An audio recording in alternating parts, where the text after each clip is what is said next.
Welcome to the entire plot of the Tandem read by Sarah J Maas, part 1, because this would be a 12-hour episode if we did it in one giant piece, so we're going to break it down into two. For those of you who don't know, we are doing the Tandem read, which basically means we are going to be reading Empire of Storms and Tower of Dawn by Sarah J Maas at the same exact time. These books happen chronologically at the same exact time, so I have taken my favorite reading chart, which I've linked down below, and I've broken it down chapter by chapter in what order things have happened, and we do a deep dive into every single chapter, every single character, every single plot line, and every single Easter egg, and I cannot wait for you to enjoy this video. So by all means, let's start with Chapter 0, aka Chapter Nightfall, and this is going to be in Queen Elena's POV when she was princess. So we jump headfirst into the battle that Gavin and Elena are fighting against Erewhon, and basically Gavin refers to this moment as having no hope in their hearts. We learn in this moment that Brandon of the Wildfire is actually losing his magic just because that's something that happens with age with the Fae. And so Gavin and Elena are the first line of defense against the Lord Erewhon, and they are realizing that they do not stand a chance and they will not survive through the night. Gavin is actually encouraging Elena to run away so that she can avoid the brutal death that no doubt will come for her. When Elena says, "We are not going to win this war, but we can delay it a little while." She says she wants to turn herself into Erewhon, but she wants Gavin to come with her to distract him so that she can contain and trap him. Gavin then agrees, and Elena says no one can ever know. Now, what's really crazy about this is because of what we read in Queen of Shadows, we know that Gavin later does actually confess when he carves in the story of what actually happened into a temple that we found in the catacombs underneath the sewage tunnels. We learned that Gavin and Elena did not, in fact, kill King Erewhon like legend presumes that they did, but that they actually put him to sleep in a mountain we now know to be Morath. And with that, let's flash forward to today in Chapter 1. So this is going to be in Alide's POV, and this poor girl has been trying to sneakily travel through the woods, and I'll remind you that she has a limp, okay? So it's not exactly very smooth, it's not very sneaky, and also just not very comfortable for her. I will also let you know that it has been weeks since Manon of the 13 dropped her off in the woods. She still also has the word key, and she does say something interesting here that I want you to remember. She says that the word key seems to be singing to her. That's odd. When it comes to surviving in the woods, though, she is running out of food and she's trying to find some non-poisonous berries. And let's just say she's a little malnourished. She's not as nourished as she probably should be. She's also learned the hard way to only drink water from a running stream. She did try to drink pond water at one point and almost died because lovely things grow in ponds that aren't exactly made for the human system. While she's searching for some water, she comes to the conclusion that she has no clue where she is, and all she knows is that she needs to be walking north. And she believes she's walking north, but she's also very well aware of the fact that she is not a survivalist. She's never done this before, and for all she knows, she could be walking south. She continues to walk towards what she believes to be north when she hears something in the distance and takes cover just to see that there are two wyverns flying overhead, two witches on top of them. After they pass, she does continue her journey, but she can sense that something else is off, like something else is nearby. Now let's jump to Lorcan's POV, because Lorcan is still hunting down his word keys, and he's been kidnapping and torturing witches for information about the two witch armies, the one in Morath and one in Farian Gap. We'll learn a little bit about them very soon. So he is also journeying through the woods, and he also hears something in the distance, and also takes cover under the trees and watches two witches on two wyverns fly overhead. And then he notices a girl in the distance. So yes, the person that Alide feels like is watching her is in fact Lorcan. He notices that she's wearing witches' riding leathers, but from the scent in the air can tell that she's actually human, and that there's another scent around her, one that he's very familiar with, and that is the scent of Valg. Now this could be due to some of the witch blood in her system because witches are part Valg. However, this could also be the fact that she literally just has one of the word keys on her. But the fact that he can smell something Valg about her makes him very curious as to why a semi-Valg smelling human girl is in witch leathers and seen walking through the woods, so he decides that he is going to follow her. Chapter 2, we're going to jump to Aylin's POV, and buckle up because this is a big chapter. Her and her court are camping in the Oakwalled Forest on their way to Terrasen, and while her court is sleeping, she's practicing her magic to keep a controlled fire. Remember, ever since Era Fire, the biggest challenge for her is to control her magic because she has really awesome and really powerful magic, but with that comes a lot of challenges when it comes to needing to control that power. So she has been working really hard to make sure that she can control her fire, whether that is a flame in a candle or just a campsite fire. Also, she is trying to mess around a little bit with some of the water magic she has from her mother. Now, I believe this is the first time I've mentioned it in these videos, that Aylin does have a bit of this magic. Are we really surprised though? Because we know that she has a little bit of healing magic from an ancestor as well, and we knew that her mother had water magic because she had to basically drown Aylin as a child to keep her from setting the King of Adarlan on fire. So she's messing around with working to control her primary magic source while also exercising her more subtle hints of magic as well when she sees the little folk. Now, we haven't really seen the little folk, I don't think, since Throne of Glass, when Aylin is being transferred from Endovier to the castle to fight for the prince in this competition for the king. But basically, when you thought of fairies before reading anything Sarah J Maas or before fairies became a really big romantasy hot topic, you think of like little Tinkerbells. Like, think of little Tinkerbells, basically. They're like little folk. Anyway, she's noticed them silently following her around and their court, and also leading little gifts outside of the camp. Now, these are really cute things like flower crowns that they gave for Evangeline, as well as a little hawk figurine they made out of some wood and moss. And that, of course, was for Rowan. And she knows that the little folk are watching out for her, and she loves and appreciates them. And I want you to remember the little folk because they are going to pop up a little more than you would expect them to. As for what we're doing in Oakwalled Forest, today we are meeting with Adian's contacts, which are the lords of Terrasen, or technically Orinth, because Terrasen is technically a defeated kingdom. But in Orinth specifically, they're going to be meeting with the old lords of Terrasen, and Adian has arranged with them to meet in this exact spot in the forest. And trust me, we're going to get to talk about this meeting in depth in today's episode. Rowan and Aylin are going to start foraging for breakfast when Aylin notices another gift. It is another handmade with the forest foliage figurine, but this time it is a wyvern. And this actually sparks some thoughts from her because one of her biggest fears right now in fighting Lord Erewhon is the fact that he has all of these Iron Teeth witches fighting for him, and they're on flying wyverns now. And she has this moment where, and I'll quote it exactly from the book, but she thinks, and Aylin Galathinius, Queen of Terrasen, knew the time would come to prove just how much she'd bleed for Aurelia.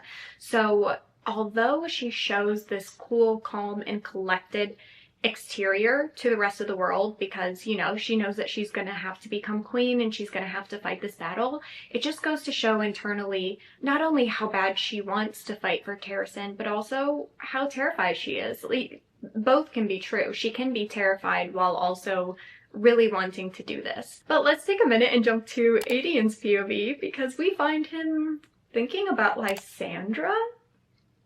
I wonder what that might be about. Basically, he has admired how many beastly forms she's been able to test out during their journey, and he also finds it interesting that she has hardly taken her human form during this journey at all. She's taken it a couple times, but she definitely prefers to be exercising and flexing her shapeshifter magic. But something makes him a little nervous when he thinks about how the old lords of Terrasen are going to perceive her based off of her history. A couple other things we learn in Adian's POV in this section is that the Bane, which is the troop that he commands, they actually followed his orders and they're currently camped outside of Corinth. So they're loyal to Adian and ready to fight for Aylin, Queen of Terrasen. They did not stay in Riptold. At breakfast, Adian and Aylin start talking about the meeting. Mind you, these are Adian's contacts. He has arranged this meeting, and of course he is a little bit nervous about how things are going to go, so he's basically coaching Aylin through what this is going to look like. This also kind of serves to tell us as the reader who we're about to meet. So of course we have Ren, and you probably remember Ren from Heir of Fire.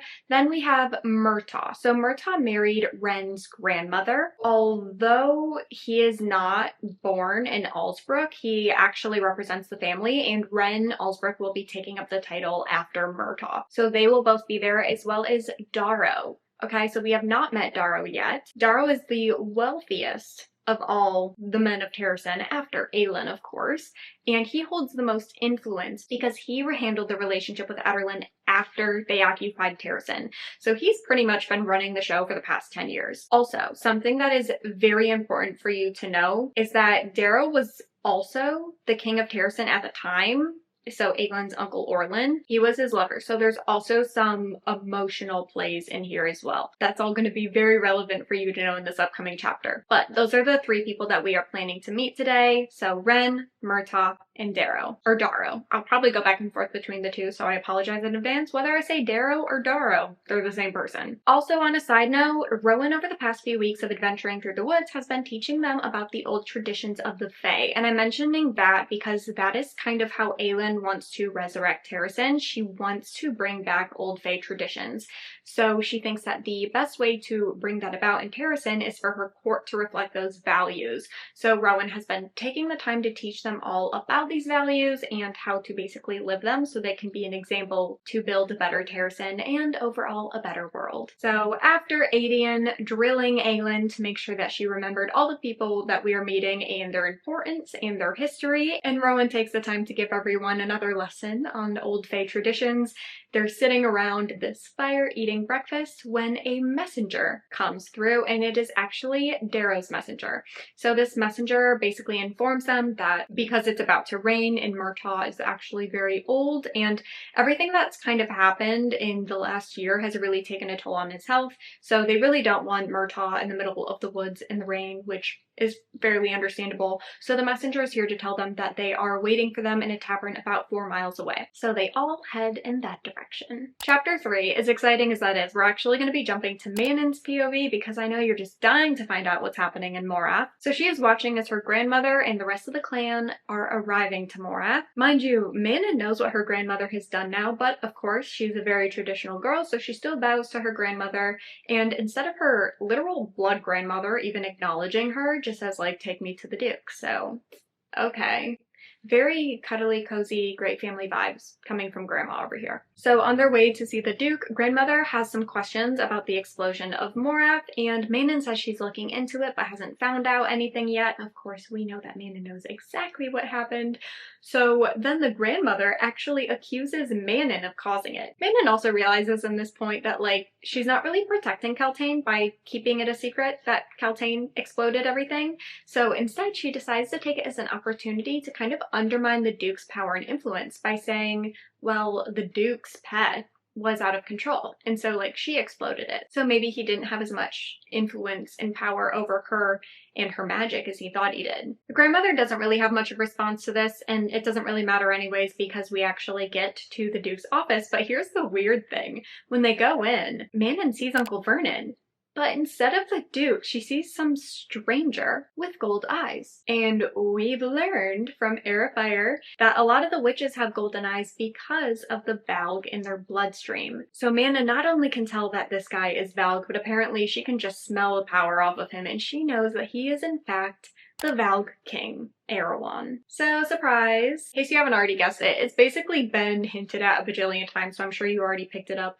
But Duke Barrington, this whole time, has been King Erewhon. Or at least Duke Barrington was a person at some time, but King Erewhon has been wearing Duke Barrington's skin for years now. So honestly, like, if you ever decide to reread the books, when you reread Throne of Glass, knowing that it was actually King Erewhon and Duke Barrington's body the whole time, it really changes how you read the books. Anyways, Grandmother and Manon sit down and they start this meeting. Basically, there is a group of witches waiting in the Farian Gap, like what Lorcan had discovered earlier, and King Erewhon informs Manon that she will be leading some of the witches from Morath as well as some of the witches from the Farian Gap in an attack on Rifthold.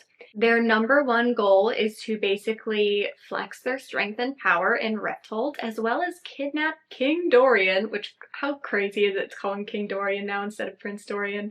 But they're gonna kidnap King Dorian and bring him back to Erewhon. Alive isn't necessarily a requirement, but he would prefer him alive. Now here's something really crazy too. He believes that taking the capital of Rifthold will push the Lord of Aniel to swear fealty and loyalty to Erewhon. And this is important to him because Aniel is in a geographically advantageous location. But that's not the crazy part about this. The crazy part of this is that the Lord of Aniel is Chaol's dad, Daddy Westfall. But I'll encourage you to read in between the lines here that this goes to show that for some reason, Father Westfall has actually not even sworn fealty to King Dorian yet. I think that's very interesting, and that does tell us a lot about what this man is like. So anyways, that is the reason why King Erewhon wants Manon to invade and kidnap Dorian, is for the sake of getting more people to side with him. But here's the thing, Manon asks about the other lords, and he reveals that he has a lot of them under control and that the Queen of Terrasen stands no chance of gaining allies, but there are some that he's still trying to win over, and he thinks this can do that. So Manon suggests, instead of totally ransacking Rifthold and practically leveling it, she suggests that they should act as if they are liberating the citizens from Dorian's rule, so kind of control the narrative of it. And that way they can show their strength and gain allies through a respect of their power rather than a fear of destruction, which she thinks will result in some stronger ally relationships. And King Erewhon actually considers this while her grandmother is off seething in the corner because she wishes that Manon would just keep her mouth shut. But he says this is why she's wing leader. He likes that she challenged him just now, and it's actually something he thinks is worth considering. He also reveals that this needs to happen right now because they've kept this super secret and under wraps. For goodness sakes, Manon didn't even know until just now, but they want to attack before word can get back to Rifthold. So this needs to happen right now. And as Manon is getting ready to get her 13 all ready to go and head to Rifthold, he has one last request. Do you remember when Dorian shattered the glass castle, Aelin used her fire magic to basically melt the glass and reforge like this giant glass wall? He wants Manon to shatter that glass wall. He thinks it stands for hope and power, and he doesn't like how it represents Aelin to the people of Rifthold. She confirms that she understands the assignment and she goes to head out. But while the 13 are getting ready, Manon asks Ghislaine to educate her on Erewhon.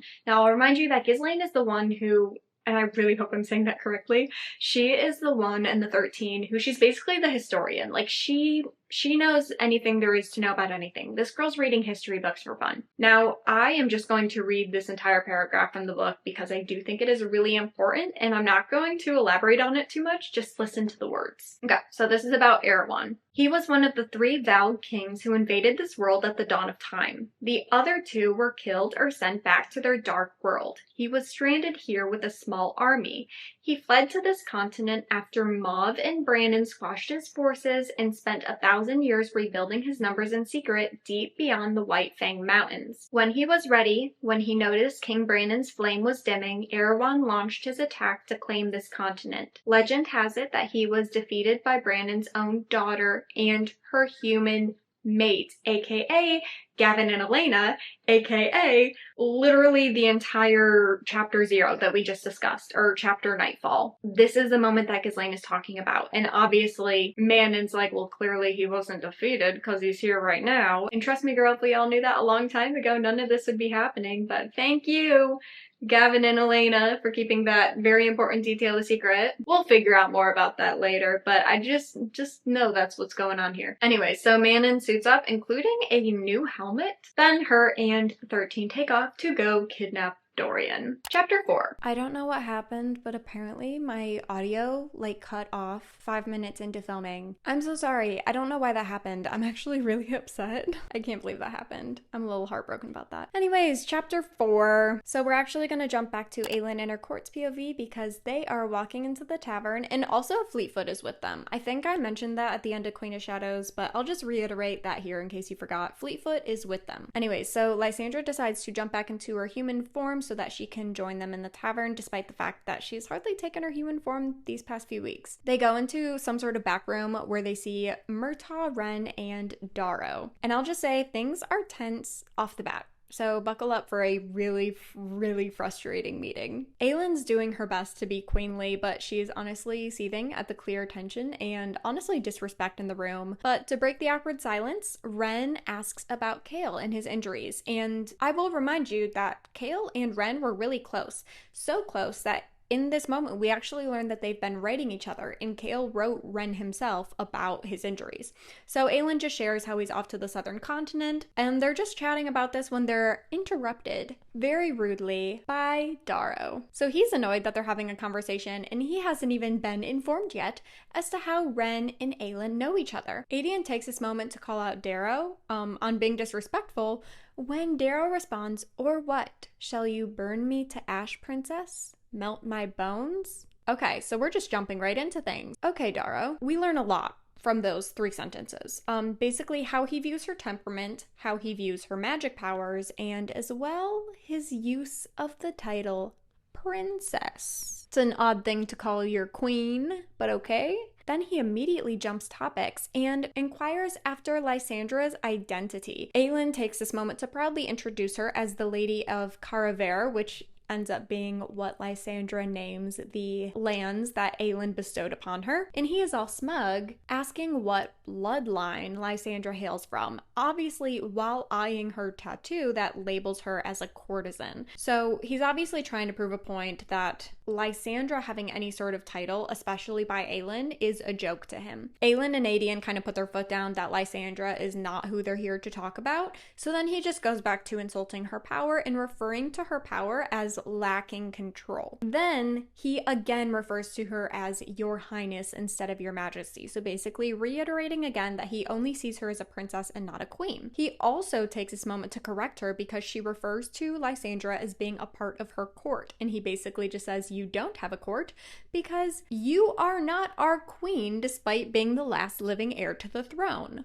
Interesting. Darrow informs her that according to Terrasen's laws, any ruler of Terrasen must be approved by the ruling families of each territory, and basically says that she can be deemed unfit by him and the other lords. He says, "You can hardly expect us to allow a 19-year-old assassin to parade into our kingdom and start yapping orders regardless of her bloodline." He also mentions that he thinks it's absolutely ridiculous that she had the audacity to name a courtesan lady and allow her to be on her court, and that she has Rowan, one of Mauv's right-hand warriors, as part of her court, and he conveniently decided to downgrade to Aelin when he was serving Mauve. Rowan takes this second to speak up for the first time and clocks him, basically saying, "Are you accusing me of taking the blood oath to my queen in dishonor?" And although I'm sure this was supposed to be an intimidation tactic, what it actually does is make Darrow even more mad, because like Aedion, he sees this as kind of outrageous because in Terrasen, the tradition is that she only gives the blood oath to one person, and that was always supposed to be Aedion. And Darrow is not only furious that she already gave it away, but he's mostly furious because she gave it away to a foreign fae. Darrow then offhandedly mentions that Aelin's only path to even be remotely considered to rule in any capacity would be to marry Aedion and like draw their bloodlines together, but then proceeds to insult Aedion, basically saying that because Aedion has fought for the king of Adarlan and he has the reputation that he does, that might not even be enough anymore. Now, Darrow has been testing Aelin's patience for this entire conversation, but it's really when he starts to attack Aedion that she goes all like Katniss Everdeen on him and does the whole like stabbing the table with a knife right by his hand thing. He then gets to the core of the issue, which is what's really bothering him and why he's being such a bully. Basically, he's been running things for the past 10 years and it has not been pretty. In fact, it has been very ugly and things have not gone very smoothly. And while he was working to restore Terrasen after what happened to the kingdom, she has been a renowned assassin, making bank and living a life of luxury in the enemy's kingdom, serving the king indirectly through Arobin, but then even later then going to actually serve the king directly as his champion for a year. Her response is fantastic. She says, "I will tell my people," of course she puts the emphasis on my, "the entire truth. I will show them the scars on my back from Endovier, the scars on my body from the years of Selena Sardothian, and I will tell them that the new king of Adarlan is not a monster.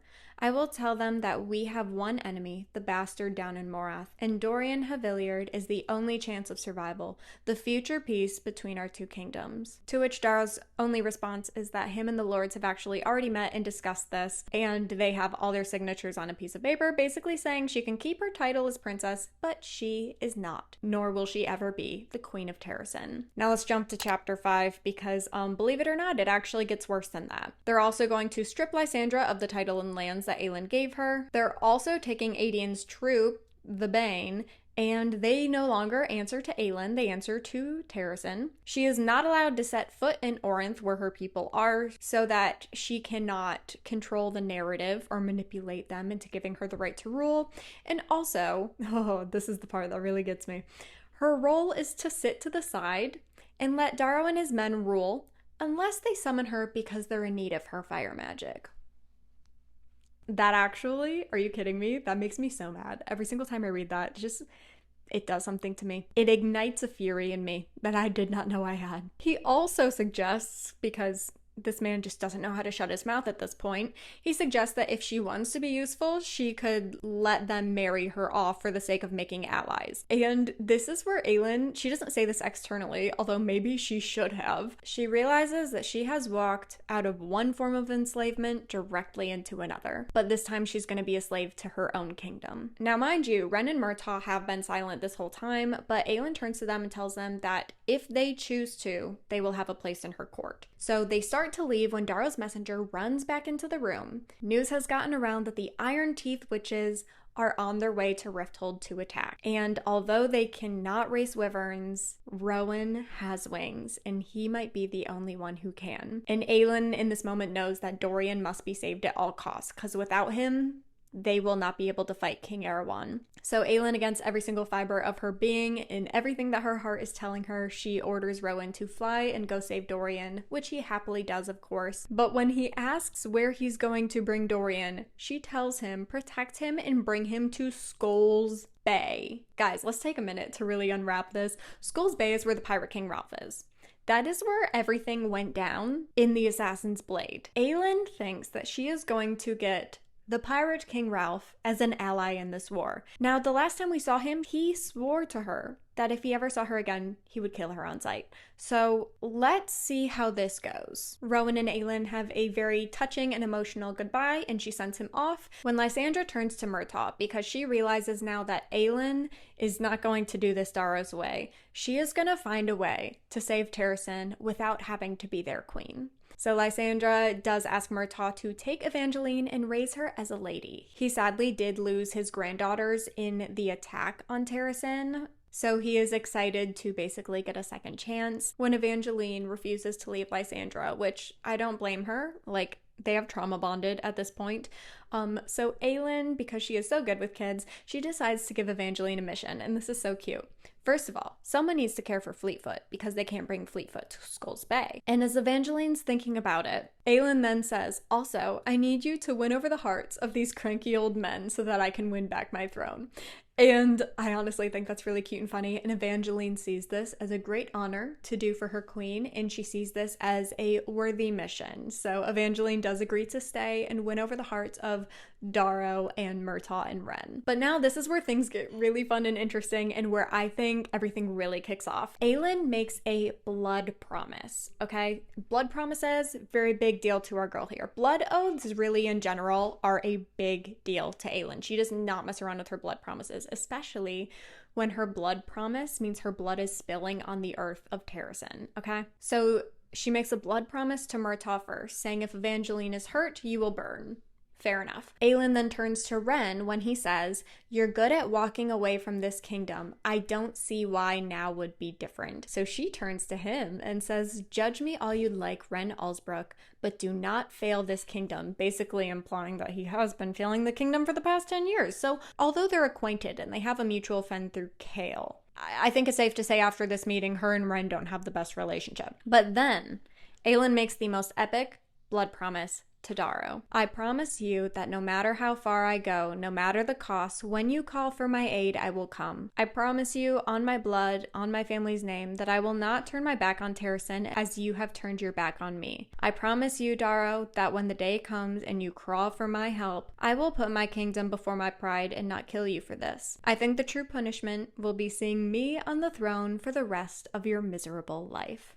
And then Aelin and her court go leave to find allies to win this war. Tower of Dawn Chapter 1. This is actually going to be in Chaol's POV as he is adjusting to life in a wheelchair, although I will say not very well. Because of the nature of what Chaol's going through in this book, obviously we're going to be hitting on some hard and heavy topics throughout the entirety of Tower of Dawn, but all you need to know right now is that he is not adjusting very well to recently becoming disabled. As we know, at the end of Queen of Shadows, we found out that he did shatter a part of his spine that left him paralyzed from the waist down. In this exact moment, however, he is off of his 3-week voyage at sea, and he is officially in the southern continent. They are about to go see the Cognate. Now, there are lots of different ways that you can pronounce a lot of the words that come out of Tower of Dawn, and I'm just going to do my best and say them how I say them. A lot of the pronunciations that I use are actually from the audiobooks, but not all of them. Some of them I definitely have my own way of saying them, so please forgive me if I end up pronouncing a word completely different from the way that you pronounce it. We are actually going to primarily be getting a lot of culture information about the Kagan and the entire southern continent and how their governing dynasty works in these 3 chapters. So prepare yourself for a bit of an info dump. The first thing that you need to know visually about the Kagan, because we are officially like in their, I guess you could use the word temple, but it's basically the castle, okay? It's where the Cognate lives, and the Cognate is their version of a king. And this place is very ornate. In their culture, everything is very much colorful. It is detailed. Everything is luxury. So he is scooching himself in his wheelchair to the throne room area, and obviously Nesrin is with him. And we do get a bit of Nesrin's thoughts in this moment and basically how she feels at home here in the southern continent, specifically in Antica, which is where the Cognate and his family lives. I will remind you that her father is from the southern continent. He made sure to raise her so that not only did she have a full understanding of their culture, but also their traditions and even some lore. And in this moment, we find out that Nesrin actually, the second she's on the southern continent, she considers this place to be home. She's visited a couple times, although she has lived her entire life in Aderlin. So the fact that she's already so comfortable with this place that she's referring to as home goes to show how like deep rooted that culture is within her. So as Nesrin and Chaol are on their way, and this is like literally a chapter of all of Chaol and Nesrin's thoughts, like going to the throne room basically. Obviously, like a lot of stuff lies on how well this meeting goes. So they're really nervous to meet the Cognate and his 6 heirs. More on them later. And just as a reminder, we have 2 main goals for being here in the southern continent. 1, Chaol is going to beg the Cognate to help Aelin and Dorian win this war against Parrington. And 2, Chaol wants to see a healer from the Torre. So we finally get to this moment, and we get there and we see the Cognate. His wife, the Empress, is not there though. And instead of seeing 6 heirs, we only see 5. And this is a horrible time to do this, but we're actually going to jump back to Empire of Storms real quick and learn what happens in chapter 6. We are going to be in Dorian's POV because he is lonely, okay? At the end of Queen of Shadows, we saw everyone leave to go on their perspective adventures. Aelin and her court left, as well as Chaol and Nesrin to the southern continent. So it's quite literally just Dorian in the glass castle, and his mother and little brother are still off because they were sent away, and he debates asking for them back just because he is so lonely. However, he realizes that the second he does need to face them and explain that he is the reason the king is no longer around, and that was his doing. And he's just not ready to face that yet. So he decides maybe it's not the end of the world to be lonely a little longer. On top of that, he has a lot of guilt for everything he did while he was Valg infested, and there's just a lot of things he is struggling to face right now because he has so much guilt from. He even is dealing with guilt for Chaol's newfound disability. He is blaming himself for Chaol's injury. And something even more complicated that I'm glad is covered at the beginning of Empire of Storms, because I feel like it could have been hit on a little more at the end of Queen of Shadows, But Dorian's dad had this brief moment before he was killed where he says that he was under a Valg influence the entire time, and Dorian did not believe him and thought it was a manipulation and killed him anyways. Dorian now has a lot of alone time to wrestle with the fact of what if, like me, my dad was trying to fight the Valg influence the entire time, and what if my dad was actually a good person and shortly after freeing him, I killed him? And that's a very valid concern because now Dorian's conflicted.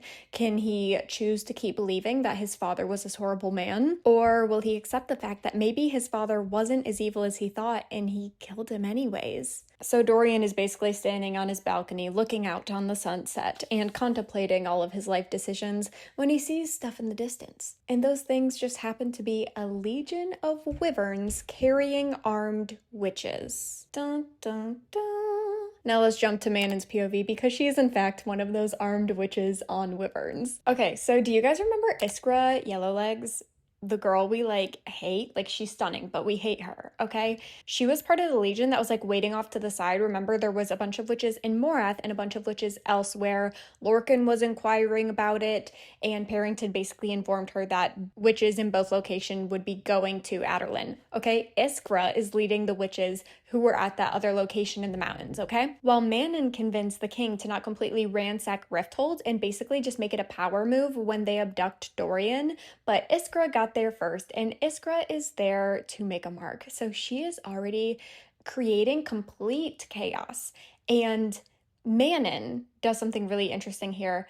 She has this thought, okay, and it's a very vague thought. So you as the reader read this and you're like, what are you gonna do, girl? But she's like, there's one thing that I hope I'm not too late for, because I'm clearly too late to keep her from ransacking the city. We can assume it has something to do with Dorian, but she doesn't exactly tell us because chapter 7, we are going to jump straight to Dorian's POV. Obviously, all of his soldiers are immediately getting armed to protect the city of Aderlin, and Dorian goes to join them. However, the soldiers are practically begging him to stay behind, and they're desperate. Dorian has no heirs. He is quite literally the only chance Aderlin has of surviving this war at this point. So his soldiers are begging him to stay in his rooms, okay? So he decides he's going to stay in his rooms, but he's going to fight from his balcony using his raw, mind you, also very untamed and untrained magic. Okay, and now I'm going to say something here, and this actually blew my mind. It took me 4 times reading this series to catch this, okay? So I'm going to really spell this out for you guys. If you have read ACOTAR, this is going to blow your mind. If you have not read ACOTAR, this isn't going to make sense to you, and that's okay. You can come back and rewatch this after you've read ACOTAR. This is not a spoiler, but it will blow your mind if you've read ACOTAR, okay? So Dorian has this moment. He's on his balcony, right? And he shoots out his magic. And then this is what the book says. And as the dead meat rained down, thudding on the castle grounds, as their blood misted the air. Perhaps you didn't hear me. As their blood misted the air. Does that sound familiar? That's crazy. Think about the implications of that, okay? Think about the mass-verse implications there. Anywho, so Dorian's putting in the work from his balcony, right? But the witches are not relenting. If you're really confused of how is he doing so much just from his balcony, I'll remind you that one of the goals of the witches is to abduct Dorian and bring him back to Morath. So they're getting really close to him. So that's how he's able to actually use his magic to obliterate and mist a lot of these witches. So Dorian's doing pretty well until some of the witches get too close and they basically explode and blow a hole into the side of his castle. So his bedroom is quite literally just half exposed to the elements at this point. And a wyvern crawls through a hole in his wall to attack him. This witch is none other than Iskra, and her wyvern has venom, okay?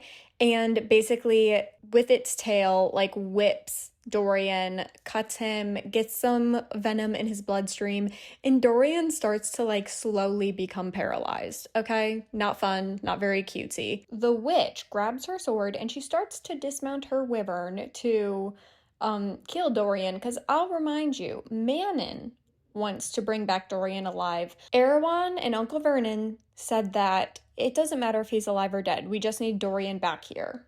interesting. So this person very clearly is fine bringing Dorian back dead and not alive. But before she can even fully dismount her wyvern, her head goes flying off. She has been beheaded by none other than a witch. Another witch. So witches killing witches? And to make things even crazier, Dorian recognizes this witch. This witch is none other than Manon Blackbeak. Okay, so let's think about this. Let's think about the implications of this. Manon just killed Iskra Yellowlegs, the Yellowlegs heir. Okay, she's the heir of the clan Yellowlegs. And Manon just killed her. So that's obviously not good. But Manon immediately goes to Dorian and she realizes that he was hit by the venom and that he's slowly going through paralysis. But she also recognizes that because of the magic in his system and whatever magic being Dorian may or may not be, he is healing himself. So she's like, okay, like you're gonna have a rough couple minutes or hours, but you'll be fine. She lifts him up off the ground and she's like, all right, can we get you out of here? There's gotta be another way. He tells her that he knows of these secret passages and tunnels and these hidden escape routes. And so she says, great. You need to get to one of those ASAP. He starts to walk towards one of these like hidden escape passages. And we know about these passages, obviously, because Selena herself was very accustomed to these hidden passages when she was in the first 2 books of the series and living in the castle. And she did show them to Dorian. So he is very, very much acquainted with these passages. And on his way to the passages, 4 more Yellowlegs show up. Okay? They see Manon letting Dorian go, and they see a beheaded Iskra. But before they can even put 2 and 2 together, Manon kills all 4 of them. She's a warrior, okay? She's chaotic, she's insane, she's brutal, but she kills all 4 of these. So now she has killed 5 witches. Okay, let's take a moment, step back. We made such a big deal in Heir of Fire about being branded a witch killer, okay? If you kill a witch, actually, no, it was Crown of Midnight, my bad. If you kill a witch, you are branded a witch killer, okay, in Crown of Midnight. However, in Queen of Shadows, we learned that being branded a witch killer means that you must die, according to witch traditions. So now Manon must die 5-fold. She then turns to Dorian and says, you owe me a life debt. And in my opinion, he owes her so much more than that because she quite literally just turned her life upside down to help Dorian. And he's like, why are you helping me? And she takes that moment to tell him everything that she knows about King Erewhon and Uncle Vernon's plans, which obviously is not that much. She doesn't really know much more than Dorian, but she basically says you need to be prepared for all this, but also be prepared for the day that I come and collect this life debt. And right before Dorian turns around to take the passages, although he does try to encourage her to come with him and fight with him, and she says, no, like you need to go. And then they turn around and they see a silver-haired, tattooed face and neck, slightly pointed ear fae with wind powers. So Rowan, but Rowan, like literally, it's so funny. I cannot wait till this turns into a TV show or movie to like see how these scenes are depicted. But literally, he like drops probably from his hawk form, and he sees these 5 dead witches and Manon, and then he sees like a dying Dorian because he's like half paralyzed at this point, trying to make an escape for these passages. And so Rowan starts to try to like choke Manon with his wind magic. Obviously, Dorian jumps in front of Manon and tells Rowan no, and then Dorian tells Rowan, like, let's go through the passages. Right before they leave, though, Dorian turns to Manon, like, right as she's passing out, about to pass out, and he's like, hey, whenever you're ready to fight against Erewhon, come find me. He also, like, low-key is, like, flirting with her throughout this whole thing, which I love. It's very on brand for him. But Manon, while she's still, like, trying to catch her breath and trying not to pass out, Dorian and Rowan book it and get out of there. Now let's jump to chapter 8 of Empire of Storms, because that was a lot. But now Rowan and Dorian are on their way to the passages. They find the closest entrance, which is through Dorian's mother's old bedroom, and so they go through there. They're running through, and basically they're both dead tired because, like we mentioned earlier, Dorian does not have tamed and trained magic, so he was just doing anything and everything that he could. So he's clearly very drained, and then on top of that, he has venom going through his blood. Even though his body's fighting it, his magic is working overtime to heal all of that venom out of his blood. Then Rowan, we learn, because Aelin sent Rowan to go get Dorian. That's what this is. Rowan flew in his hawk form nonstop for 2 full days. And then he tried to kill Manon. So he has been using a lot of magic. He has not been resting, and he has just been nonstop flying. So he's also super drained and tired, but nevertheless, they are working their way through these passages. While they're working through, Dorian is begging Rowan to let him turn around and go fight with his men and fight with his people. Rowan reminds him that he is now a king, and as a king, with no heirs, the best thing he could possibly do for the people of Adarlan is stay alive. Like, that is the best possible thing he can do, even if that means leaving them in a moment of need. So they end up going through all the way through the passages and the tunnels until they make it to like the sewage as it like makes its way out into the ocean waters. They find this dingy little boat and then they hop in it and they sail off. And while they are working their way across the water to Skulls Bay to meet up with Aelin, Dorian looks back and sees that the witches have shattered Aelin's glass wall, which, if you remember, is a very symbolic thing. So it's just kind of like the last thing that really just like emotionally destroys Dorian in this moment. Now let's jump back to Tower of Dawn. We are on chapter 2, and this one is a lot of info dumping. I did my best to organize it as much as possible because it's really all over the place. So we're going to start in Nesrin's POV because she's feeling conflicted. Obviously, she will fight to the death for Adarlan, but she also knows that the southern continent is her home. And through this inner conflict, she talks a lot about what she knows about the southern continent and cognate culture. So that is where we get a lot of our information about the cognate and how the whole Coggan dynasty works. So just a little info dumping for you about the culture here in the southern continent. They recognize 36 different gods, and each god has multiple temples in their name, as well as previous cognates. So cognates are considered divine. They're not gods though. Maybe they explain it further in the book and I can dive deeper into it in a future episode for you guys. I don't want to fill in any blanks that Sarah J Maas has not filled in herself, but to my understanding, they're basically like the cognate is like that in between mortal human man and the 36 different gods that the southern continent recognizes. Like, there's even this little aside mention that the cognate doesn't even wear a crown because that associates him with like mortal kings, but he's greater than mortal kings. He's like a divine being, but he's not a god necessarily. So I'm not going to pretend like I fully understand that differentiation, but that is helpful for you to know. All that to say, the Coggans live in Antica, which is also referred to as the God City because that is where all the temples are. And obviously, the Coggan family. So she and Kale are now in front of the cognate, and he sits on this really ornate gold throne in this throne room, and he has his 5 of his 6 heirs behind him. Nesrin grew up hearing so many stories from her dad, not only about the cognate, but about all of his children. So she literally, just looking at these 5 heirs, she can tell you which one is which is how we find out so much about them. But she, like Kale, does also realize like there's only 5 there. So like there's definitely one missing, and it's the youngest daughter, Tumaloon. Also, we're about to find out where Tumaloon is in literally half a second, but this, I think, is a great example to call out. Whenever Sarah J Maas, she mentioned twice in 2 chapters that there are supposed to be 6 heirs, but only 5 are there. Like, if Sarah J Maas mentions something more than once, you bet your butt it's going to be so important, so pay really close attention. So let's keep reading and see if we find out where Tumaloon is. So Nesrin is looking at all these heirs, identifying them based off looks alone, and we'll deep dive into each individual heir in just a second while they're standing there. And yes, they are just standing here in silence because Eurus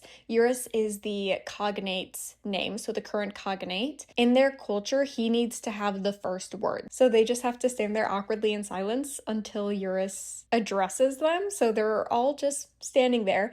And while they're standing there, Nesrin is looking around and she notices that there are white silks hanging everywhere. She noticed this in the city when they were walking up to the cognate's home, and she also was seeing them all over inside the palace as well. Traditionally, in the southern continent, whenever you see white silks, it means that the city is in mourning. So she realizes in this moment that the Cognate and his family are mourning someone. She doesn't have time to think about this for long though, because the Cognate finally speaks, and Eurus basically says that it is an honor to be seen by the hand of the king of a kingdom. He usually just gets ambassadors and representatives from kingdoms, but the hand of the king is actually like a pretty high up position to just come visit. And he also mentions how pleased he is to see that the captain of the guard of Dorian's kingdom is actually an Antican woman. He then just decides to jump right to business, and he's like, so you are here to ask me to join your war, aren't you? And Kale's like, yeah, that's exactly why we're here. But not only that, we're hoping that this will just bring about a really great friendship between our two kingdoms, and yada yada yada. And he starts to, he's just flattering the Cognate, okay, because he really needs help with this war when he notices that two of the siblings make a face, okay? It's described as a wary look to each other. Nesrin knows these to be Sartok and Hasar. So this is the second and third oldest. Now I'm just going to take this time to work through all the siblings, although they're definitely you get to meet them scattered throughout Kale and the Cognate's conversation.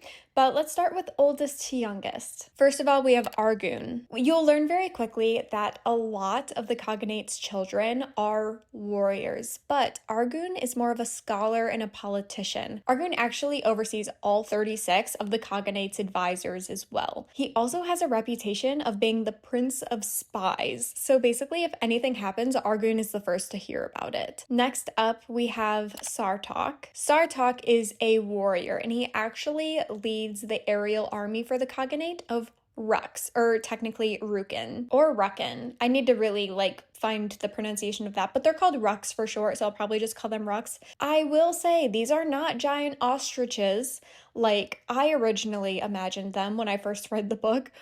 Here's some art of what these Rux are supposed to look like, but they basically fly these Rux around as part of their aerial army. So he is a commander. Next is Hasar.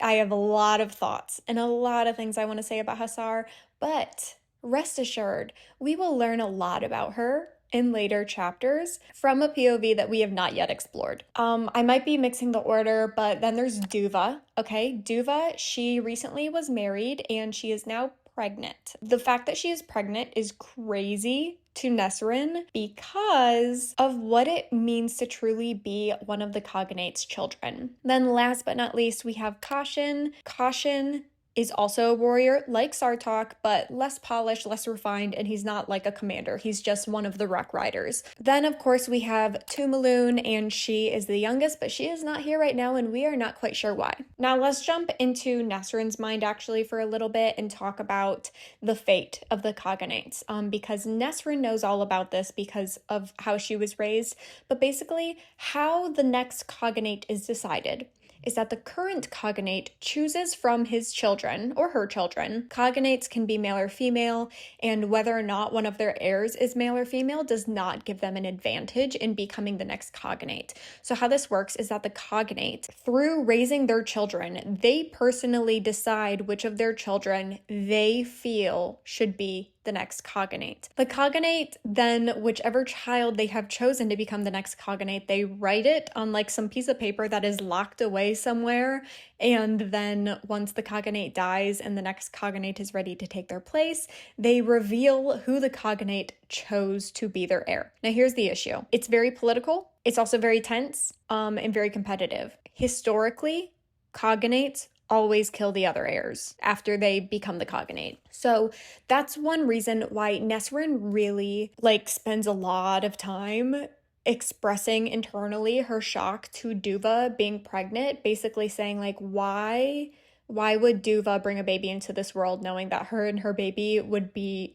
killed by whoever becomes the next Cognate, unless, of course, she's confident it would be her. But it seems, and it's not outright stated, but it seems in this moment that Nesrin is pretty convinced that the Cognate is most likely going to be Argun, Hasar, or Sartok, because they're the three oldest, but they're also the three with the most power and influence. We'll also talk about their power and influence later. Oh my word, there's so much good stuff in Tower of Dawn. I know some people really like to hate it because they don't love Kale and they don't like like Kale's storyline, but honestly, culture of the southern continent is just so interesting and I love reading about it. Like I could read a whole like spin-off series just about the southern continent. All that to say, Nesrin is looking at all of the heirs and she's very much analyzing them and observing them, and she's also realizing that obviously like Sartok and Hussar do have this relationship because they definitely keep looking at each other, and Eurus, the cognate, also keeps looking at Argus whenever Kale says something, almost as if he's fact-checking Kale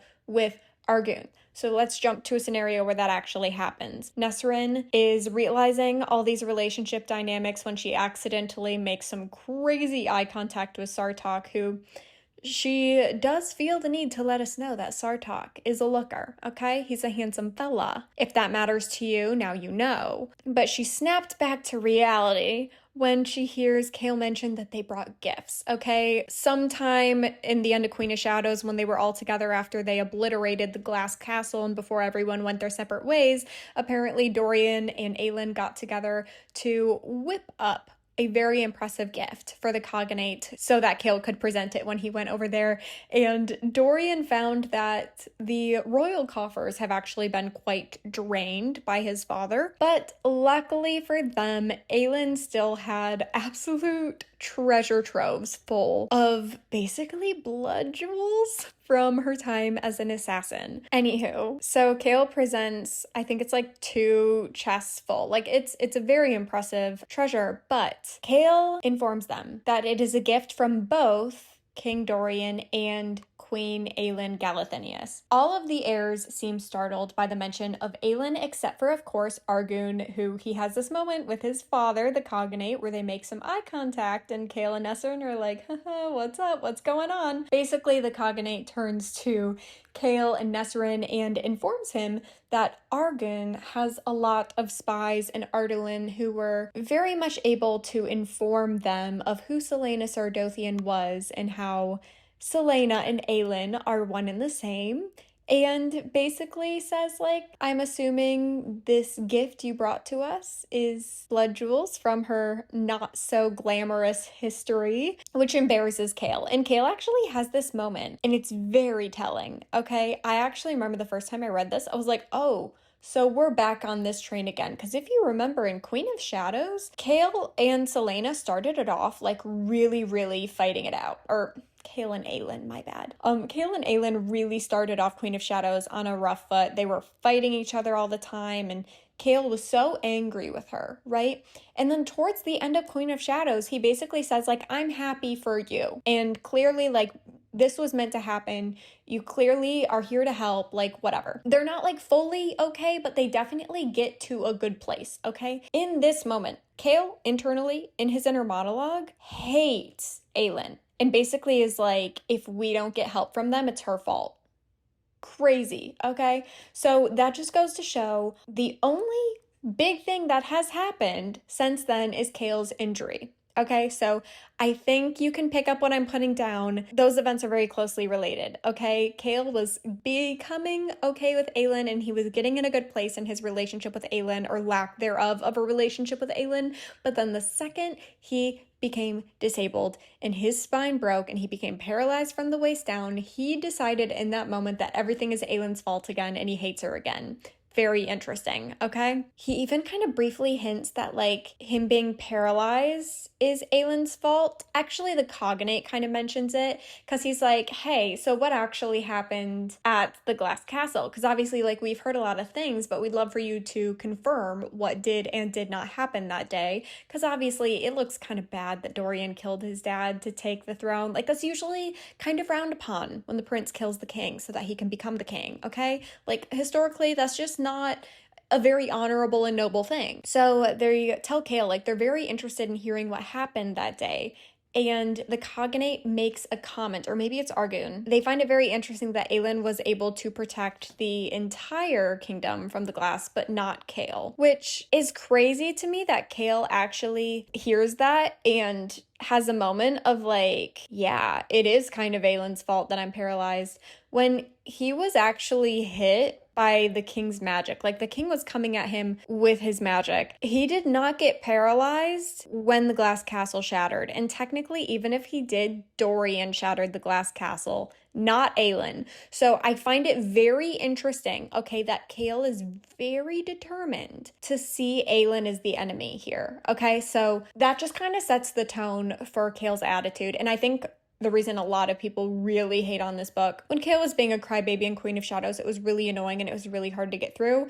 It's like that on steroids in this book, but I would encourage you to have patience and really put yourself in a situation where you can recognize that Chaol is in the wrong, okay? But you also have a bit of empathy, because we'll do a deep dive on Chaol, okay? I'm definitely not like pro Chaol by any means, but I'm not anti Chaol. Anyways, that's besides the point. The Cognate then says that he's really interested and surprised that they want to present him with this really elaborate gift now when they need his help in the war. However, Duva got married like a year ago, and many kingdoms sent gifts as like engagement and wedding presents, but they got nothing from Adarlan. Obviously, that's the king of Adarlan's fault, because Dorian wasn't even king yet. Like, he was still a prince, but they definitely probably should have thought that through before coming. And Chaol is very embarrassed in that moment because he realizes how bad that looks. Then the Cognate basically says he believes this war is a lost cause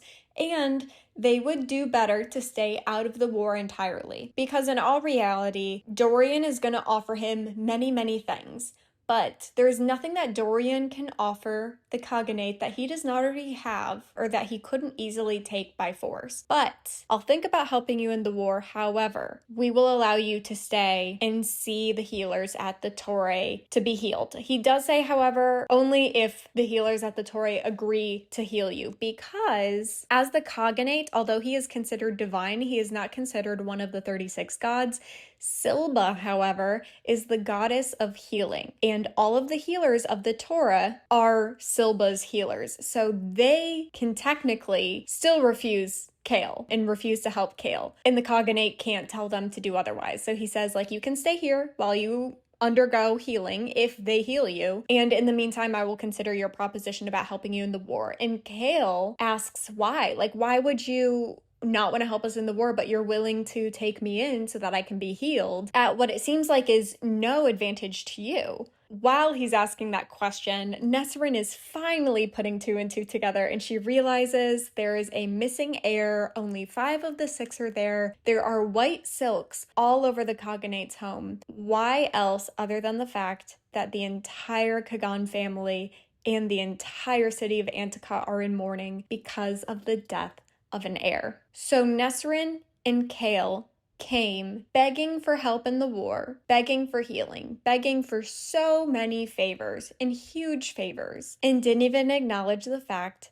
that the youngest heir to Maloon has died. Chaol and Nesrin immediately jump into apologizing, saying that they didn't know. They've been at sea for 3 weeks and they had not heard anything. They came immediately to the Cognate, so they had no time to hear. And the Cognate says, clearly you guys have been uninformed for the past 3 weeks because you don't seem aware of the fact that Duke Parrington has sent a whole legion of armed witches on wyverns to Adarlan, and they sacked the entire city, and your king fled like a coward in the night and left his city to burn. Obviously, this news is an insane shock to both Chaol and Nesrin, and as they're both like slipping into this state of shock, Sartok, the warrior of the older heirs, basically says, let's show them to their rooms and give them time to process this news, and we will see them for dinner. So he has maids and servants take them to their room. Chapter 3, Nesrin in this moment, it's not that she has like a gut feeling that she knows her family is dead, but she's accepted the fact that her family is dead,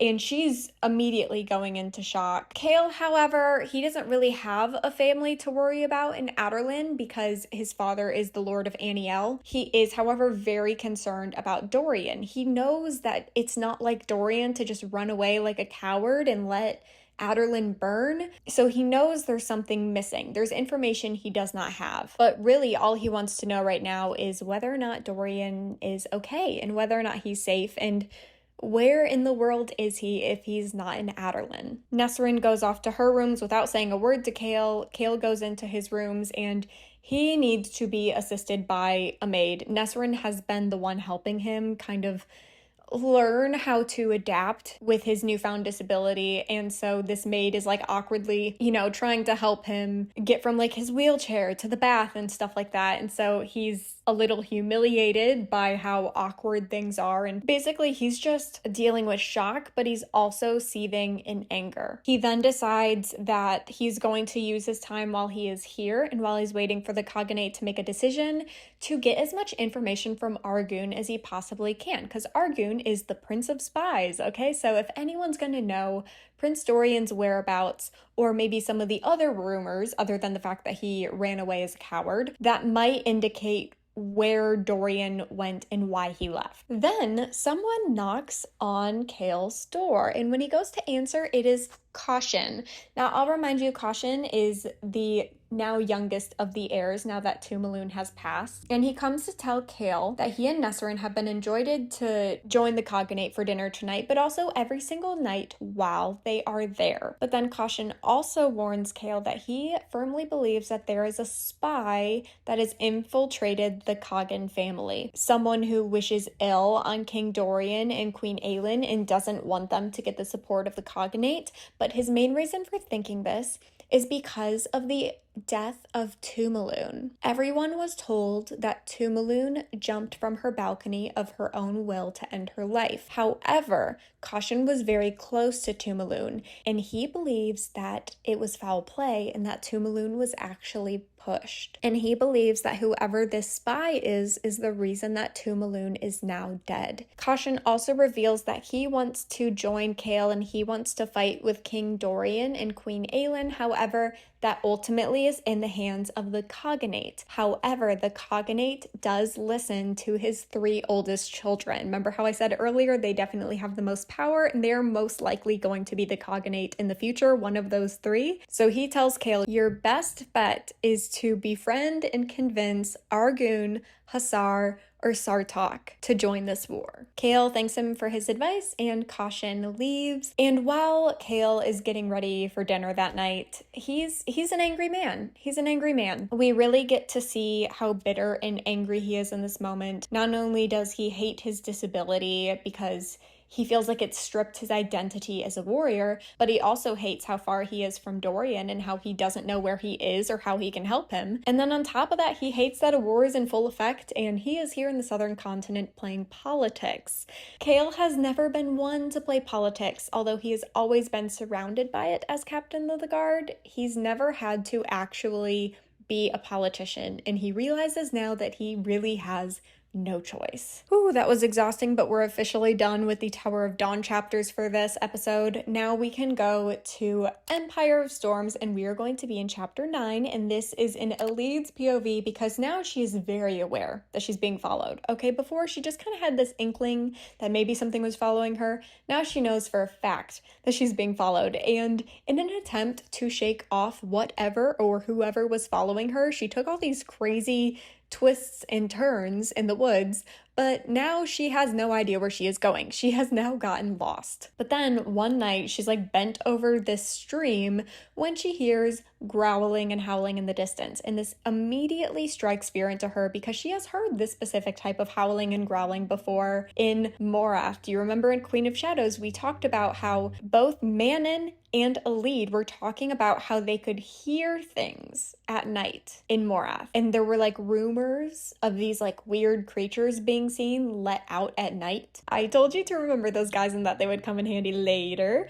But yeah, that's what she hears. In this moment, she knows that she needs to get away ASAP. When the man who has been hunting her this entire time steps into the clearing and says to her, unless you want to be lunch girl, I suggest you come with me. So let's jump to Lorcan's POV as he is running through the woods with the girl that he has been stalking for forever now. He hears the growling and howling getting closer and closer, and he can tell from the smell that something is off about these creatures. As they're running, he asks her what direction she's going, and she says east. I know she's technically heading north, but remember Manon said to stay in like the line of the woods so that she's never out in the open or going through any highly populated areas. So she's going east so she can like go around the mountains or whatever and eventually go north. So that's why she says she's going east. She's not lying to him or trying to throw him off. She just needs to go east to go north, if that makes sense. Anyway, so they start running and Lorcan starts throwing up these magic shields as they run. Now,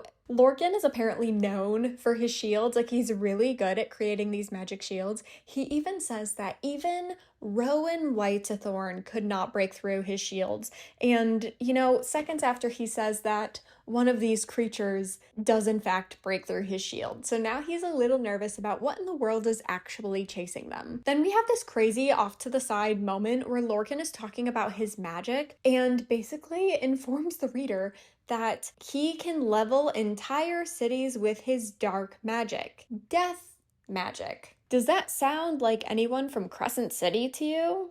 And if you haven't read Crescent City, that's also not a spoiler. But like, if you've read Crescent City, does that sound like anyone that you know from Crescent City? Death magic that could level entire cities? Yeah, that's what I thought. Anyways, that's a wild statement, but we're just gonna move on from it. So they're running through the woods together when Lorcan literally thinks to himself that he probably should kill this girl because death at his hands would be more merciful than whatever the creatures are that they're running away from, which is like crazy. Like we're talking about Lorcan here. Lorcan is literally so intimidated and freaked out by these creatures. That should tell you something about them, okay? So they end up catching up to them, and Lorcan decides that he's gonna turn around and do everything he can to stall these creatures and give this girl as much time as she can to run in the other direction. So he basically is like sacrificing himself, but he does think he stands a chance, okay? He wouldn't have done that truly if he didn't think he stood a chance against these creatures. So he decides he's going to stay back and just face them and give this girl time to keep running east. So this is how they're described, and I will gladly throw up some art for you. Their skin was a mottled blue so dark as to be almost black. Each long, lightly muscled limb had been ruthlessly crafted and honed.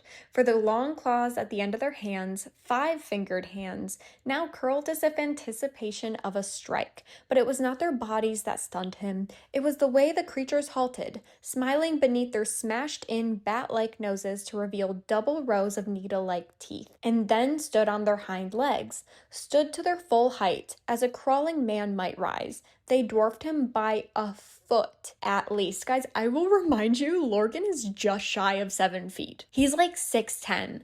So you mean to tell me that these creatures are like 8 feet tall? Then, if things couldn't get worse enough, one of these things speaks to Lorcan and says, "We have not tasted your kind's flesh yet." Ew. Also, I'll take a minute. This is not outright stated, but it's definitely implied here. These are the creatures that were created in the breeding experiment with the Yellowlegs witches. These creatures, which they do tell Lorcan in a half second that they call themselves the Ilkin. Okay, so these are the Ilkin. They are a result of Valg and witches breeding. So, Uncle Vernon's disgusting, freakish creations. Lorcan decides in this moment that despite the fact that it is 4v1, okay, so it's him and 4 of these Ilkin creatures, okay?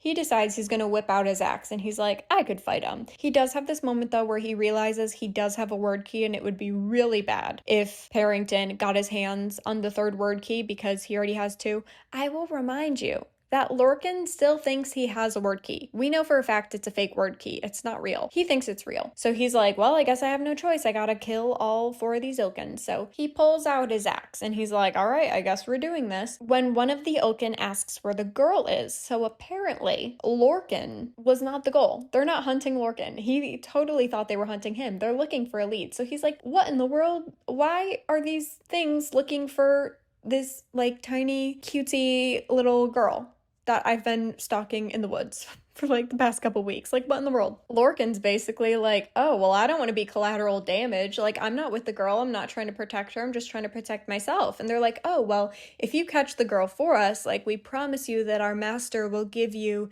immeasurable power, which basically probably just means slapping a word collar on him. But he in this moment decides he's going to play along because he's just trying to buy a lead as much time as possible. So Lorcan's trying to buy her some time, talking to these Ilkin, basically asking them questions, pretending like he's interested in taking them up on a deal when he feels this touch, okay? You know how we talked about in not only Assassin's Blade, but what am I kidding? We talked about it in I feel like every book so far, at least once in every book. Aelin has this moment where she feels like a thread is being pulled. I think one time it's even referred to as like a thread in a tapestry, okay? She always feels like there's this thread being pulled and she has to follow that thread in whatever way it's pulling her. It's very similar idea, kind of in the way that like a lead feels like the wind speaks to her. So it's almost like a gut feeling, but it's very poetically symbolized in other ways. With Aelin, it's like a thread in a tapestry being pulled. With a lead, it's like she hears these voices in the wind. And with Lorcan, it is a touch. So Lorcan feels this touch. And this touch is basically putting a hand on his shoulder and telling him to run. And apparently he mentions feeling this touch before in the past. We have not yet learned when that touch was and what it was telling him to do at the time and what the repercussions of that were, but we know whenever he feels this touch, he does trust it and it's telling him to run.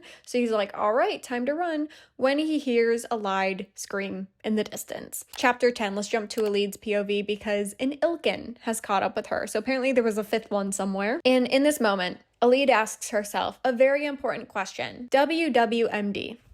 What would Manon do? And she decides in this moment that Manon would be sneaky and she would be brutal. So a lead is like, I am wearing witch leathers. So she pretends to be a witch. She impersonates a witch who has been hunting a lead and basically starts scolding and snarling at this Ilkin, being like, you probably scared her off and I was hunting her and you got in the way and now you're causing problems. So you better get out of my way before I inform Vernon and Parrington that you interfered with my assignment to hunt a lead down. And the Ilkin actually for a second like believes her, but then like, he sees her limp and he's basically like, oh, how convenient that you also have a limp, like the girl that I'm supposed to be hunting right now. And then in a moment of panic, something really interesting happens here. The black stone that she has, okay, it pulses, and the Ilkin can sense the pulsing of this black stone and backs away.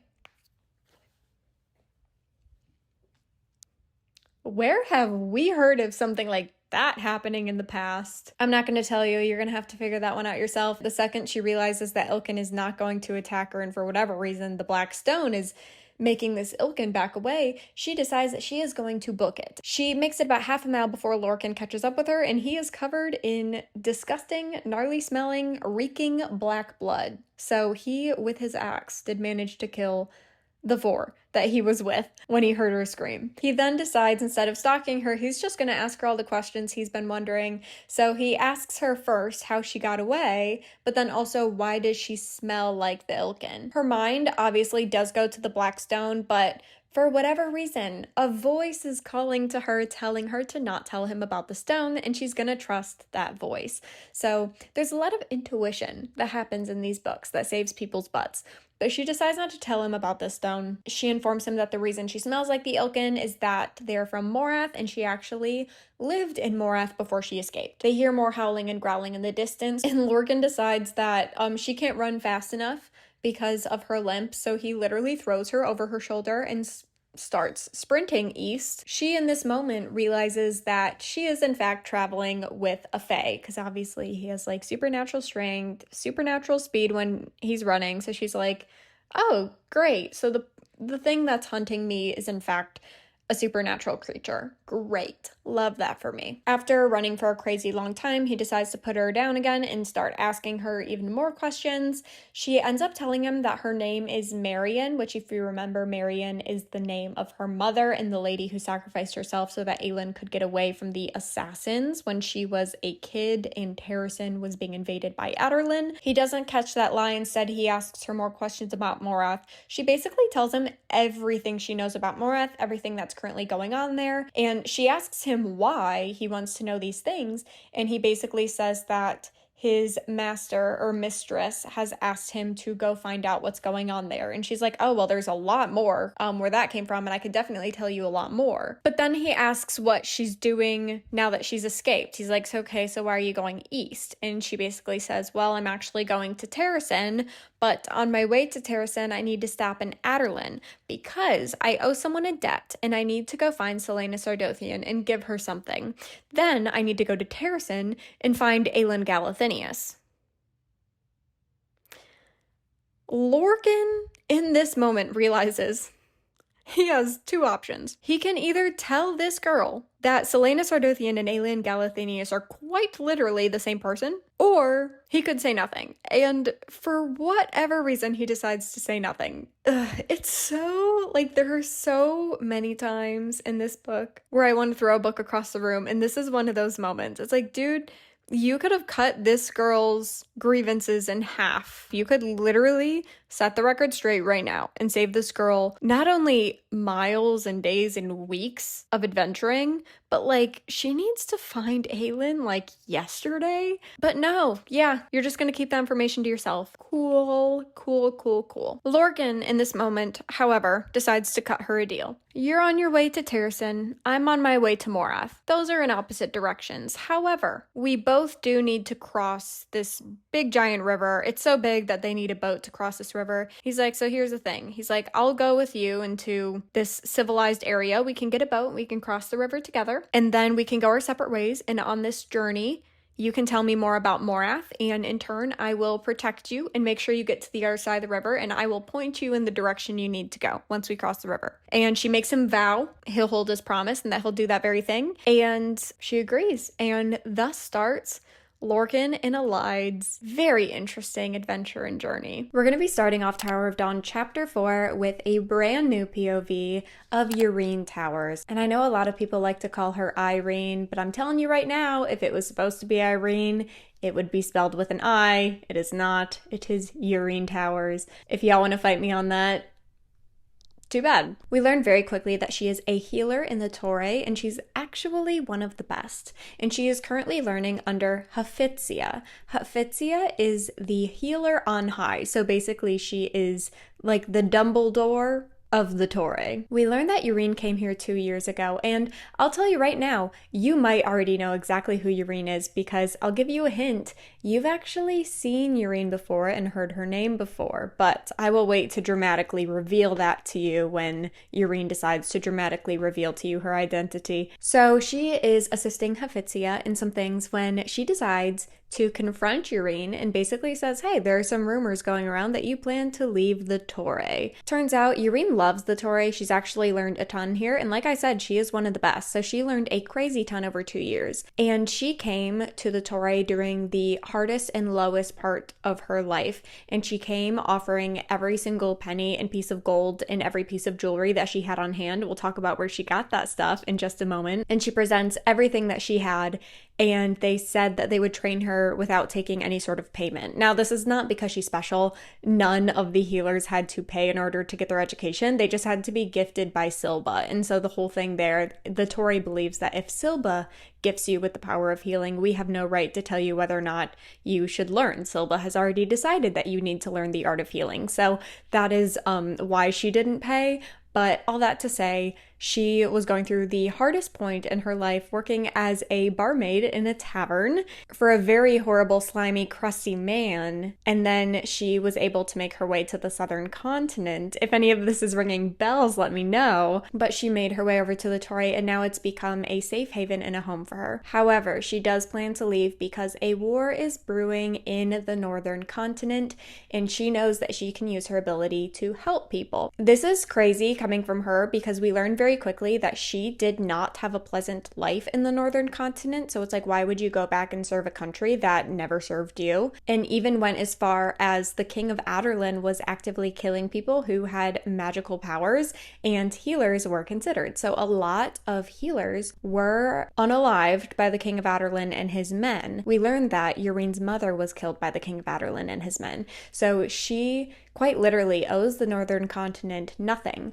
but something that has really been, I guess, convicting her and giving her guilt is the fact that because of that, there will be no healers during this war. All of the healers were either killed or they pretended not to be healers and they hid their healing abilities, and so none of them have actually been trained and most likely do not know how to use their healing magic. So that is why Yrene wants to go and fight in the Northern Continent. Very admirable, very noble. I love Yrene. She is one of my favorite characters, and I hope you fall in love with her as much as I do. Hafizia tries to reason with her, but Yrene is not being swayed, and Hafizia even goes as far as to bring up Prince Caution. Apparently, Prince Caution has the hots for our girl Yrene over here. There's like this funny backstory where one of his servants was injured and Yrene, well, injured or sick, it goes either way, but she was healing one of his servants basically, and he fell in love with her instantly,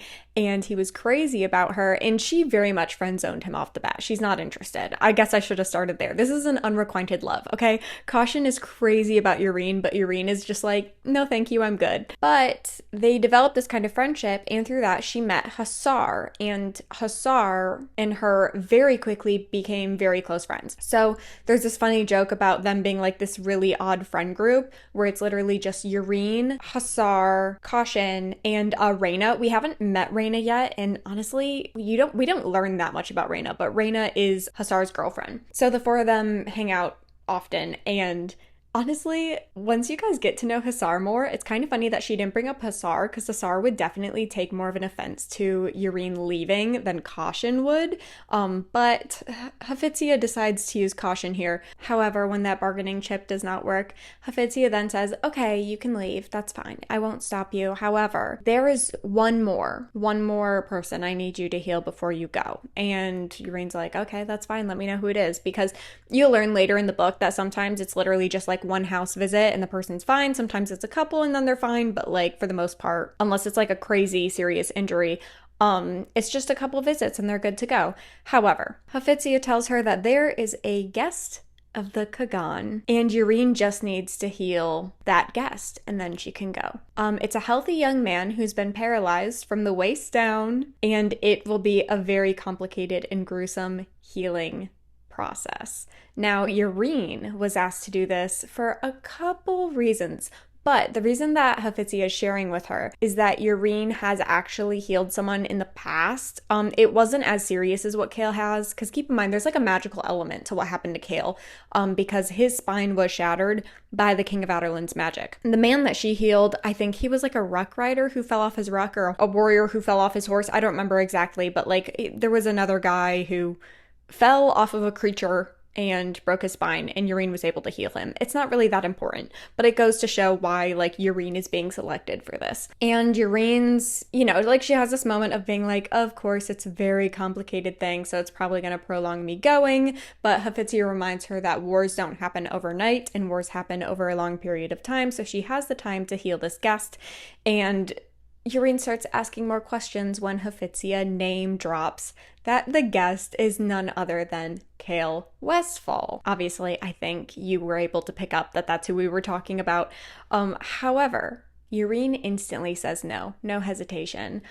She knows exactly who Chaol Westfall is, because he was the captain of the guard to the King of Adarlan, and the captain of the guard oversaw all the soldiers who were responsible for killing her mother. Then on top of that, the King of Adarlan had her entire town that she grew up in, called Fenharrow, wiped from the map. Now, here's the crazy thing, and Hafizia does tell her, like, well, now his son is king, maybe his son is different, and she's like, I doubt it, I don't know. He at least, like, he stood by while his father did all those things, but I will remind you, like, a little detail here that's not brought up in the book. Dorian fell in love with Sorsha, who was a non-magical healer, right? Sorsha was from Fenharrow. Okay, so in my brain, I like to think that these girls were like childhood best friends because they're about the same age, but that's not what I'm drawing attention to. I'm drawing attention to the fact that Dorian put Fenharrow back on the map because of Sorsha.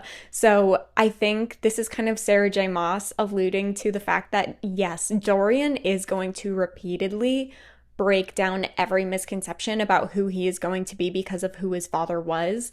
And this is just one of those moments. Like, Dorian put a town back on the map against his father's wishes when his father was still king. But Dorian's rebellion against his father was always so subtle, and it was always these less flashy things. So naturally, these people from all over the globe are not going to know that Dorian was rebelling against his father, but we, as the readers in Throne of Glass and Crown of Midnight, got to see all the ways that Dorian was constantly pushing up against his father's rule. So I just think that says a lot of amazing things about Dorian, and it also just goes to show like how Sarah J Maas can really like create a world. Like, she doesn't have to spell out everything for the reader. There's so much subplots and undertones, and okay, sorry. I could geek out about that. This is what I mean when I say Sarah J Maas is a very artistic writer in the way that she has literally created worlds. She's not just writing one plot, she's writing an entire world. Yrene says no, she's very adamant not to treat Chaol, because whether or not he was like directly or indirectly involved in her mother's death, he was very complacent, and he did in some way or another play a part in it to her knowledge. So Hephaestia takes a minute to remind her about the oath she took as a healer. Now, if you know anything about I think there's a more official name for it, but it's like the do no harm vow that all like doctors and surgeons and nurses have to take.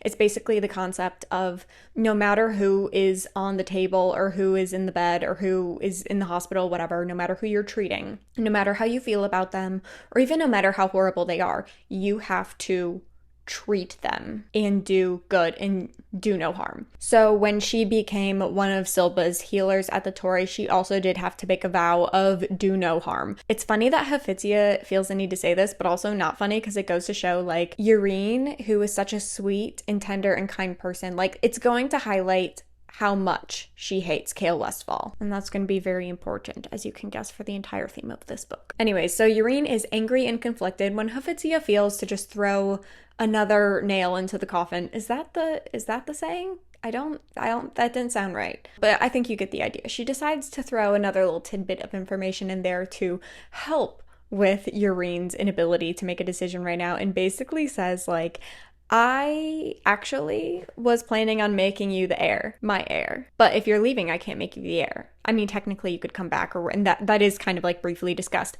But she's like, I was going to make you the heir to be the next healer on high and like take my place. That's crazy. So I think that serves a couple things. One, it goes to show Hephaestia and Yrene's relationship, but then on top of that, it goes to show us how good at her job Yrene actually is. But then if you have not yet guessed who Yrene is, there's this moment where Yrene's attention is drawn to this little brooch in her pocket, and in this brooch she keeps a note that was written to her long, long ago. It says, "For wherever you need to go and then some, the world needs more healers." And you have heard that before in Assassin's Blade. If you remember the short story, The Assassin and the Healer, Selena, on her way to the desert in the Silent Assassin's Keep, she stays in a tavern and she runs into a barmaid who is almost attacked, and Selena saves her life. She then proceeds to teach her self-defense and hear this girl's story. And this girl's story is that she is from Fenharo, and all she wants to do is go to the southern continent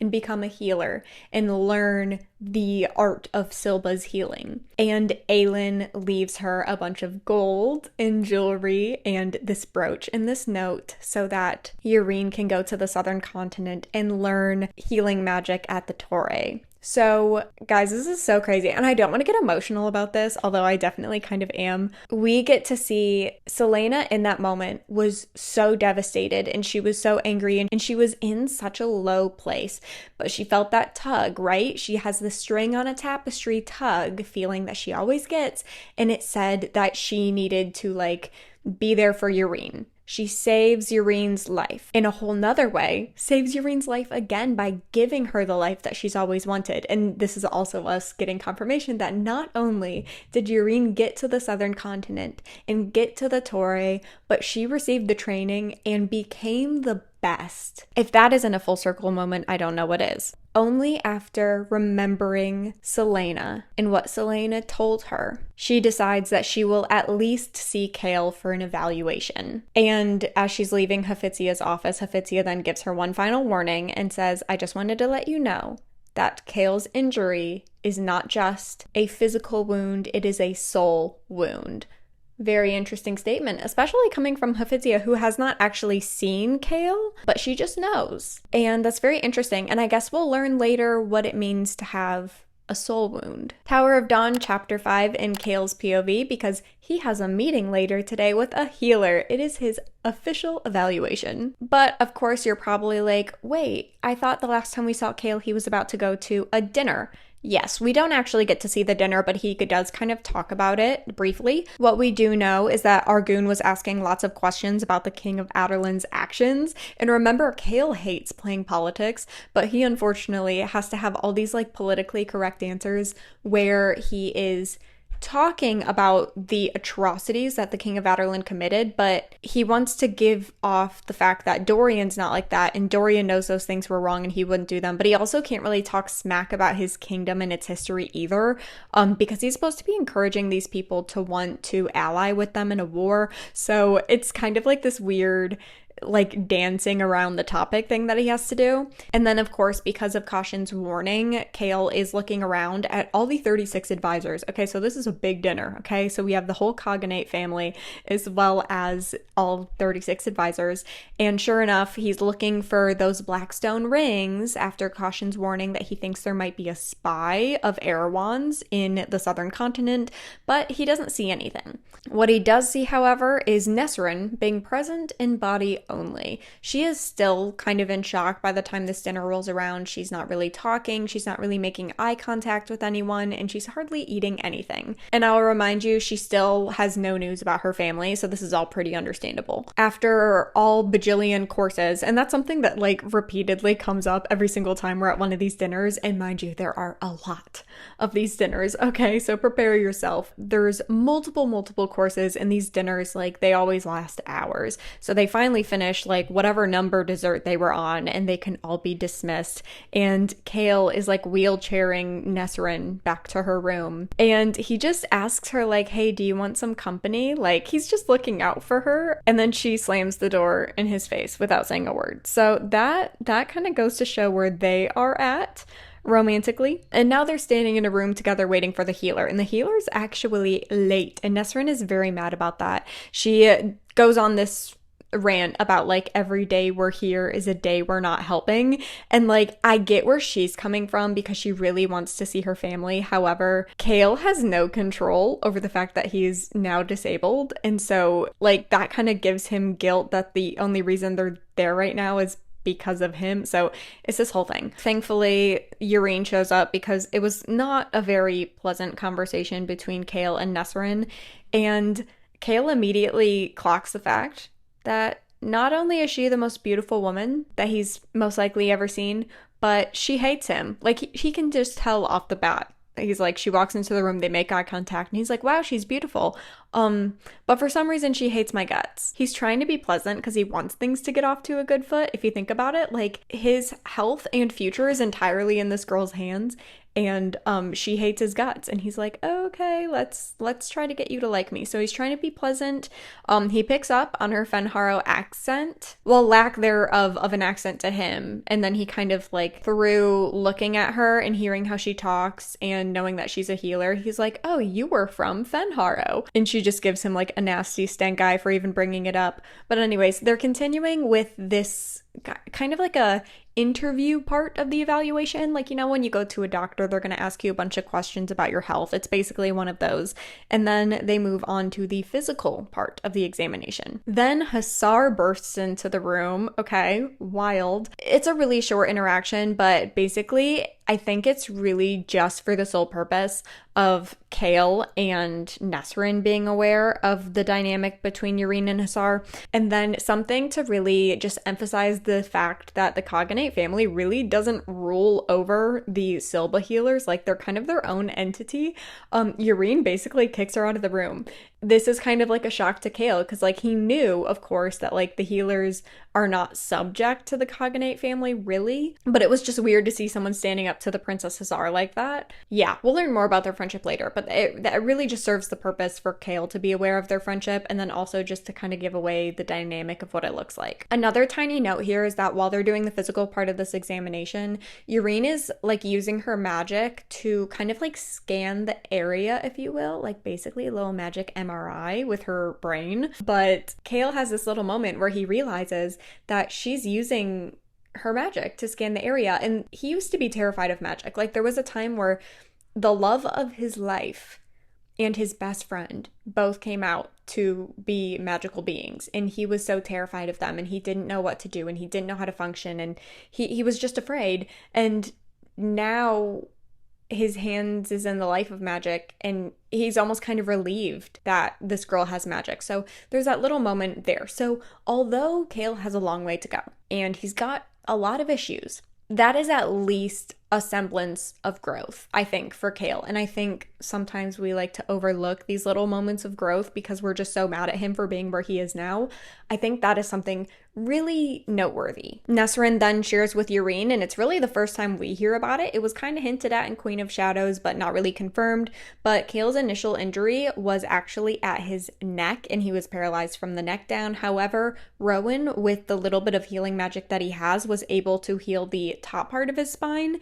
However, the worst blow was to his lower back, which is why he's paralyzed from the waist down. So they're gathering all this information. She's looking at the injury and then basically just says like, okay, I need to speak to the healer on high, Hafizia, and you'll hear back from me soon. And once she leaves, Kale kind of puts two and two and two and two together, and he basically realizes like, okay, she is from Fenharrow. She is a healer. I know what happened to the healers and what happened to Fenharrow. She's not coming back. Like, he knows in that moment he's not going to get healed. Tower of Dawn, chapter 6. This is going to be in Yrene's POV after she leaves Kale's rooms. She is mortified by how bad her bedside manner was. She's usually praised for being really kind and very sweet to all the people she's treating, but she just could not find it in herself to be nice to Kale because she just genuinely does not understand how she can treat him. Like, she knows she can. Like, after looking at his injury, she's like, all right, like, it's gonna be hard, it's not gonna be easy, but I can definitely treat him. However, do I actually want to? Like, do I actually have the heart to do this? So she goes all the way back to the Torre to meet with Hafizia to kind of talk about everything that she learned and how she feels about treating Kale. And while she's waiting in Hafizia's office, she makes this tiny little side comment to the reader, and it's such a small thing. It's literally like 2 sentences, but I really want you to like put a pin in this information, okay? And then we're gonna not revisit this for a hot minute, but I'm just begging you to remember it. She basically says that there are owls all over Hafizia's office because the owl, the bird owl, is a symbol of Silba. It's Silba's symbol. Wow, say that 5 times fast. It's Silba's symbol. Anywho, so she goes and she tells Hafizia exactly that. She's like, I can treat it, technically, but can I actually treat Kale himself? Hafizia then mentioned, she's like, well, did you notice that the captain of the guard is not only a woman, she's from the southern continent, so she's a woman and a foreigner. Do you really think that Dorian would let that happen if Dorian wasn't a different kind of king? And it's not enough to change Yrene's mind entirely because she also is like, well, Dorian's not Kale and Kale's not Dorian, but Kale is the hand of the king to Dorian and Dorian's a different person. Like maybe there's something I'm not thinking about here, or maybe Kale didn't play as big of a part as I thought. So although she still hates his guts, and she's still very wary about doing this and still looking at him reminds her of her mother's brutal murder, she does decide, however, that she's going to at least try. Now let's jump to Kale and Nesrin's POV because Kale is begging her to see her aunt and uncle.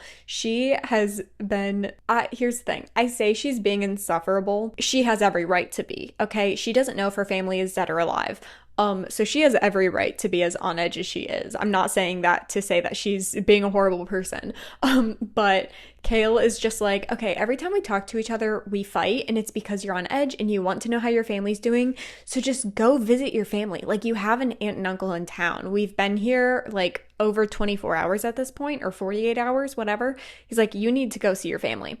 So Nesrin doesn't like the idea of leaving his side, but she's like, okay, fine, I'll go. So Nesrin leaves, and before she does, she promises Kale that she will be back by dinner time. You'd be surprised how important that is later. So she's making her way to the front gates when she runs into the handsome heir, or one of the potential heirs, Sartok. Sartok offers to walk her all the way to the gates because I guess it's a long path, and she cannot resist this man. And she's like, okay, fine, I guess you can walk me to the gate. So while they're walking together to this gate, he asks about how the evaluation went, and Nesrin says, great, yeah, he's being seen by a healer named Urine. Have you heard of her? And Sartok just lets out this laugh, and he's like, yeah, not only do we call her the Golden Lady, but my little brother Caution, he's very much in love with Urine. And he also tells her that Urine is the best one for the job. Also reiterates the story to her that we've already heard, that Urine has healed someone who's been paralyzed before due to an injury.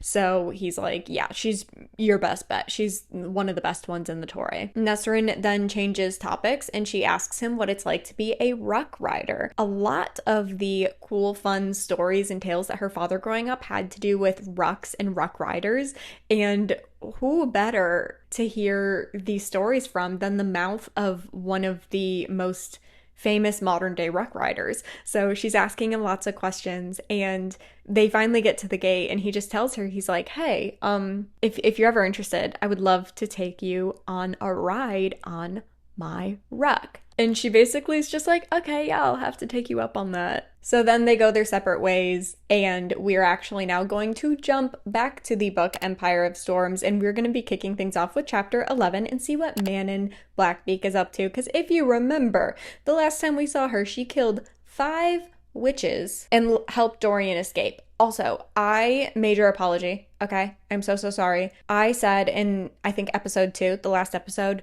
that she killed Iskra and 4 other witches. I don't know why that was in my notes, and I don't know why I read that off my notes and didn't clock that it was totally wrong, because I've read these books multiple times.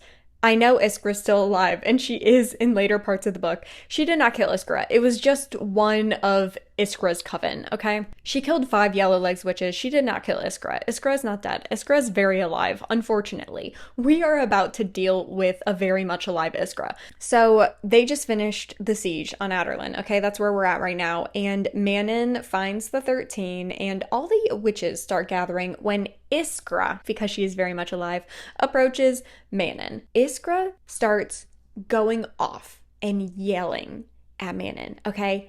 Because she can smell Yellowleg's witch blood on Manon. She literally approaches her and says, who of mine did you butcher? Okay, so this is a crazy accusation, because remember what I said about witch killer. Witch killer is a crazy accusation to fling out, especially at your wing leader. So Iskra coming up to Manon and confronting her like this is absolutely insane. Manon is very quick to make up a story. She says something along the lines of she was about to get Dorian, and this Yellowlegs witch came up and tried to attack her because this witch wanted the glory of getting Dorian and bringing Dorian in by herself, and Manon, in a way of self-defense, killed this witch. Iskra, of course, is not buying it, and a lot of chaos is breaking out, and then Iskra just decides to leave. And Manon knows that she is going to report this to the grandmothers. So things are about to get really, really, really crazy. Manon then turns to Sorrel and Astrin as a part of the 13 Coven,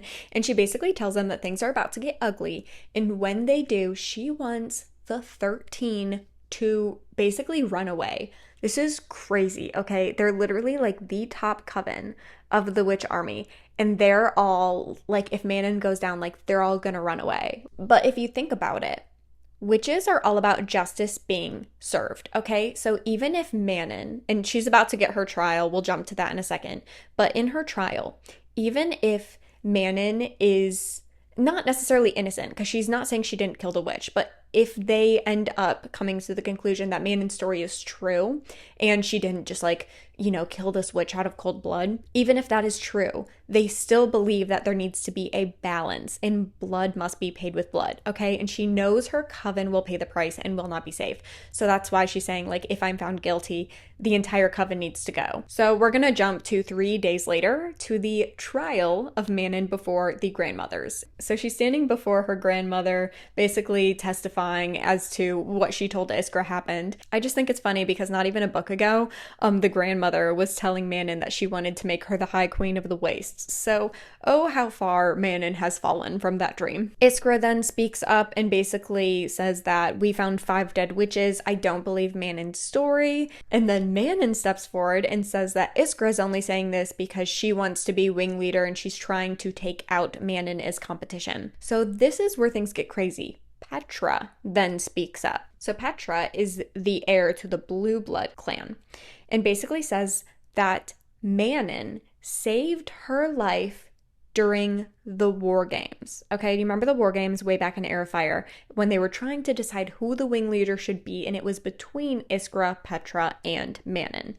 Petra reminds everyone that she is only in the position that she is, and that is not having a wyvern anymore because Iskra pulled an illegal move on her and tried to get her eliminated during the games and tried to kill her. You were not supposed to maim or try to kill anyone, but Iskra made a killing blow at Petra, and in doing so, her wyvern paid the price, and Petra almost paid the price too, but Manon almost gave up everything, and she dove down and she rescued Petra's life. She even tried to save the wyvern's life and was not able to save Keely, but she was able to save Petra. So Petra makes this point to say, like, Manon had me as competition, and Iskra had me as competition.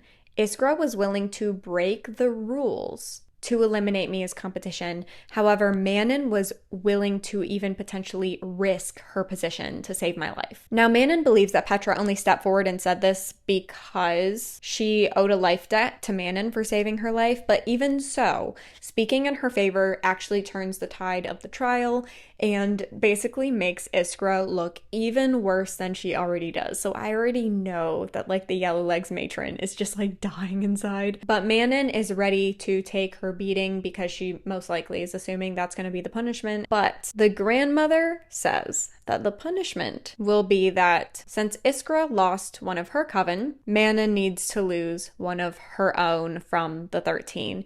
And the Black Meek grandmother chooses Astrid to be executed. Now, this is wild, okay? Because we know that Astrid and the Black Meek grandmother have beef because Astrid got pregnant and it was a big deal for a Black Meek witch or just any witch in general to have a baby, and then Astrid was not able to deliver the baby to term and the baby was born stillborn, and the grandmother was so mad at Astrid for not being able to give birth to this healthy baby that she marked her as unclean and like tortured her. It was like this whole thing, okay? And Astrid actually sharing that story with Manon is the reason why Manon's even second guessing everything and really like not for what the witches are doing. And in my opinion, one of the reasons that she's even helping Dorian, I think that's very crucial here. And whether or not the grandmother's actually picking up on that's what's happening and that Astrid played a part in by telling Manon her story, whether or not that's the case, the Black Meek grandmother has been trying to get rid of Astrid, okay? So it's crazy that she's using this as an opportunity to have Astrid publicly executed. We are in such a point in the series where we are going to be referring back to stuff that happens in the earlier books in the series, like every other chapter. So I'm gonna do my best to rein it in, but you're most likely checking in because I'm one of the few people who goes beyond the step-by-step what happens and actually like jumps all over the timeline with you to help draw connections. So I get that's why a lot of you watch mine as opposed to like other Throne of Glass recaps, and I get that. I'll just try not to go on like these crazy tangents, but I'll still give you what you're here for. Do not worry. Have no fear. Let's jump back to Tower of Dawn to chapter 7. This is going to be in Chaol's POV just a moment after he sent Nesrin to visit her family. He calls for his servant that was assigned to him basically. Her name is Kaja, or at least I think that's how you say it. He summons Kaja and basically asks her to do him 2 favors, okay?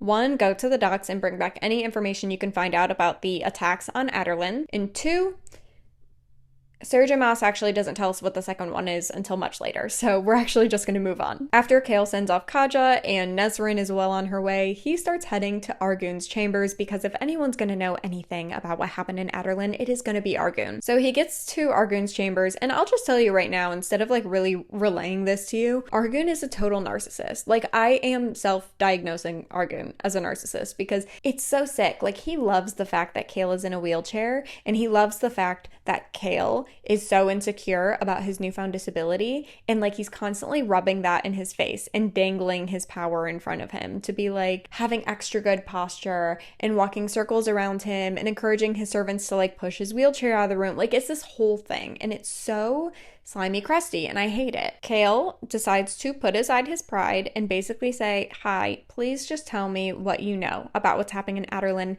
And Argun's like, sorry, can't do that. Also, I feel like being seen with you sends a message that I don't care to send. So, never come seek me out again, and has him removed from his chambers. Flash forward to later that night at dinner, Nesrin is still not there. So Chaol's like, okay, she said she'd be back by dinner. Maybe she's running a little bit late, whatever. I'm not going to freak out too much yet. However, he is very much going to be on edge for the entirety of dinner. Katja also returned from the docks right before Chaol went off to dinner with no more information than he's already gotten. So he's also very on edge because of that as well. He doesn't know why Nesrin's running late, and he has no idea where his king is. On his way to dinner, Chaol starts realizing that it's kind of dumb to send off Nesrin alone. If there is a spy, like Caution is suggesting there is, then there's already kind of a target on his back and her back. So he's like, great, I just sent her into a foreign city unattended. And it's not a foreign city to her, but it is to him. And also, they're technically foreigners there because they represent the King of Aderlin. So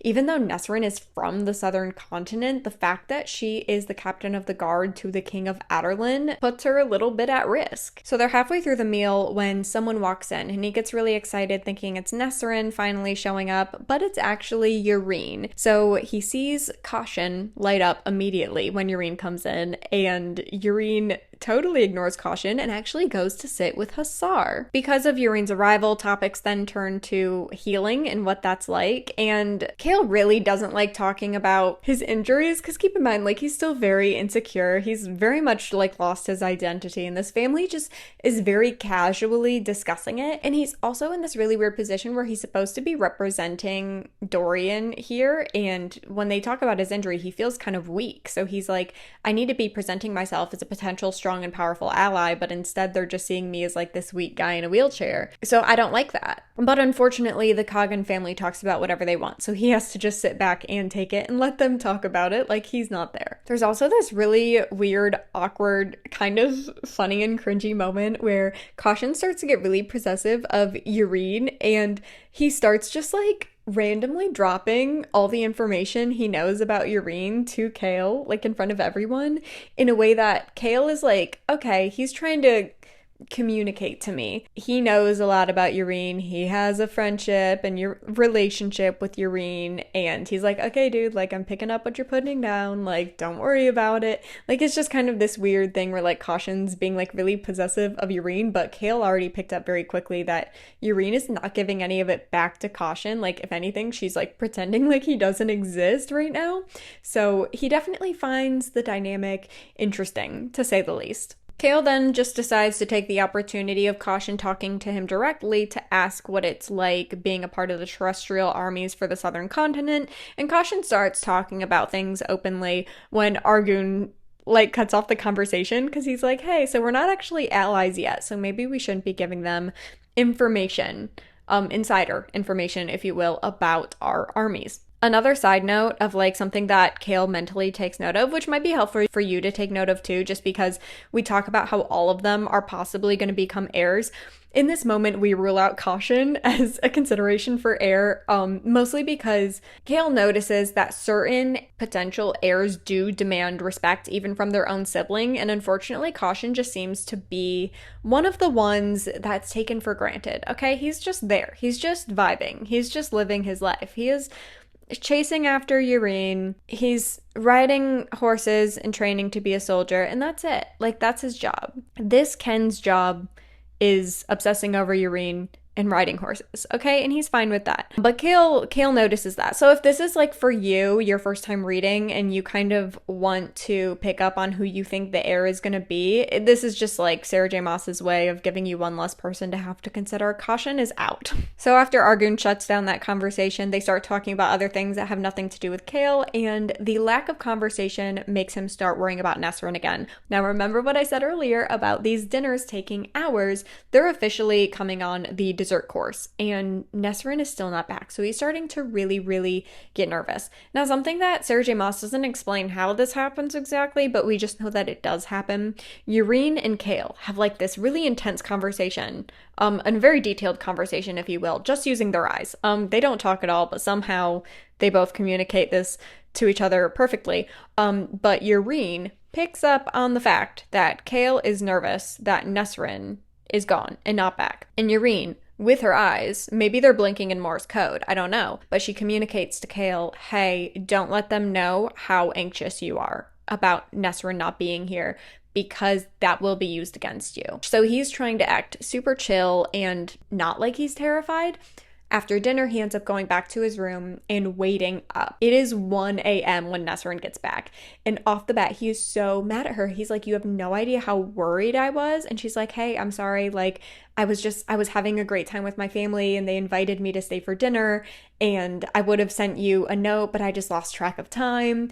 And he's like so mad at her. And she's like, well, my family's alive, if you care. Since you're so determined to be mad at me right now, my father sent my uncle a letter and he said they're fine. They got out and they're in hiding, but they're fine. They survived. And he's happy for her, but she's annoyed with him for being annoyed at her. So she just slams the door again and goes back into her room. Lots of door slamming going on between these two, okay? They're not doing great romantically. Now let's jump back to Empire of Storms chapter 12 and let's go to Aelin and her court's POV because it has been a hot minute. So they are traveling through the Terrasen lowlands, and honestly, her seeing the poverty of this area is making her feel a lot of guilt. She actually is, all the gold that she has on her, she's like kind of dropping it in random places as they go. And obviously she's like, this isn't enough and nothing will ever be enough to fill the void that I have of guilt for leaving these people the way that they are. And this is kind of heartbreaking because, you know, she was 8, you know, when everything went down. So it's like, what could she have done at the ripe age of 8 years old? But I do think it's really important to note that she's starting to slip back into this really like guilt-full mindset. And a lot of that has to do with all the rotten, gnarly things Darrow just yelled at her in the tavern. So we find out that although they are on their way to see Captain Ralph, the Pirate King of Skulls Bay, they're making a detour real quick first to the Temple of the Stone. This is quite literally just a temple built around the rock where Brannon first placed his foot upon the continent when he first came to Terrasen. Okay, so we are on the border of Terrasen, specifically Ilium, which is like a little town on the border, okay? So this temple, well, the rock period, but the temple around the rock is very big deal, very symbolic in Terrasen's culture and history. So they're getting closer and closer to this temple when Adian warns her that there are 50 Adarlan soldiers camped on the border of Terrasen in Ilium, but Aelin says she refuses to hide in her own kingdom. So lots of towns and areas in Terrasen are still very much inhabited by Adarlan soldiers. And Ilium is one of those places. Adian wants her to, like, you know, think about it, and they start to butt heads. You'll learn that Adian and Aelin have very different ideas of how things should be handled. And that is something that's going to come up a lot in their POV, but of course, naturally, he is still her sworn sword. He is still loyal to her, and he still loves her dearly as his cousin. But as a warrior, he disagrees with a lot of the ways that she handles stuff. And this is one of those things that we first really start to see them butt heads on. But she reminds him, of course, that symbols have power. And Adian cannot disagree with this because he actually told Kaelin Dorian that same exact thing in Heir of Fire. So he's like, okay, fine. Like, we'll do it your way. Know that I'm not happy about it, but we'll do it your way. This is where they discuss that there's a myth that Ilium used to be a stronghold for the Mycenaeans, okay? So the Mycenaeans were not nobility, they were actually crime lords, okay? But they were legitimized during a time of war by one of the kings of Terrasen because Ilium's on the border, and so whenever there was an invasion of Terrasen, like, most likely the invaders were coming through Ilium first. So the city was about to be under siege, and this king of Terrasen made the Mycenaeans legitimized so that they would fight in this war for them. However, years later, I guess, in another war, the Mycenaeans did not agree with, like, the purpose or the reasoning behind the particular war, so they didn't want to fight in it. Adian believes the Mycenaeans were a myth, Aelin, she's not outright saying it, but she's kind of implying that she believes the Mycenaeans were real, especially their sea dragons. Aelin thinks that if she liberates Ilium, she could summon the Mycenaeans and their sea dragons. Basically, Aelin reveals that her plan is to take back this Temple of the Stone from the Adarlan soldiers and make the King's Flame bloom. Okay, so here's even more Terrasen lore for you. The King's Flame is a red and orange flower, and the last time it bloomed was for Aelin's uncle Orlan, who was the king of Terrasen before her. So she was his heir. And if the King's Flame blooms for her, she would basically be the undisputed heir. So I want you to think of this as like the equivalent of Thor being the only one to lift Thor's hammer. Arguably, I know there was like the whole thing about Captain America, but you get the idea. Then also, when you think of like King Arthur pulling the sword out of the stone, like that means that he's like the true king. This is kind of like that idea. Like if the King's Flame blooms for you, then you're the rightful king. And Aelin knows that she is the rightful king of Terrasen. So it's a very big deal.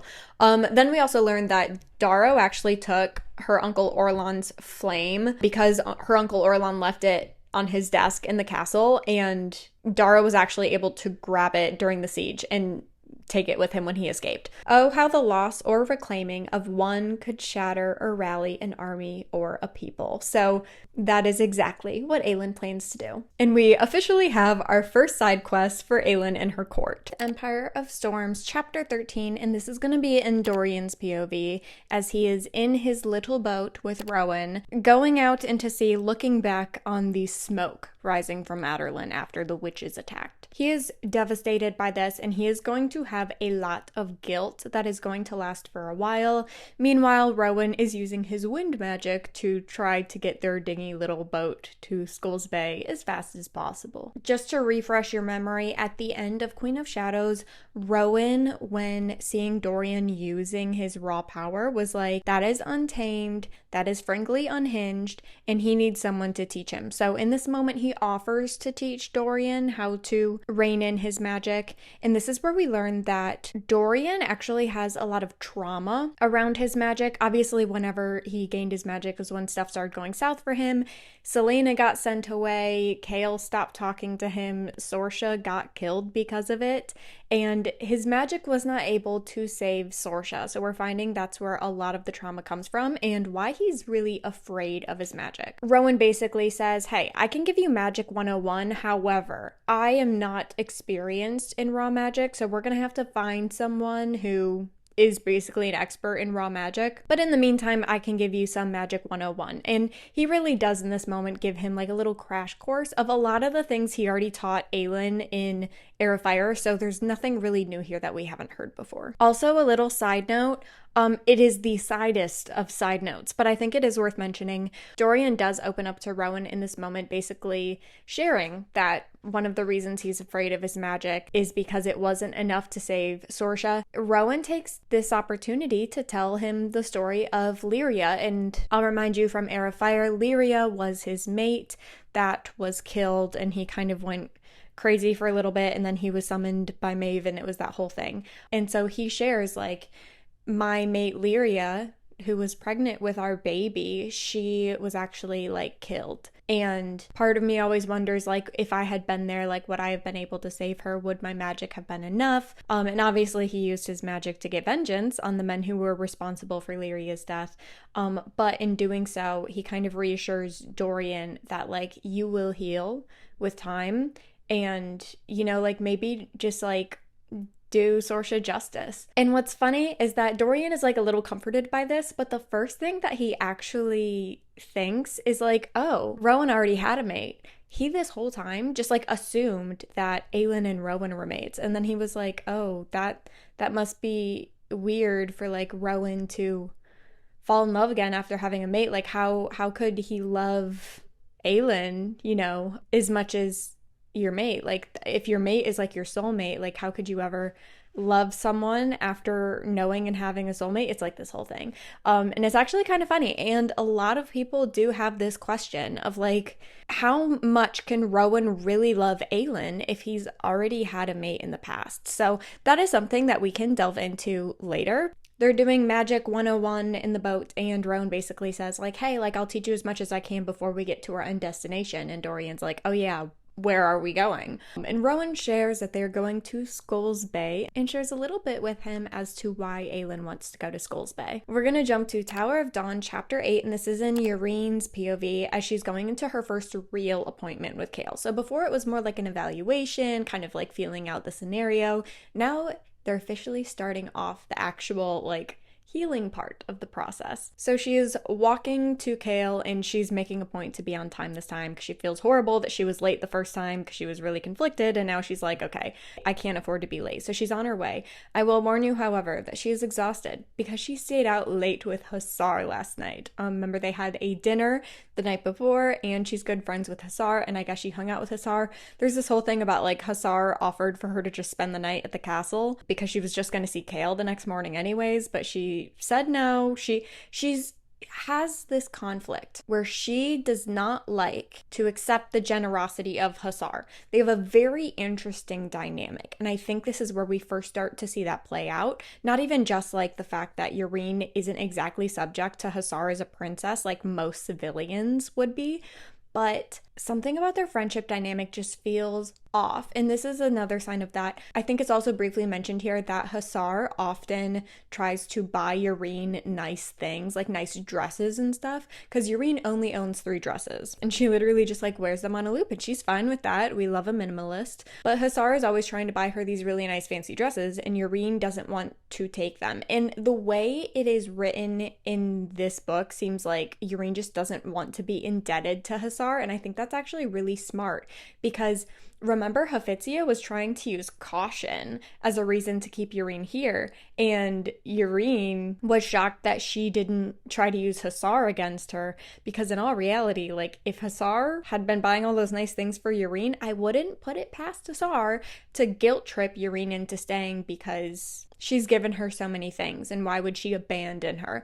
Okay, that's kind of the person Hussar is. We haven't deep dived into Hussar's personality yet. I definitely have hinted at it here and there, but if you were reading the book word for word and not just watching these, or if you've read the books, you know Hussar has a very entitled personality, kind of what you would expect from a spoiled rotten princess who actually has a shot at being the next heir. Like, she just feels really entitled, and frankly and unfortunately she feels entitled to Yrene, and Yrene can sense that, and she can enjoy her friendship with Hussar, but she is not going to bend over backwards to give Hussar reasons to feel entitled to her. That was a really long explanation for the tiniest detail that Hussar invited her to stay over. Yrene said no. Hussar offers to buy her more dresses. Yrene says no. Another thing that Yrene is conflicted about on this walk is actually caution related. She feels kind of bad for the night before, like totally just like pretending he didn't exist, but at the same time, she knows that she needs to make it so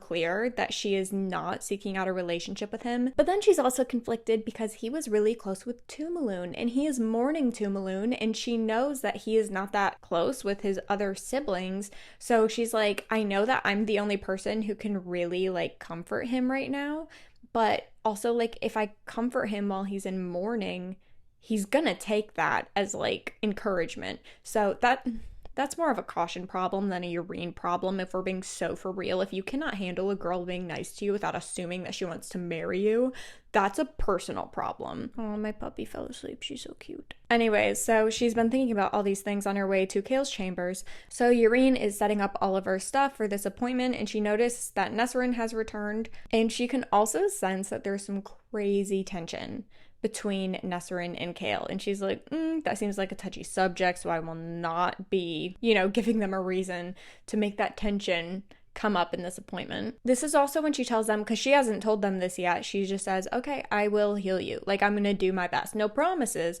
but I'll do my best. So Nesrin and Chaol are very, very relieved to hear this, because remember, Chaol knew that Yrene hated him, so he kind of assumed that she was not going to actually heal him. So they're both relieved by this, and then Yrene basically tells Nesrin, like, hey, this is gonna be a really long appointment, so if there's anything you need to do, now's a good time to do it.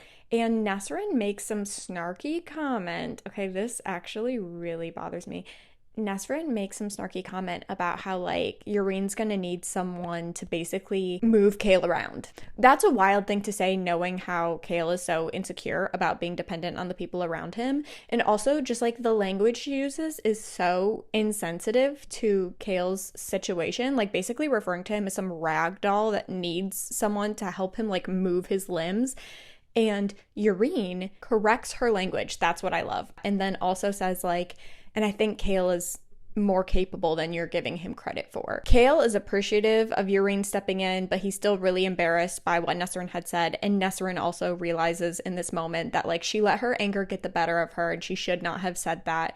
And she's like, you know what? Actually, there are some things that I could definitely be doing today, so I'll leave you to it. And Nesrin excuses herself. Yreen also takes this moment, and remember they had like that lovely in-depth, super detailed conversation just with their eyes over dinner. I guess it's like a continuation of that conversation, but now they're actually in person and alone, so she's speaking to him this time. But she just informs him, like, hey, this is not a place where you're gonna be safe a lot to just speak your mind and expose your weaknesses. Basically, she says, like, not only were you smart to not indicate that Nesrin is super valuable to you at the dinner table, but you also need to be careful of Kaja. So remember, Kaja is the servant that's been assigned to Kale to take care of him while he's a guest at the Cognate home. And basically, Yreen reveals that all of the servants, like, without a doubt, all of the servants have been paid off by one of the potential heirs, and they basically use them as spies. So literally, all of the servants are paid off. It's just a matter of who is paying off who. Kale then asks a little bit more about these servants. He's basically trying to feel out, like, are they more like slaves or are they actually like compensated workers? And Yreen actually reveals that being a servant is actually like a desirable position and a competitive position. They are paid well, they're treated very well, and they have rights. So they're by no means anything close to a slave. It's just like a job. And if anything, it's actually a very desirable job that a lot of people really want, to the point where it's almost kind of like a royal family line in the way that, like, you kind of have to be born into it, because it's really hard to just become a servant. Like, you have to be born into it for the most part. There are ways, but like it's a little different than how you would typically see servants depicted in other books. She then takes this as an opening to ask him about these slave camps in Aderlin and Aderlin's history with slaves, and he immediately shuts her down, basically saying that he's never owned one and he never will own one. And the first thing that Dorian did when he became king was he basically banned slavery, and he shut down all the slave camps and let all those slaves free. Yreen is immediately shocked by this, and she's like, oh, like, maybe my presuppositions are wrong here, like, maybe Dorian is different. But then she realizes, like, okay, so if Dorian's so different, then how did you serve both Dorian and his dad with a clear conscience? Like, you're just playing both sides, so, like, how can we know who you are truly at your core? Then Kale responds, there are choices in my past that I have come to regret, but I can only move on and attempt to fix them. Fight to make sure they do not occur again, which I cannot do while in this chair. Yreen immediately is like, just because you're paralyzed doesn't mean you can't help make the world a better place. It's just gonna look different than what you originally wanted it to look like. Like, maybe you're not gonna do it as a warrior. Maybe you're just gonna do it as the hand to the king. This is too touchy of a topic for Kale, and he really doesn't want to talk about it. He's in this point now where he doesn't want to look on his disability in a positive light. He just wants to be angry. And I do think, like, you know, there's stages to mourning, and I do think he is, like, mourning the future he saw for himself. This is why, like, I do sympathize with Kale to an extent, is because in these moments, I think people want to get mad at him for being mad, but in all reality, like, everything he thought he was going to have and everything he's ever wanted has been ripped away from him, and something that he thought he was never going to lose, which is just his sense of identity, has now been stripped from him. Anyone who's gone through something that traumatic has a right to go through a mourning phase of anger. Now, it's not okay when the anger starts lashing out and hurting other people, but it's okay for him to be upset and just not want to see it in a positive light right now. Like, he just wants to be upset, and that's okay. She also sees this, and she's a healer, and she has healed more than just physical, okay? She knows, like we said earlier, soul wound on top of physical wound for Kale and his injury here.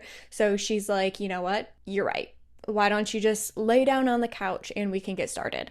So she is letting Kale do it on his own because he wants to. So she is waiting for him. And as he is getting from his wheelchair to the couch, he asks her about caution. And now what she says here is wild, but honestly, like, so true. Like it's one of those things where like no one wants to say it out loud, but everyone is thinking it. He basically says like, so why aren't you giving Caution a chance? Because he could tell from the dinner, like she clearly is not even considering it. And she basically just says like, why would I subject myself to falling in love and marrying someone and potentially having children with someone who is destined to die? This is her basically just outright saying that she knows he's not going to be the heir. And even if she could find it in herself to love him, why would she do that if it meant the death of her and her future children? Like, better not to even entertain those feelings at all. So that's a crazy thing to say, but in all reality, like, there are so many options for heirs, and Caution's probably on the bottom of that list. Like, we don't know if like Tourmaline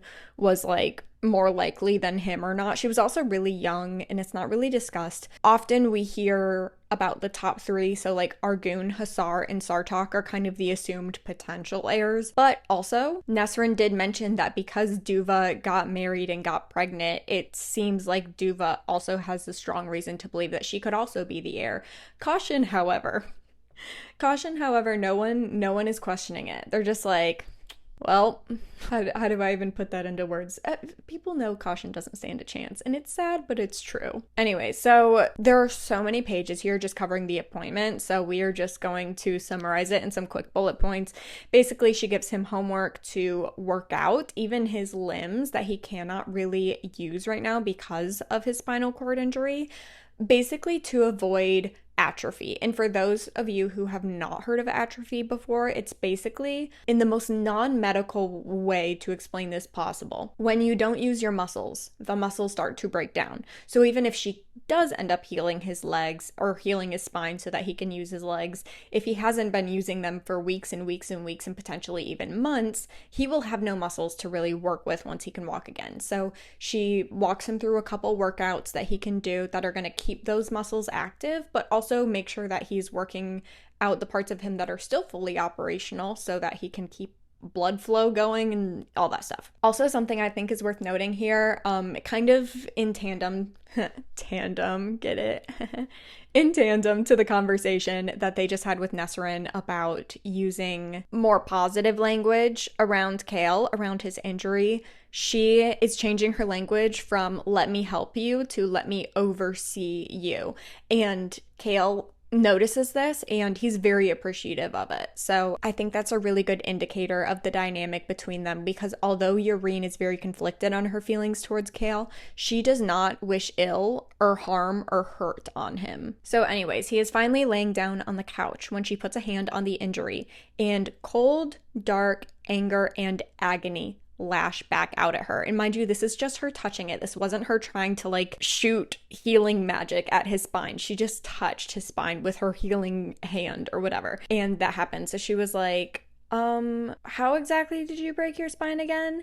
And he was basically like, oh, I just got hit with some magic. And she reveals that the magic is actually still there in his spine, and that's what lashed back out at her. Kale is not wanting to explain Valg magic to her, but Yrene is starting to really freak out, and she keeps repeatedly asking him to tell her what in the world happened to him the day that the castle shattered. So he then, in whispered tones, of course, because Kaja is standing outside the door, and we know that she's a paid spy, we just don't know what heir she's paid by, and Kale whispers to her everything about Valg magic. She does a good job presenting as a calm, cool, and collected girly pop. However, she is internally absolutely freaking out. So she finally asks him the question that is on her mind, which is this magic what the army we are fighting against has? And he says yes. So she has a couple thoughts here. One, if the southern continent helps or not, this is the kind of magical army that is coming for them.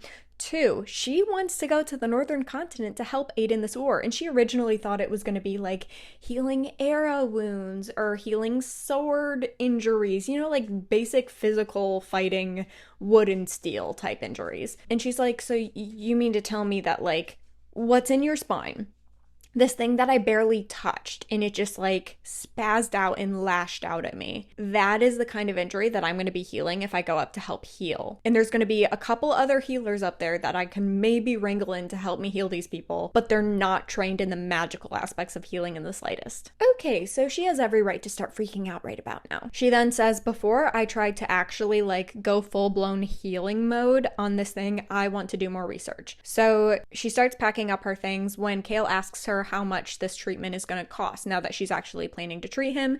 And she basically just says she could accept donations, but they would go towards the Torre's upkeep, basically. But what she says is, I was given this gift by Silba. It is not right to charge for what has been granted for free. So kind of like what they told her when she asked to come be trained in the art of Silba's healing. As she's leaving, all the kind feelings she had towards him and wanting to make him feel more comfortable in adapting her language and all that, it all starts to fizzle away after he asks how much it would cost. Because, you know, if you think about it, like, any money that he has as the Hand of the King is Aderlin's money, which was most likely from the King of Aderlin. So in her mind, like, all that money is like bloodstained.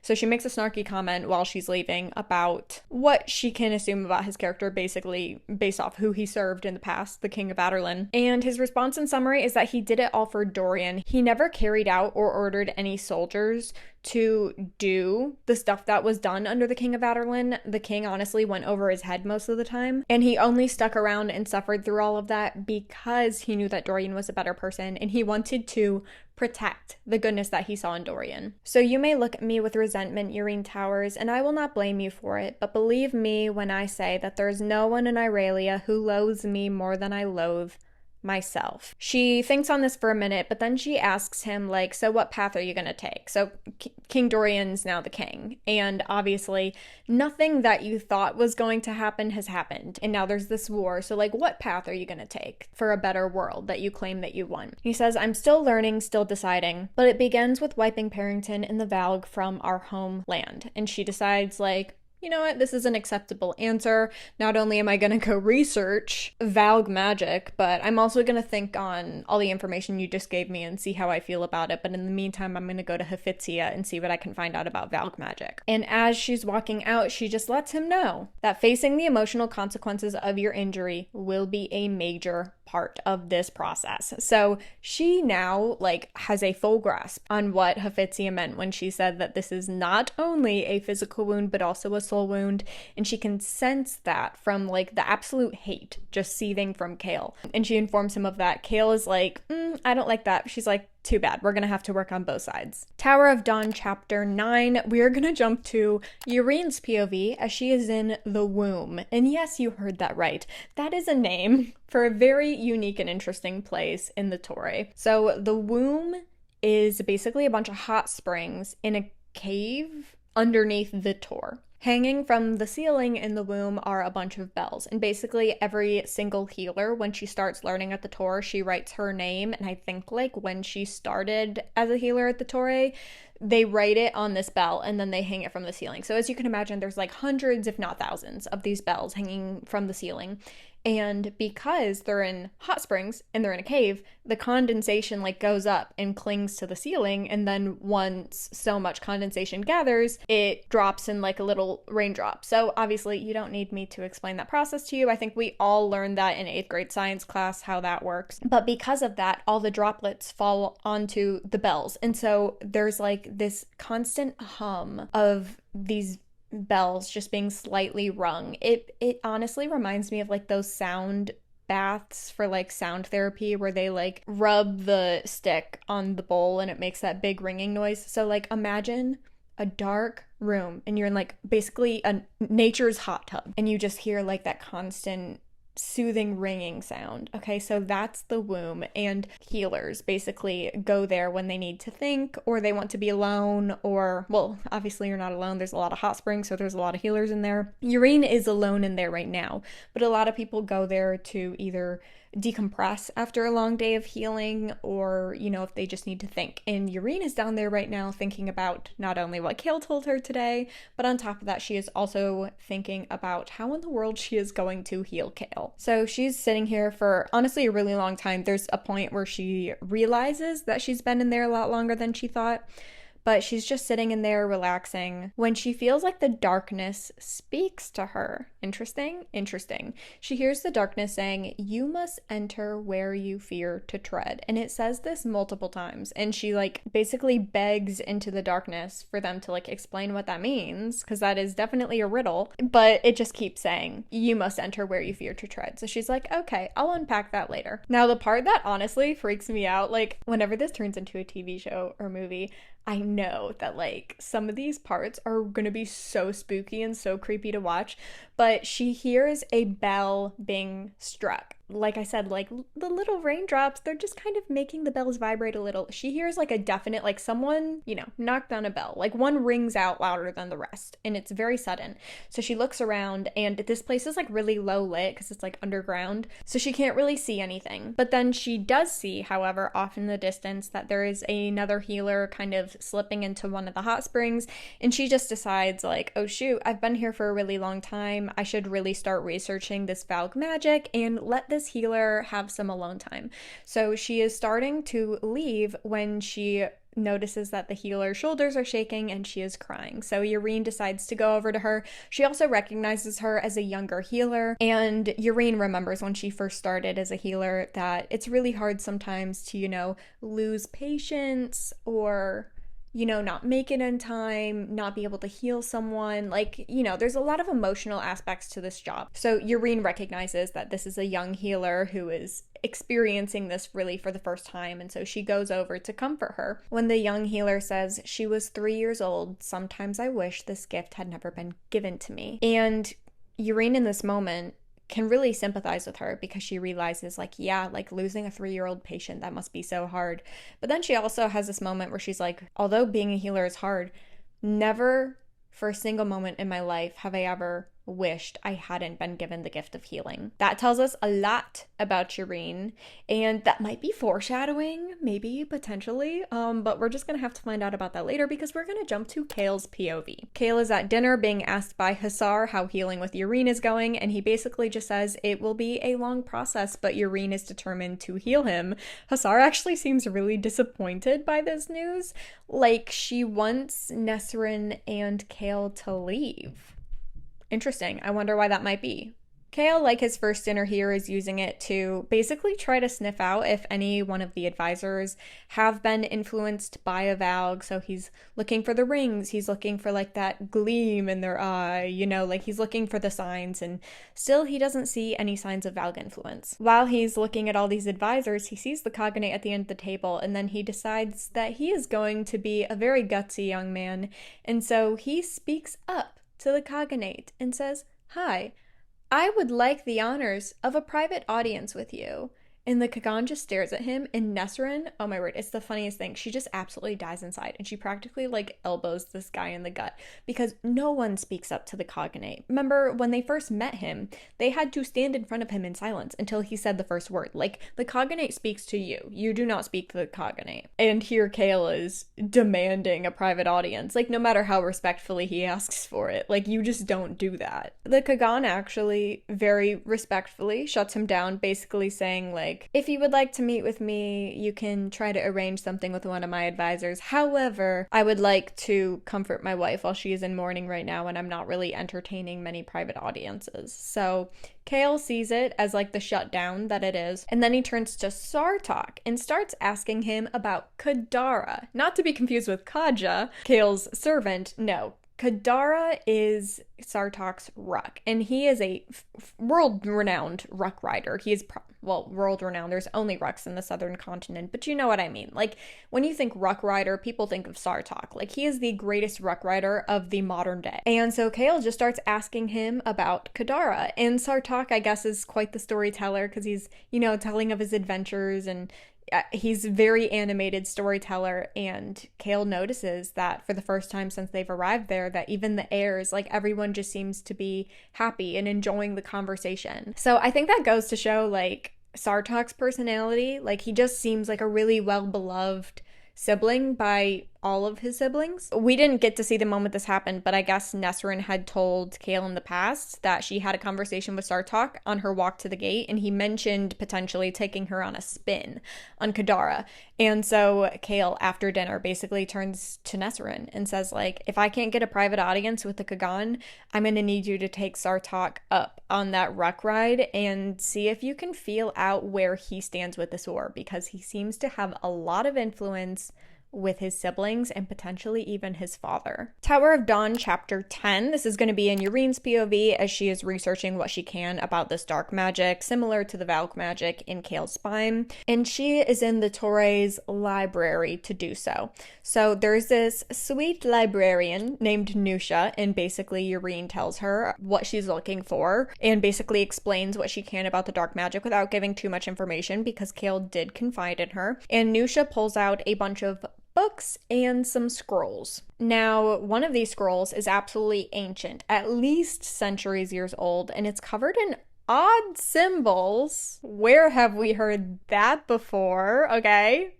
Are you picking up what I'm putting down? If you're not, think hard about Throne of Glass and Crown of Midnight, okay?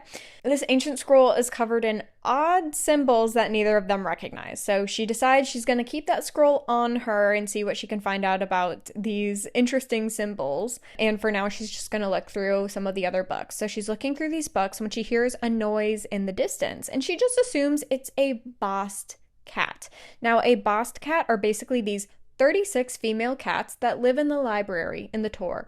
And they're lovely little beings. They're well respected, and you know, the healers love them, and they're like magic cats. I don't know how else to describe it. They're honestly, I think they're mostly just here for vibes. They're really great. The rumor is that they can also read, and like sometimes if you walk into an empty hallway in the library, you might catch a Bast cat reading a book. So I don't know, that's a funny little tidbit. And one of the things about the southern continent that I really love is the Bast cats. But she hears a noise in the distance and she's like, okay, that's probably one of the Bast cats. But it makes her jump because she's, you know, she's really in the zone, and she was like, oh, Bast cat, got it. So she continues reading. She's working through all the books when she gets to a book in Eelway. For the sake of connections, Nehemia was the princess of Eelway. So that's what we're looking at right now. This is also where we learn that Yurine never met her father.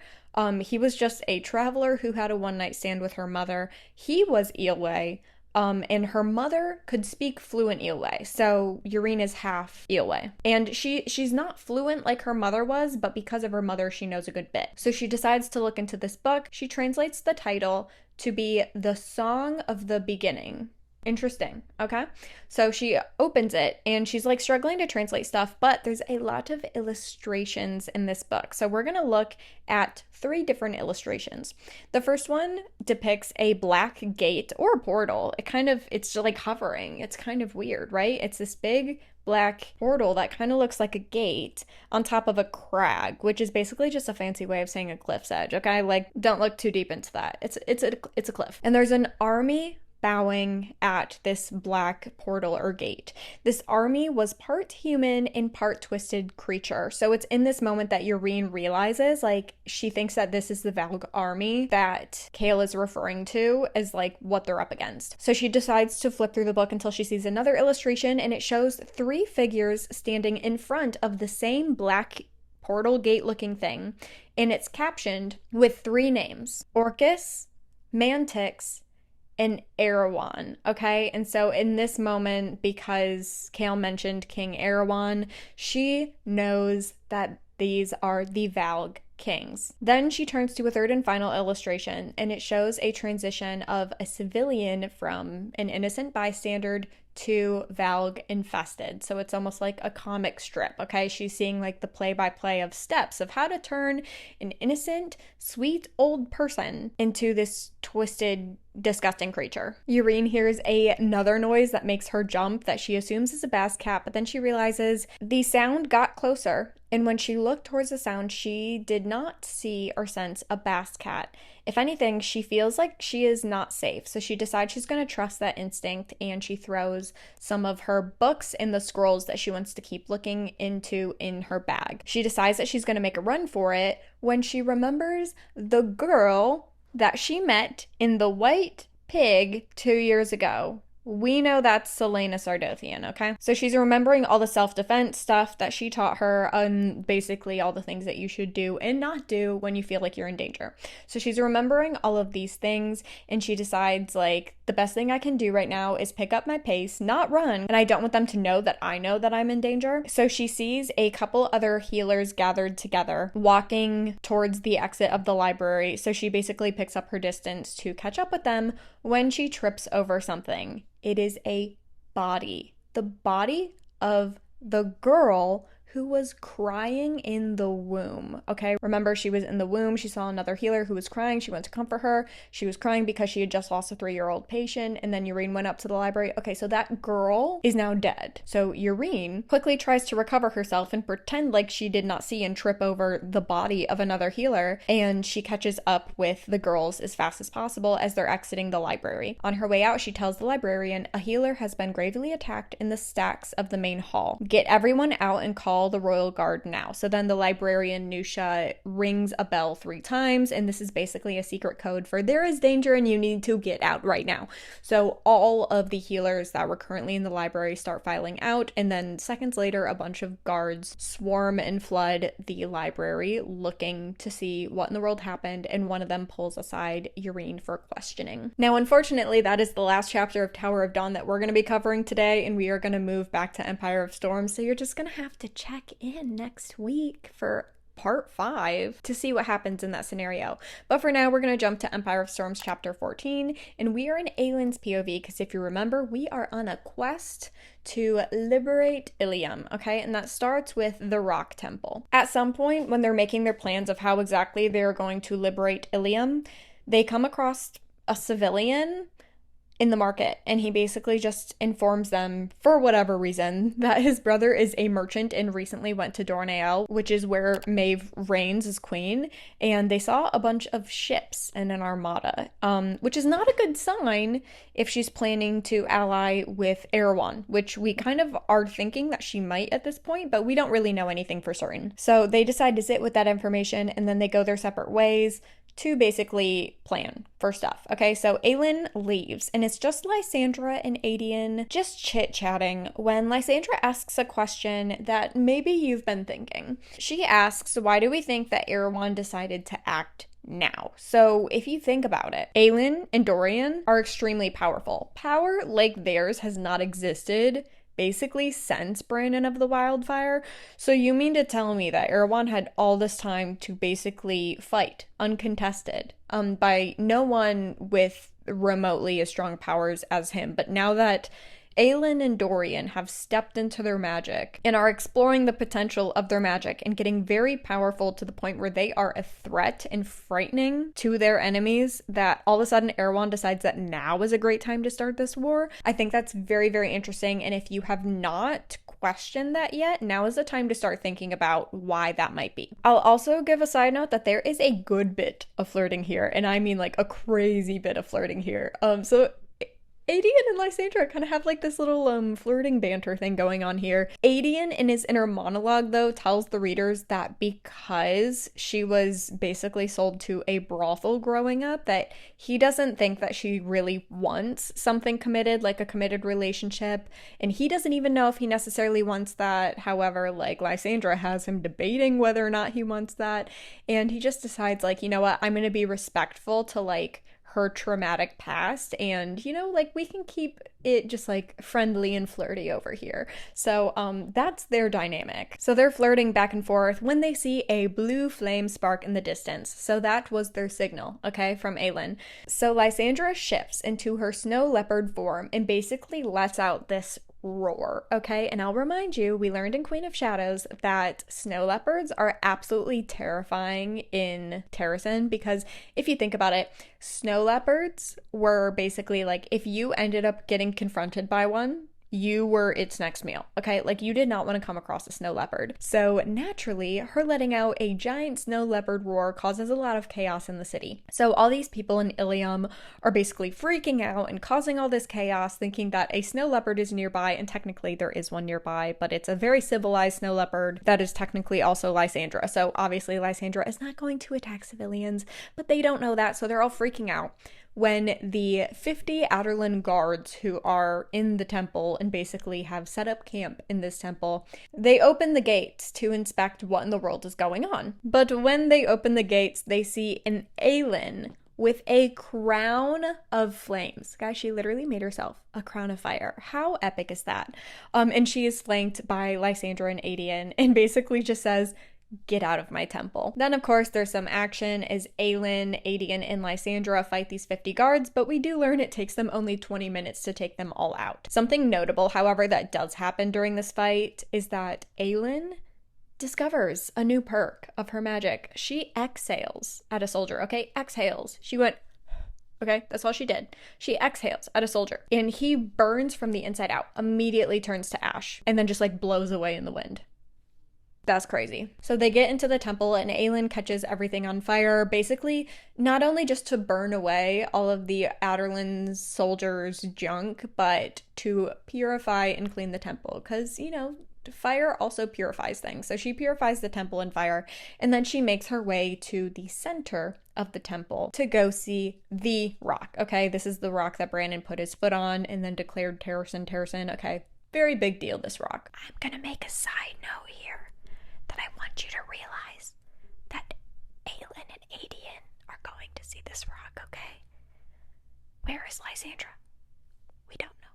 We're not gonna know for a while, but I want you to remember that we don't know where Lysandra is in this moment. Okay, moving on. Chapter 15 of Empire of Storms. So after stepping onto the stone, Aelin hears a voice that says, "You look younger than I thought." It is the ghost of Brannon, okay, here to see Aelin. So she bows to him and starts asking all the questions that she has because she's aware that he can't stay long. So she wants to know how to kill Maeve. That is the first question she asks. And he reveals that he doesn't know how to kill Maeve, but he's assuming because she's lived longer than most Fae that she is something else entirely.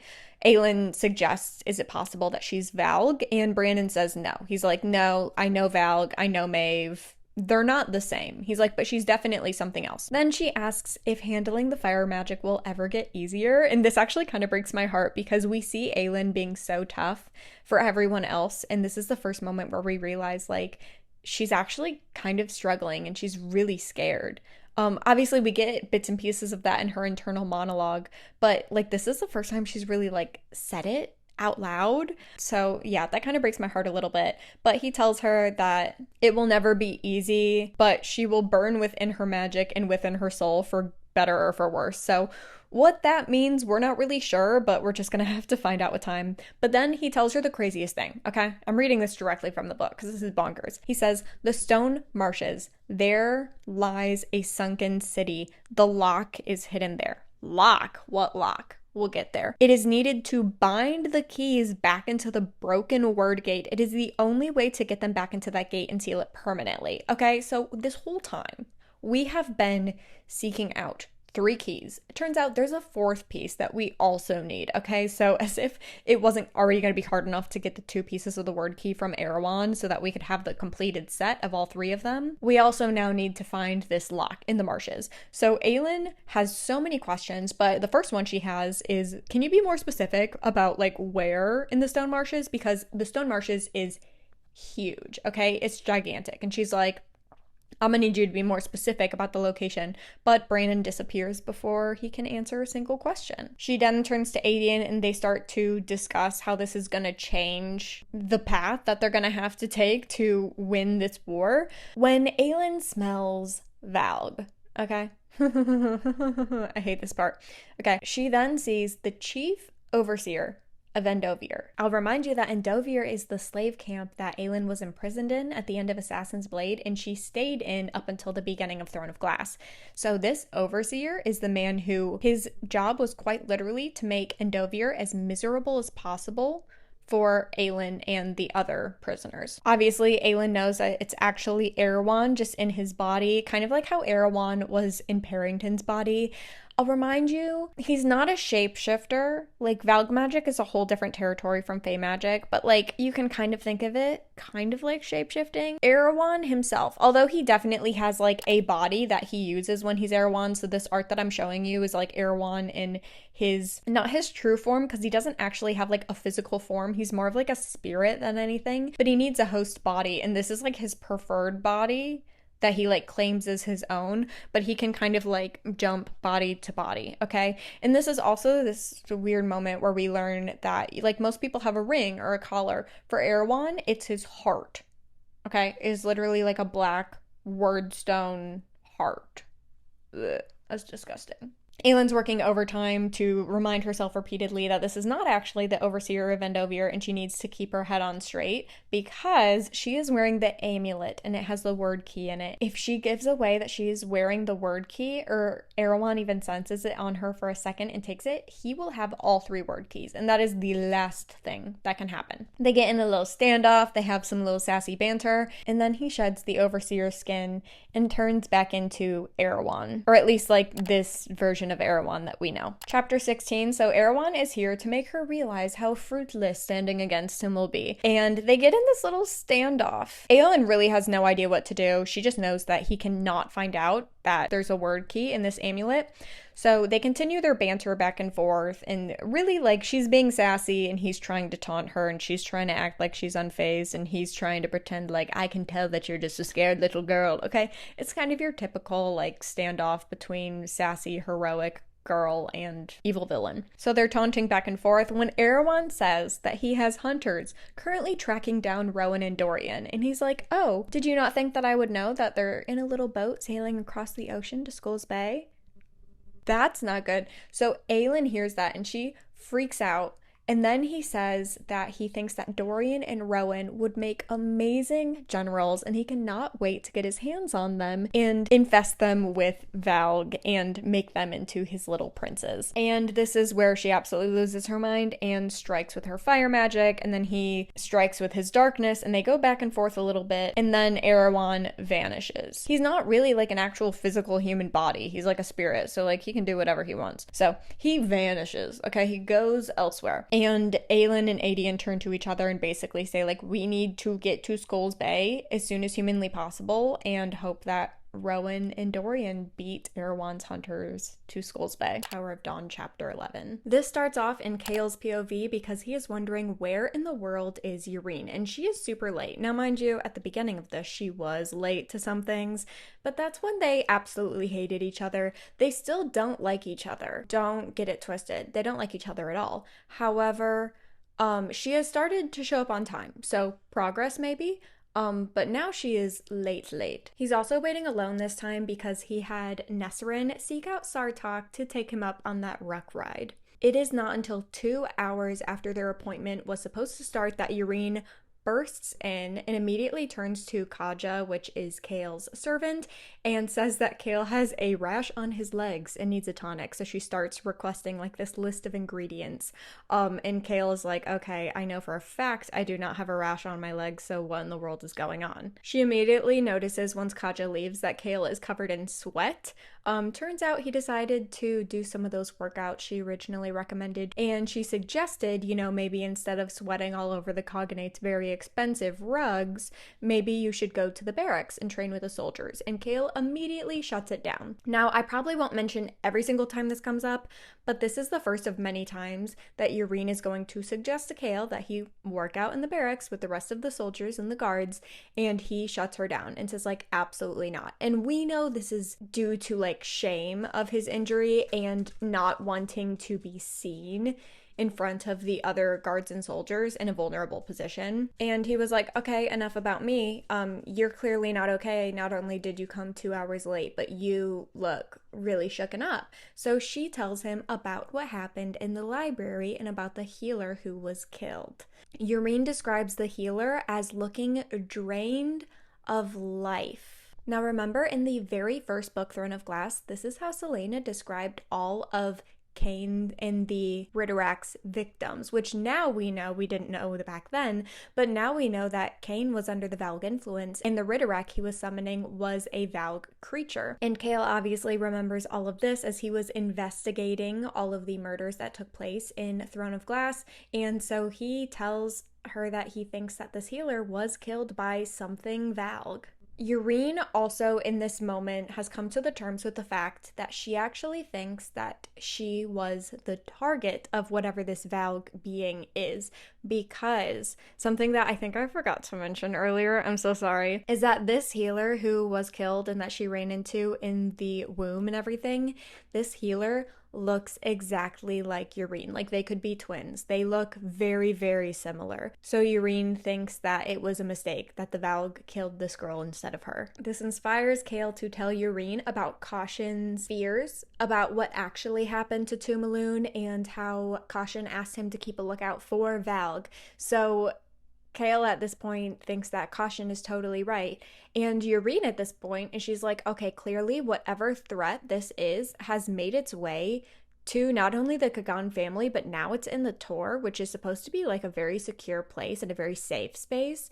So you need to tell the Kagan as soon as humanly possible about the actual threat that we're facing. And Kale's like, what do you think I've been trying to do? Like he has, it's not without trying. Like he has been trying to see the Kagan, but also like he needs to respect that the Kagan is in mourning of one of his daughters. So yeah, it's kind of a weird, sensitive thing, which is why Kale and Nesrin are going such far lengths to try to connect with the siblings and the potential heirs as much as possible. Kale apologizes to Urine in this moment because he realizes that it is his fault that she is a target because she is healing him. He then asks what he can do to help, like what can he do to make this right? So she has an idea. She teaches a self-defense class at the Torre. Every single healer at the Tor has like a job that they have to do, whether that's cleaning, cooking, laundry, whatever. Her specific payment, I guess, because they're not allowed to pay with money for their healing training at the Tor, but they basically pay for it in services and volunteer work. So for her, it is self-defense. And can I just tell you, this is a full circle moment because everything that she learned about self-defense came from Selena in Assassin's Blade when they met at the White Pig Inn. So it just goes to show that like the absolute footprint that Selena has in Urine's life is insane. Everything from where Urine lives, the community she has, the skill that she has. Obviously, Urine had to like take the steps to get it herself, but the way that Selena saw a poor, frail girl in the White Pig Inn who had absolutely nothing going for her except for her good heart, Selena gave her the means to make all her dreams come true. And like, look at how much that paid off. And that may be something Selena never gets to see. We don't know. But it's just crazy to see how like that one act of kindness drastically changed someone's life for the better. But she says what you can do for me is you can come as a guest teacher and teach the girls maybe some things that I can't teach them. He is hesitant to do this because he's in a chair and he used to teach how to, fight and all of that. And he was very good at it. But unfortunately, now for him, he is in a chair and he has not tried teaching from a chair and he doesn't really know how that's possible. But after all, a promise is a promise and he owes her, so he agrees to do it. She informs him that in order to get to the Tor, they're going to be riding on horseback. So in the past, when there was that one guy whose spine was broken and Urine healed it, which is the reason that they originally believed that it would be easy for her to heal Kale, when he was still paralyzed, she had created like a saddle that worked as like a lower body brace to help him ride a horse. So she is having it adjusted so that Kale can ride on a horse. And in this moment, this is like the best possible news I think that she could have given Kale in this moment, because he hates being in this chair. Riding on horseback, however, was such a like crucial part of his life before this injury. And so the ability to like sit up tall on a horse is like an insanely exciting idea to him. So he is so pumped. And he even has this moment where he was like, don't give me this hope, then take it away. Like, am I actually going to get to ride? And she says that she can see what they will do tomorrow morning. And then in this moment, I guess it's like a thank you for working out the ability for him to ride a horse again. He tells her that she can stop calling him Lord Westfall and she can call him Kale. And with that, Kale lays down on the couch and they begin healing for the day. Tower of Dawn, chapter 12. Kale describes it as burning razor-sharp pain slicing down his back in brutal claws. Doesn't that sound lovely? Doesn't that sound great? Just sounds like a nice day at the spa. Yrene immediately pulls back her hand and determines that the magic is in fact alive and fighting back, which we already kind of had an inkling of last time, but after she did some research and now that she's coming back, she has a better feeling for it. She can say it with confidence now that whatever this thing is still alive and inside of him, and it is fighting back because it simply just does not want to leave his spine. Yrene says, "This thing that haunts you, your body, it will fight me every step of the way, fight to convince you to tell me to stop. I fear what it might try to do to you if you're trapped in there, in your dreamscape, your psyche." So basically, Kale goes into some sort of like magically induced coma whenever she's healing him, but he will be experiencing the most insane pain. The Valg is going to absolutely torture Kale's psyche in order to try to get the healing to stop. So this is going to be a very, not even just emotional and psychological, but a physical battle as well. And multiple of them, because this is not going to be done in a single healing session. Hate to break it to you, this is a long book. If this was done in one healing section, it would be significantly shorter. She then begs him to tell her what he is going through emotionally because she believes that the emotional side of his injury is making his pain worse. If anything, she thinks that the Valg magic in his spine is feeding off of his anger and pain. But he clearly cannot face his emotions. He does not have that emotional intelligence right now, and he wants to just tackle things on the physical level for now. So she just hands him the leather bit and says, "Now would be the time to tell me to stop in case you'd rather discuss what happened in these past few months." So Yrene's like, "Okay, if that's what you want, but I'm telling you right now, you're going to make things harder on yourself if you do not open up about the emotional side effects of this injury." So instead of opening up, he decides to put the leather bit in his mouth and braces himself for the pain. Now let's jump to Nesrin's POV because she is hanging out with Sartok today, and apparently she has a slight fear of heights, and she's finding this out while on the back of Kadara. So it is a frightening yet liberating few minutes, and Nesrin is having the time of her life as her and Sartok are flying to the sunrise. So her and Sartok get to talking, and he opens up about how excited he is to get back to like his Ruck Riders campsite, but he wants to stay while his mother mourns Tumaloon. So it seems like his Ruck riding family is closer to him emotionally than his actual blood family, and we'll definitely dive deeper into that later, but this is the first time he indirectly alludes to that. Then he asks her about Aelin and Dorian, and he listens long and hard while she explains a little bit about what they're like, and then he says he would love to talk to Kale and Nesrin more about what a potential alliance would look like with Aelin and Dorian. So that is huge coming from one of the most likely potential heirs. He would even be willing to talk to his father for them, but acknowledges that it would put a target on his back with the other siblings, so he wants to be absolutely sure before he does. He then tells Nesrin about what happened in the library. Now remember, Nesrin was not in the room when Kale found out, so this is her first time hearing about it, but then he asks if she or Kale knows what puts Yrene at risk, and if they know what she was researching that put her in harm's way. Nesrin obviously knows it has to do with the Valg, but she lies and says no. She does say, however, that she will talk to Yrene and Kale and get back to him, most likely to find out what story they're going to tell people. Empire of Storms, chapter 17. This is in Manin's POV. We have not heard from her in a hot minute, but it is the day of Astron's execution. So not the best day. So Manon has been contemplating helping Astron escape, but realized there would be absolutely no going back from that, and on top of that, she'd be risking the life of the entire 13 Coven. And then she realizes the only mercy she can give her cousin is a quick death. When Sorrel gets wind of this, however, she says she goes to her death to keep your secrets.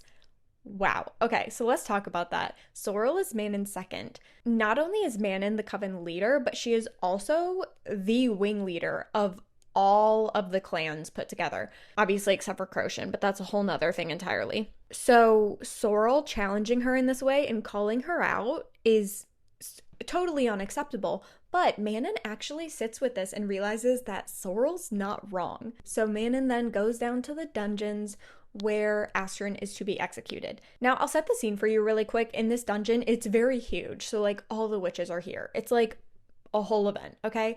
But because they're in a mountain, even though they're in the dungeons, it's still like on the side of a mountain. So there's actually this big hole in the side of the mountain that looks out. So although they're like as far underground as they can get, they're still up in a mountain. So there's like a dead drop and you can like see out. So there's like basically this giant hole in the side of the dungeon mountains. Natural light, I guess, is a necessity. So maybe that's why. So the matron grandmother says that Astrid's punishment is that she needs to be whipped 12 times before her execution. And also Manon believes that this is because she figured that Manon is going to do what she's about to do.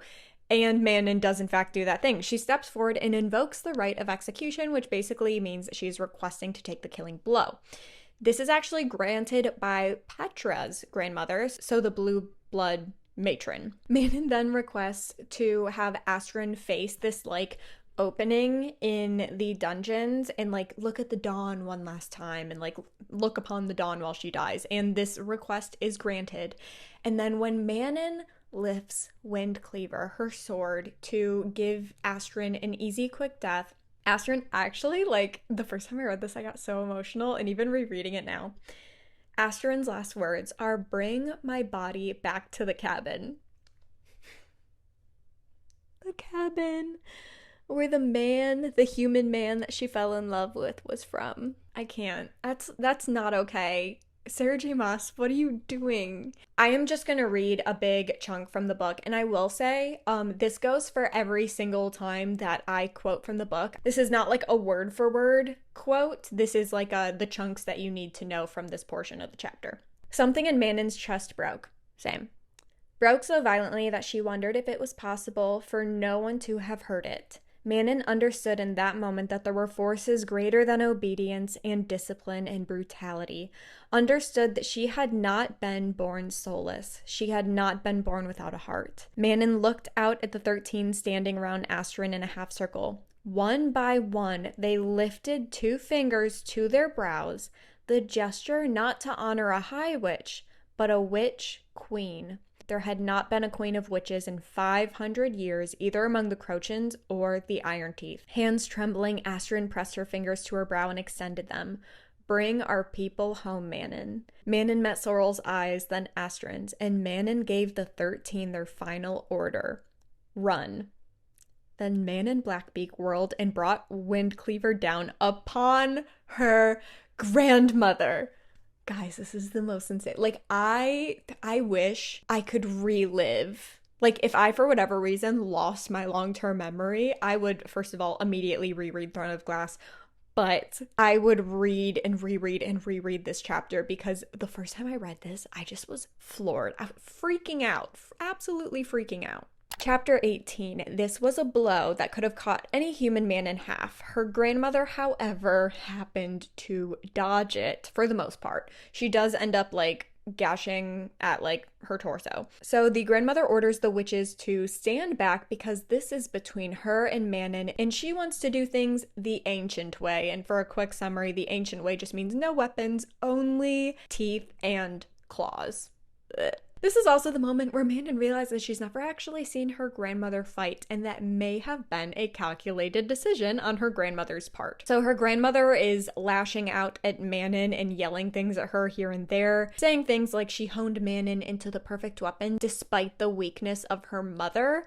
She also says that she plans to brutally murder Abraxos after Manon is dead, and she'll be stripping Manon of all of her titles. Don't know why that matters if she's dead, but maybe in witch culture that is a big deal. It sounds like it is based off the context here. While they're fighting, Manon is keeping an eye out for the 13, and she realizes that they did follow her orders and all of them are gone, including Astrid. But it is the quick glance around the room where she confirms that suspicion that her grandmother kicks her right in the stomach. Manon realizes in this moment that she has been bested, and she accepts the fact that she is about to die when her grandmother decides to reveal one last truth before killing her. "As your mother labored to push you out, she confessed who your father was.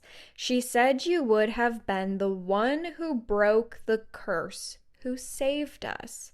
She said your father was a rare-born Crotian prince. Okay, Crochin is the other witches that we do not talk about, okay?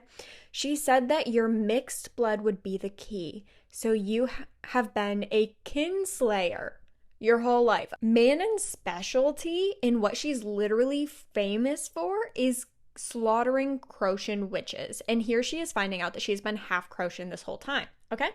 Back to the quote, because it gets crazier, okay? Do you know why that Crochin was spying on the Farian Gap this spring? Remember the one that Manon executed? She had been sent to find you. After 116 years of searching, they had finally learned the identity of their dead prince's lost child. Her name was Rhiannon, after the last Crochin queen, and she was your half-sister.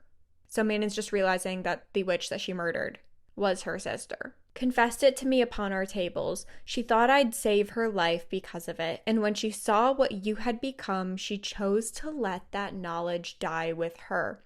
You are a Crochin, the last of their royal bloodline, with the death of your sister at your own hand. You are the Crochin queen, and you're gonna die like one by the time I'm finished with you. And before Manon can even fully process the extent of this information, she hurls her body out the opening of the dungeon. So she is now free falling down the side of a cliff. And after a very suspenseful free fall that I'm sure will look really great in a TV show or movie, she falls and is caught midair by Abraxos.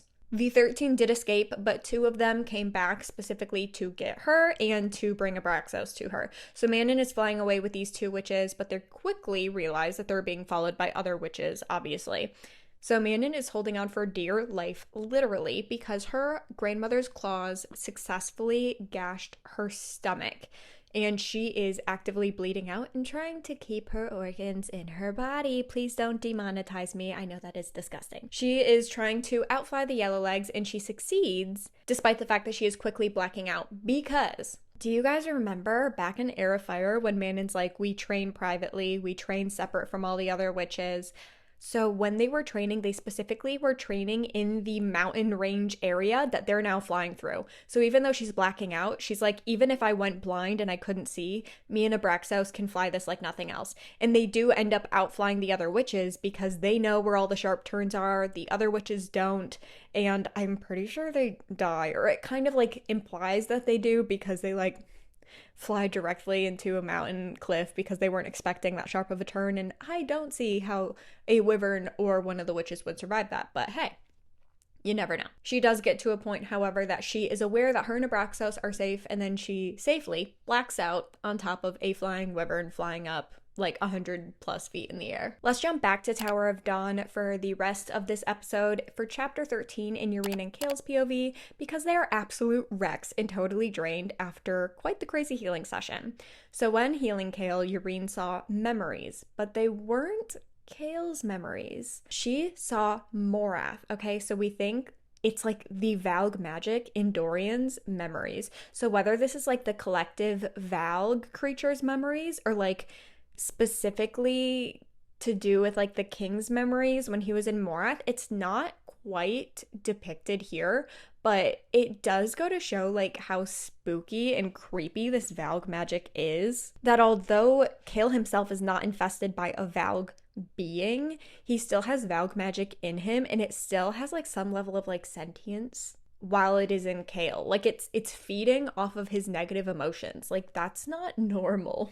And in this moment, Yrene is starting to really understand what the voices in the womb were saying to her when they said, go where you fear to tread. Because you know what? She is fearing to tread in Chaol's psyche when she is healing him, because what she is seeing is so dark and so disturbing. And she's like, yeah, I fear to tread here, so I guess this is the place I gotta go to heal him. She is, however, very shocked that Chaol is able to withstand this kind of psychological torture for hours at a time, and only requested to stop to give Yrene some rest, because Yrene was at it for 5 hours and she can barely stand now from how much healing she was doing.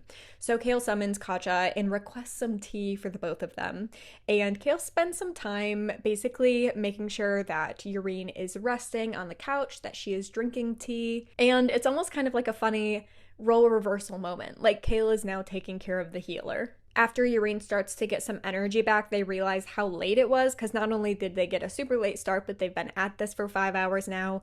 And Kale offers for her to stay. He's like, I know for sure, like, there's definitely a place for you to stay in the castle. You should definitely stay here. But she reveals that later tonight there is a vigil for the healer who died in the library, so she does want to go to that. So she starts to head out when she tells him to meet her in the main quarter at sunrise to see if they can get him on horseback. And Kale is very excited about that, and he can hardly sleep that night because he's so excited. But before that, later that night, Nesrin comes to see him and tells him about her time with Sartok. They discuss the events that happened in the Tor library in a bit more depth because Kale has a bit more information because he got it directly from Yrene. And then he gives her a mission to, at night, go through the streets and try to hunt down this Valg. So later that night, when everyone's asleep, Nesrin goes out to hunt Valgs in the shadow. But something really interesting happens here when she is leaving to go into the city to hunt this Valg. She sees the Empress, okay, so the Cognate's wife, and Nesrin sees her wandering alone. That is also unique. Something we learn is that the Empress is always surrounded by guards, especially now with like a threat at the Tor. Obviously, she should have guards around her at all times, but she's wandering the halls of the castle alone. This is also Nesrin's first time seeing the Empress. She has not even been around because she is in such deep, intense emotional mourning. So she notices that that is unique, odd, and frankly kind of abnormal, but she continues to make her way to the Tor to do some Valg hunting. But when she gets close to the Tor, who does she run into in an alleyway other than Sartok? Crazy. Apparently, he saw her leave the castle fully armed, and he thought he would help her hunt down whatever it was she was hunting. She then decides in this moment to tell him what she saw, basically saying like, hey, I saw your mother in the hallways. And he was like, oh, that's weird. I didn't know she was leaving her rooms, but did she at least have her guards with her? And Nesrin says no. And he's like, that's weird. I'll look into that. But let's talk about you being out here hunting in the middle of the night. What exactly are we hunting? Tell us about the prey that we are hunting together, because whether you like it or not, we are doing this together now. And she just responds by saying terrors, people who are not people. And that's all she really needs to say, and frankly, it's very true. So while they're continuing their hunt together, they start having some conversation, and one of the things that does come up is actually the death of Nesrin's mother. We learn that Nesrin's mother died because she needed a magic healer, but all the ones in Adarlan had been killed. So it's really important to her to find this prey because she wants to protect her family here in a way that she could not protect her family in the northern continent. Sartok really admires this and then shares that he has some extra spies and guards that he can assign to protect her family at all times, and she gratefully accepts this, but warns him about the wordstone rings and collars. Obviously, she doesn't call them wordstone rings and collars, but she does say, like, if you notice anyone wearing a ring or a collar or any sort of like weird looking jewelry that has like this black shiny stone, like, please let us know immediately and know that you cannot trust that person. He obviously is like, okay, that's really vague, so I need you to give me some more information. She gives him some answers, but she definitely doesn't tell him everything. Like I said, she doesn't mention the word wordstone. She definitely doesn't tell him about word keys. But she does tell him a little bit about the Valg and why the southern continent should be terrified. And basically how normal people can be infected by these Valg by wearing this jewelry and then become Valg. And even if they remove that jewelry, they'll still have Valg in them. Sartok immediately jumps to the fact that his father needs to know this information, but he understands why they haven't told his father yet, because let's be real, he is not entertaining any private audience these days, even with his own children. So Sartok is like, I would love to even like represent you guys to him for you.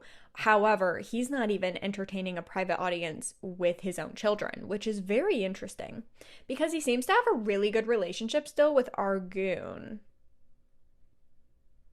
Interesting? I think so. But this is when Sartok says the craziest thing. He says, when I was a boy, they told me stories at the Ares of similar horrors. Perhaps it was time I paid my Hearth Mother a visit. We'll explain Hearth Mothers more a little bit later. It's not really important for you right now. To hear her stories again and how that ancient threat was dealt with long ago, especially now if more is stirring.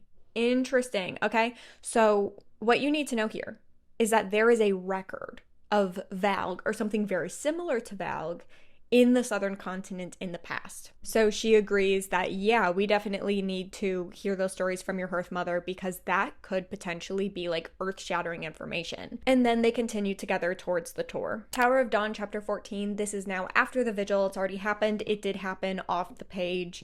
But Yrene is heading to bed after it. I guess out of exhaustion from healing Kale, and then obviously there's emotional exhaustion after going to the vigil, she actually falls asleep while eating dinner and ends up getting like this crazy huge stain on the front of her dress. She then wakes up, still wearing the dress she was wearing yesterday, with food all over the front of it, and realizes that she woke up at the time she was supposed to be meeting Kale. So she immediately starts sprinting to the castle.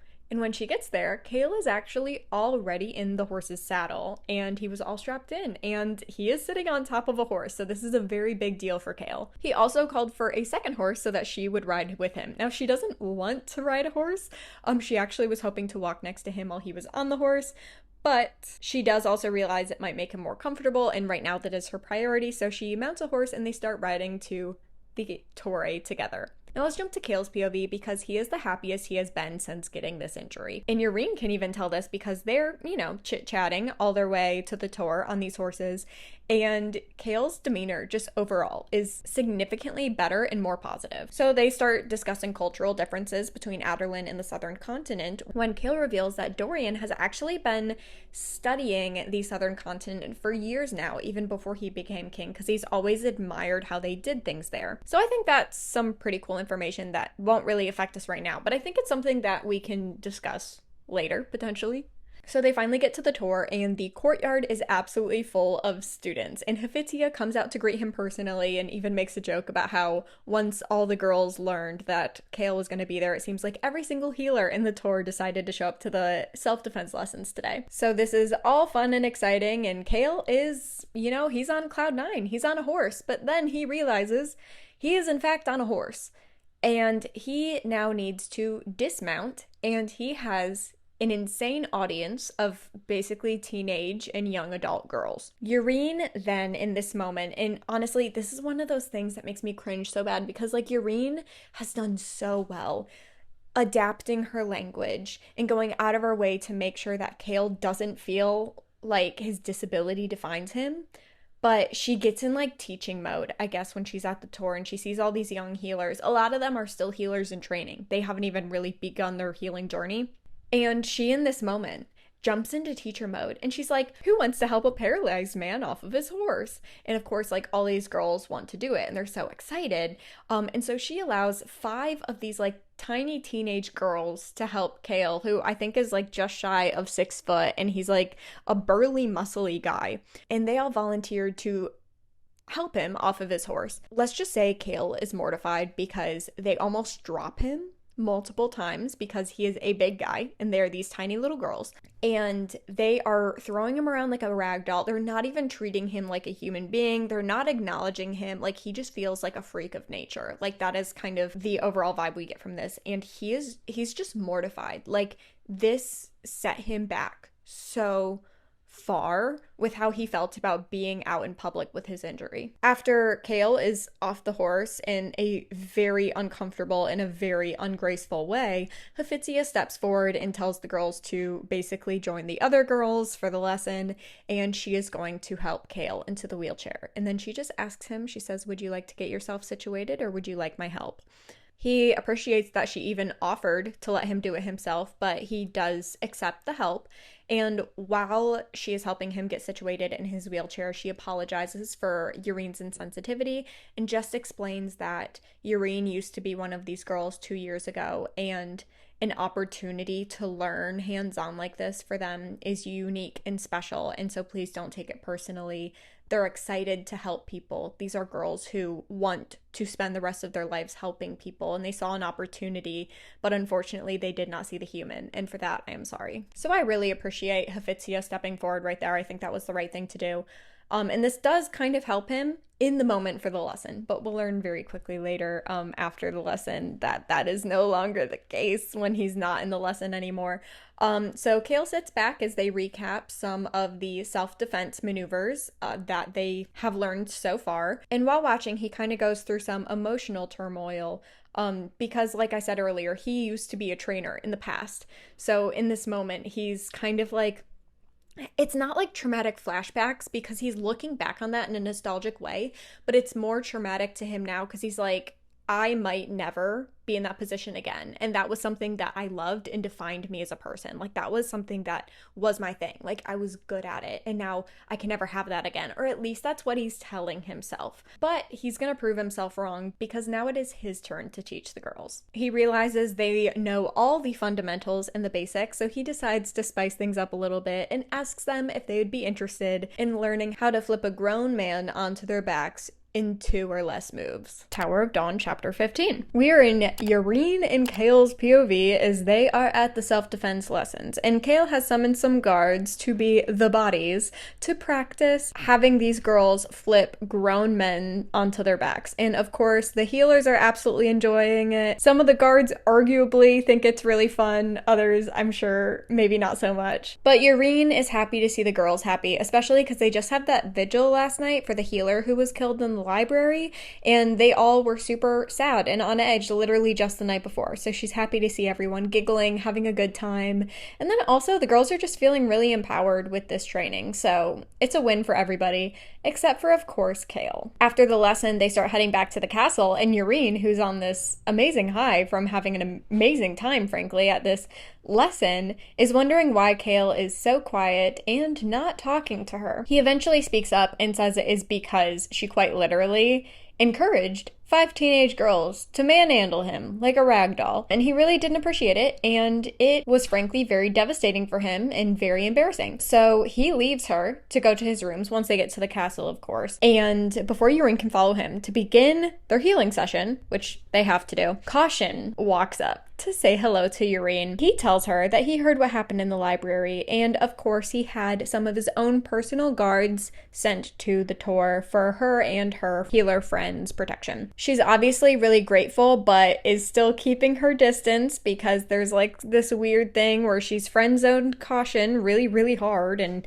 he's had a really hard time accepting that apparently. But he actually acknowledges her rejection, and he's like, hey, like, I know you just want to be friends and you don't what I want, but I still want you to be safe, so please just take this as a friend wanting to make sure you're safe. So props to Caution for that, because like, I think Caution up until this point has not shown much emotional intelligence. However, how he handles this conversation with Yrene is kind of changing my mind a little bit. After her conversation with Caution, she starts to go to Kale's rooms because they have a healing session, when she actually runs into Kale right around the corner. I guess he decided to stick around and overhear the whole conversation. And so now she's mad at him for eavesdropping, and he's mad at her for disrespecting his insecurity around his newfound disability. So they're like storming back to the room together, both just like seething and angry, when they see Nesrin in the room. Kale tells her that he was able to ride a horse, and she is so excited, like freaking out. She cannot believe this is happening. And she's like, great, maybe this way now you can meet my family. So we can just like hop you on horse and you can go meet my family. And also she wants to show him around the city because although she has not lived here majority of her life, she still is she hasn't like outright said it, but she has implied multiple times that she feels more at home here than she does in Adderlyn. So it's almost like her kind of showing him around her home, and also just kind of showing him around her culture, I'm sure would be just like a really fun and exciting thing for her to do. In her excitement, it's like, okay, I'll leave you guys to healing, and she leaves, and then Kale and Yrene are back to stone cold angry at each other again. Yrene keeps getting on Kale that he can't just keep simmering in his anger quietly, and he needs to start opening up. So he just says, okay, everything I thought, everything I planned and wanted, it's gone. All I have left is my king and this ridiculous, slim scrap of hope that we survived this war, and I can find a way to make something of everything that crumbled in my hand. And Yrene doesn't have a response. If anything, this to her is very telling of where Kale is, and she also recognizes the fact that he even verbalized this is a lot, and so she just goes to hand him the leather bit to begin their training, almost like a silent acknowledgement of what he's just said. And right before she goes to heal him, and before he puts this bit in his mouth, he says, just to be clear, is your grudge against me or Adderlin? And her response is, soldiers from Adderlin burned my mother alive when I was 11. And before Kale even has a chance to respond or frankly even process this, she shoots them right into their healing session. Tower of Dawn, Chapter 16. We're actually going to be in Kale's POV while he is in his little magically induced coma. Very similar. Okay, I'm drawing this correlation for you. This is not a correlation made in the books, but I do think we would be remiss to ignore it. Do you remember in Heir of Fire when Selena had to cross that like magical cemetery thing full of all the whites, and when she was stopped by Valg, she was forced to relive every traumatic thing that ever happened to her and everything she experienced that was deep-rooted in guilt? You'll very quickly learn that what Kale is going through during these medically induced comas is actually very similar to what Aelin went through in that time. The first thing that Kale shares with us that he sees is Nehemia dead on the bed and an angry Selena in front of him trying to kill him. You remember that from Crown of Midnight. And then it shows him and the family that he left to follow Dorian. So we have met Kale's dad, Daddy Westfall, if you will. Horrible, horrible man. We do not like him. He's a slimy, crusty man. However, we have not met Kale's little brother and his mother yet, but he sees all three of them here now. Then he sees a flutter of light in the distance, but then it flickers out and he falls right back into a pit of nothingness and pain, or at least that's how SJM describes it. So he's basically reliving all of these traumatic things, every regret he's ever had, and then he starts to see these lights flickering occasionally. So we can assume here that as he's going through some of the darkest parts of his life, symbolically, he is seeing light in a literal sense. That is Yreen's healing magic making its way through the darkness, right? Eventually, he shoots awake and Yreen is bleeding from her nose. And listen, if you ever watch Vampire Diaries, you know typically when a magical being starts bleeding from their nose, it usually means they're overexerting themselves and they need to chill out. So Kale offers to help her out and he has her lie down on the bed. While he has her laying back and they're trying to get her nose to stop bleeding, he asks her what she sees when she is in his scar, I guess. She's like healing a scar, but she answers that she can see the memories in Morath and all the horrible experiments that happen there, okay? But then she could hear Kale screaming, so she decided to follow the sound, because I guess she can like walk through this memory. So it's almost like she's also in sort of magically induced coma of sorts, but she's not like knocked out like Kale is. She's like actually, so it's more like her subconscious is in this magical memory. It's kind of crazy. I'm very interested to see how this is depicted in a TV show or movie. And I can say that 1,000 times, but I just really am, okay? But then there was a thing waiting for her and she panicked and jumped at it and it kind of shot her out of this memory and back to reality, and that's when she realized that her nose was bleeding. So that's really that. So we get to see what's happening in both of their psyches at the time of this healing, and so now we're just focused on getting Yreen's nose to stop bleeding. And so Kale decides to distract her from that. He's gonna be like, so that thing you said right before I went into a coma about your mother, would you maybe want to elaborate on that? But he more like, he's not asking it in a sassy way. I know I put it kind of sassy, but that's just my personality. He's more asking as an apology. Like, you can tell he definitely has a lot of, not pity, but you can tell in this moment, like, he really feels for her and like her loss. And he just asks her like a little bit more about her mother. And she basically says that she only made it out alive because of her mother's sacrifice. Then Kale, in an interesting turn of events here, I mean, some of y'all might have been thinking it, but Yreen and Sorsha are very similar, not only just in their appearance, but also just in their demeanors. And then on top of that, like, Kale has a lot of trauma surrounding both of them now. And so he actually shares the story of Sorsha with Yreen. And that actually turns into him opening up about all the guilt he has about everything that happened to Dorian the day that Sorsha was executed. Kale says, "It should have been me. I always planned for it to be me instead." Okay, so I know I always talk about how much I love Kale and Dorian's friendship. Like, I think that they have that kind of like insane friendship loyalty and deep care for each other that most people like really desire in a friendship. However, it starts to be really drawn out in Tower of Dawn how toxic it is on Kale's side. It's to the point where Kale puts Dorian so much in front of himself in every aspect of everything. And like, you also have to acknowledge, like, there's an imbalance of power there. So there's also that dynamic. Like, Dorian isn't just his best friend, it's also his king now. So you can argue that, like, there's a lot of nuances there, so it doesn't really count. But I think in this sense, and in this statement, we see a unhealthy aspect of Kale's friendship with Dorian in the way that Kale's identity is in Dorian. When Dorian lost himself, Kale lost himself. And I don't think that's ever healthy. But then again, I'm not a therapist, so moving on. So this actually brings Yrene to tears. And Yrene is wondering if she has it backwards. Like, she thought that she had to heal Kale emotionally in order to heal him physically. But she's starting to wonder if maybe the work that they're doing to heal him physically is in turn helping him emotionally. But she also recognizes that it has to get uglier before it gets prettier. So although he's like kind of crashing out emotionally, like, this can be constituted as healing.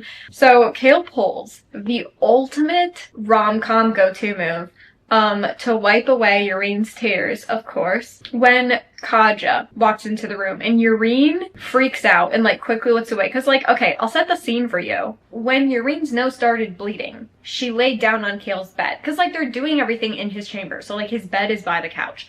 And then Kale came over to like talk to her and make sure she was doing okay and to help her stop the bleeding. And he's paralyzed, so he has to also be laying down on the bed. So they're both laying down in this bed together, and he just wiped away her tears. So he's clearly very up close and in her business. And Kaja, who is a servant, who is also known to be a spy, for which sibling yet we don't know, but she walks in to see this, and obviously this doesn't look good for Yrene and Kale, and also like, that information could have different consequences depending on who is paying Kaja for information on what Kale is up to, and Kale and Yrene. But before we can harp too much on the actual impact it's gonna have that Kaja walked in at this really awkward time, when Yrene quickly looks away from Kale, because she's trying to immediately make it look as unsuspicious as possible. In my opinion, the fact that she like launches herself away from Kale when Kaja walks in probably makes her look worse, not better. But when Yrene goes to like turn away from Kale as fast as possible, she looks towards his feet and sees his toes moving. I hate to do this to you, but we're actually going to jump books to Empire of Storms. There obviously, like, the fact that Kale's toes are moving is a huge deal, but for right now we need to go to Empire of Storms chapter 19 and step into Alide and Lorcan's POV. We have not heard from them or read about them in a while, I think. I know we didn't talk about them at all in episode 5. I think we barely talked about them in episode 4. So, let's see what they're up to. So they're obviously traveling through the woods together, and Alide has a lot of questions that she wants to ask him. Like, for example, why exactly were you following me around in the woods in the first place? I feel like this is probably the first question I would ask, but she decides for whatever reason that she's not gonna ask that yet, because he also has questions that she doesn't want to answer. And Lorcan very clearly has shown that he's a scratch my back, I'll scratch yours kind of guy. So she's like, he won't just volunteer information for me without getting information from me. So she decides to keep that stuff to herself for now. When we find out that they are a mile away now from the river. So they are cooking up a scheme in this moment. Alide is encouraging him to look less fey and more human, and she is taking off her riding leathers and ties up her hair in, quote, a married woman's hairstyle. Okay, so this is how they are planning to cross the river. There are guards stationed on the river, and they're doing inspections of everyone's wagons, as well as like a little interrogation, as you will, before they let people pass. And the book does imply with the context that these are men from Morath, and they're obviously looking for Alide right now. So that's why they're going out of their way to like create these identities. So they start to come up to the bridge when Alide realizes that the biggest giveaway is going to be her limp. So Lorcan actually goes ahead and he uses his magic to create almost kind of like an invisible brace for her. So her limp actually goes away, and Lorcan is helping take, obviously temporarily, but Lorcan's helping her walk. But the closer they get to the bridge, Alide starts getting more and more nervous, and Lorcan suggests that they go to the tavern, like right off to the side where the bridge line is, because there's a line to cross this bridge, I guess. Lorcan suggests they go to this tavern and get a bite to eat. So they go to this tavern and they find a table in the back corner near a party of 8, okay? And we are about to get to know this party of 8 really well and launch one of the, to this day, weirdest side quests that I still to this day do not understand why it was necessary for this to happen. I feel like Sarah J Maas knew that Alide and Lorcan had to have their own story, but didn't know what to do. And because of like the kind of dark nature of these two books, felt like she needed something light, fluffy, and fun. So let's just begin, shall we? Alide notices off the bat that one of the ladies in this party of 8 is observing her, so she forces Lorcan to hold her hand because they are parading as a married couple. And this is mostly to protect Alide, because she knows, she's like, a single woman traveling alone is suspicious enough, and then on top of that, like, if I'm married, like, some people won't bat an eye at me and I'll be significantly less interesting, but I could become prey for the wrong people if I'm just a single woman traveling alone. So Lorcan begrudgingly pretends to be her husband. While they are eating their food, this party of 8 off to the side starts having a very loud conversation, and we learn very quickly that they're a performance troupe. In other words, they're quite literally like circus performers. They are a traveling carnival, if you will. So Alide turns towards them, and mind you, with no heads up to Lorcan whatsoever, she has the audacity to turn to them and say, "Me and my husband have been looking for a performing troupe." Okay, so she tells them that she is a fortune teller and Lorcan is a sword thrower, and they used to travel with a carnival of mirrors with Baba Yellowlegs until the troupe dissolved after the mysterious death of Baba Yellowlegs. Okay guys, in Crown of Midnight, for Holland's birthday, the little demon child that is Dorian's little brother, the queen has a carnival come to the castle, and it's there for like a hot minute, and Baba Yellowlegs was heading up the whole carnival. And then Selena killed Baba Yellowlegs, and that's why she's a witch killer, and that's why Manon hunted her down, and that's like all the things. Like, it's so crazy. Obviously, Alide and Lorcan were never part of Baba Yellowlegs' troupe, but it's just so funny the way that Sarah J Maas is constantly drawing connections, even in like the 5th and 6th book, to book 1. So the circus troupe hesitates, but they eventually offer them a temporary position in the troupe. So basically this is Lorcan and Alide's plan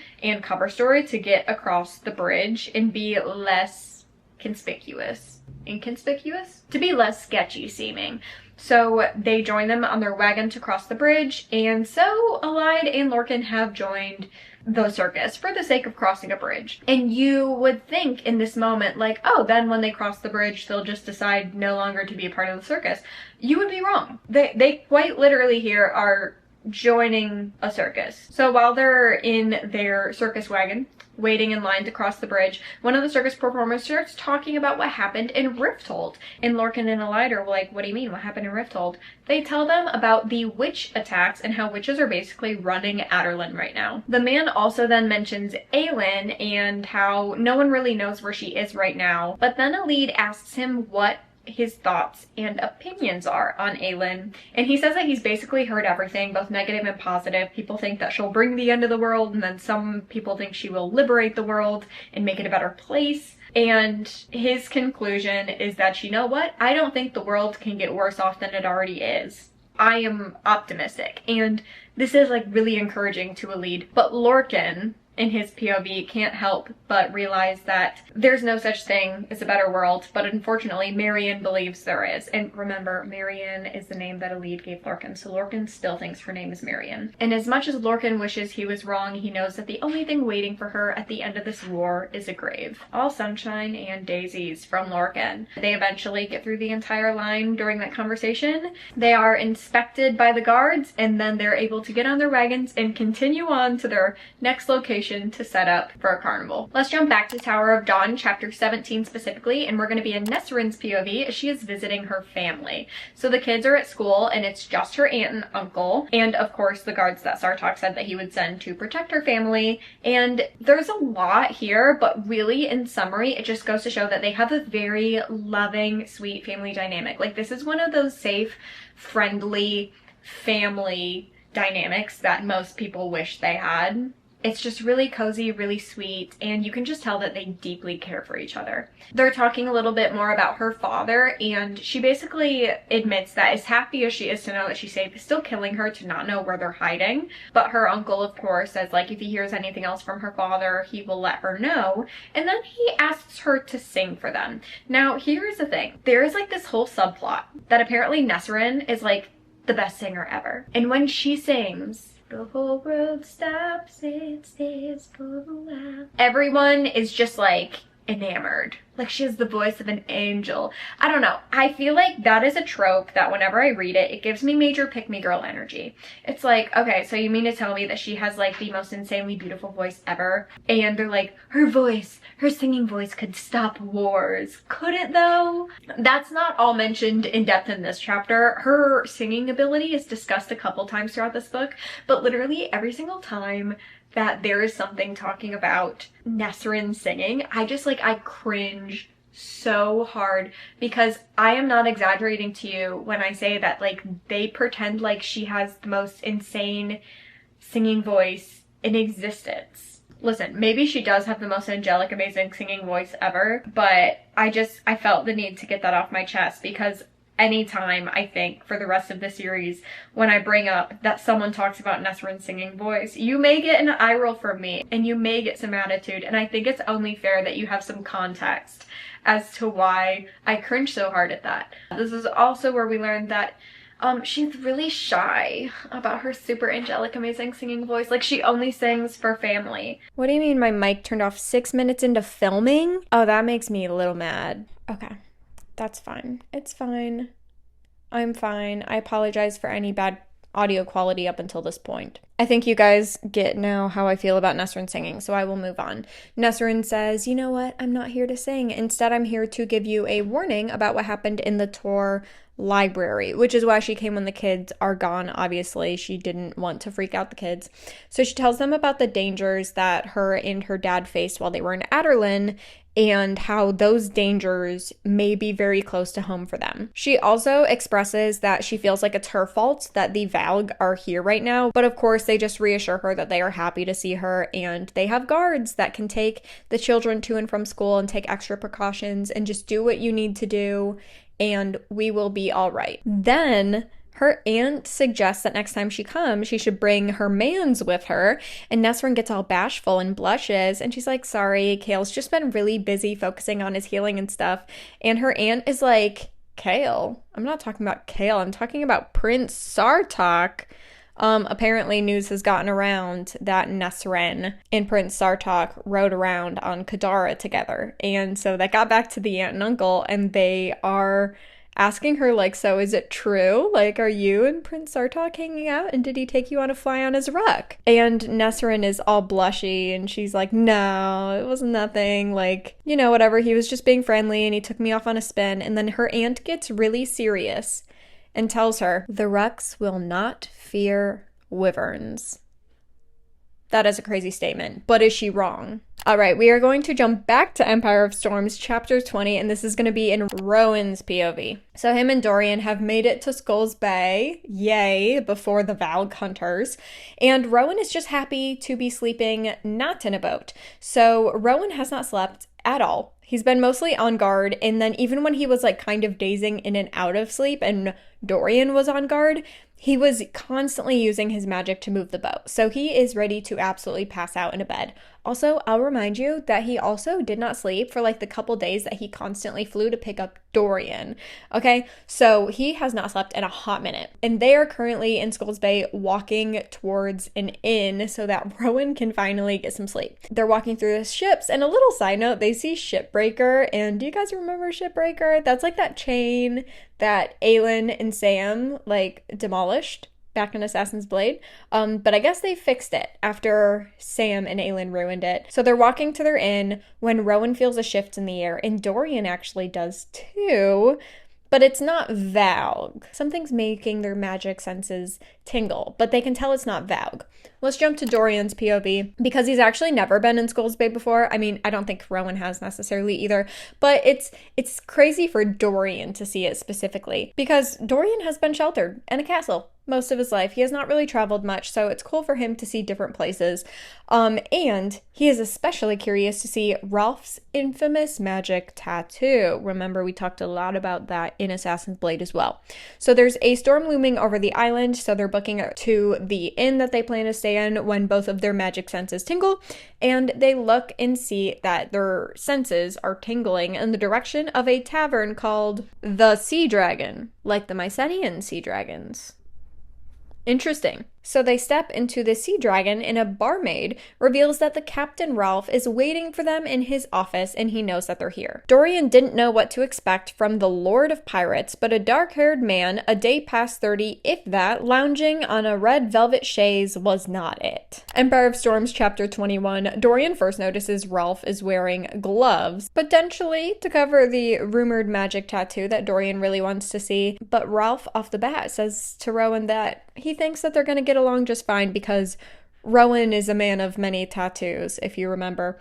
But then he turns to Dorian, and he's actually very aware that he is King Dorian of Adarlan, and informs him that Parrington issued a decree saying that he liberated Adarlan, and King Dorian is now a traitor. The decree also states that anyone caught allying with Aelin and Dorian in the war is now his enemy. Then he had Holland named as his heir and the crowned prince. Okay, so remember what I just said earlier. Holland is this tiny little demon child, okay?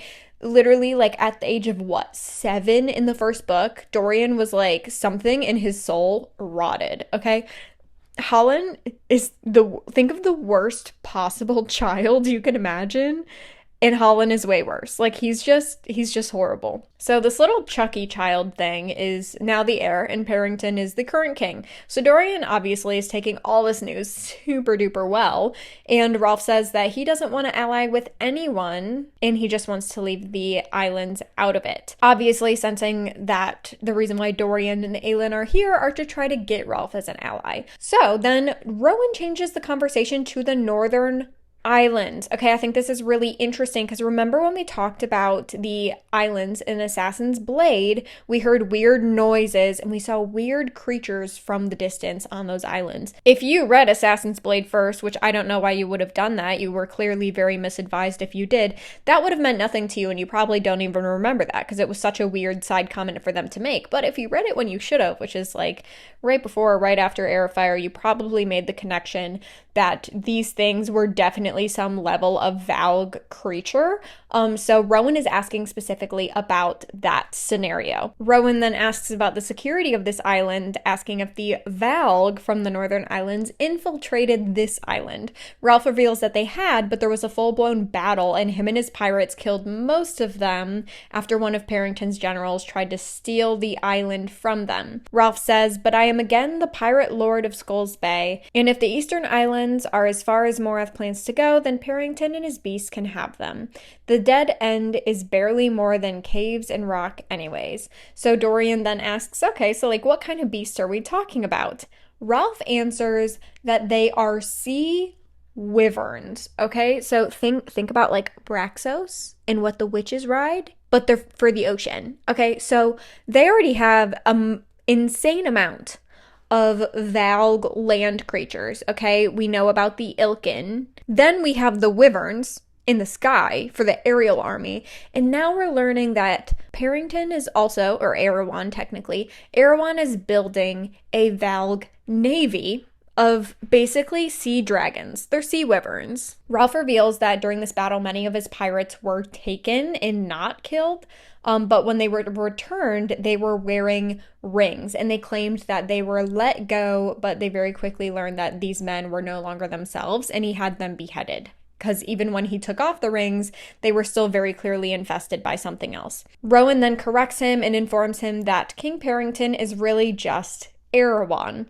Rowan then asked Ralph if he would consider joining them or at least letting them use the island. Dorian mentions how, as his hand, Kale is currently working in the southern continent trying to get the Kakan to ally with them, when Ralph says they will not come, especially with the latest news. What is the latest news, you may ask? Ralph is not going to tell us. Two other men who are entering the office are going to tell us, and they're not just any men. They are two Fae males, Fenris and Gavriel, from Rowan's cadre that worked for Maeve. Empire of Storms, Chapter 22, Gavriel reveals that Maeve's armada is sailing for the continent. This is also the news that Aelin, Adian, and Lysandra just found out, but we're going to get more information that they got originally. Maeve is not going to Morath like Aelin assumed. She's actually going to Eelway, which is very interesting. We'll learn why very soon.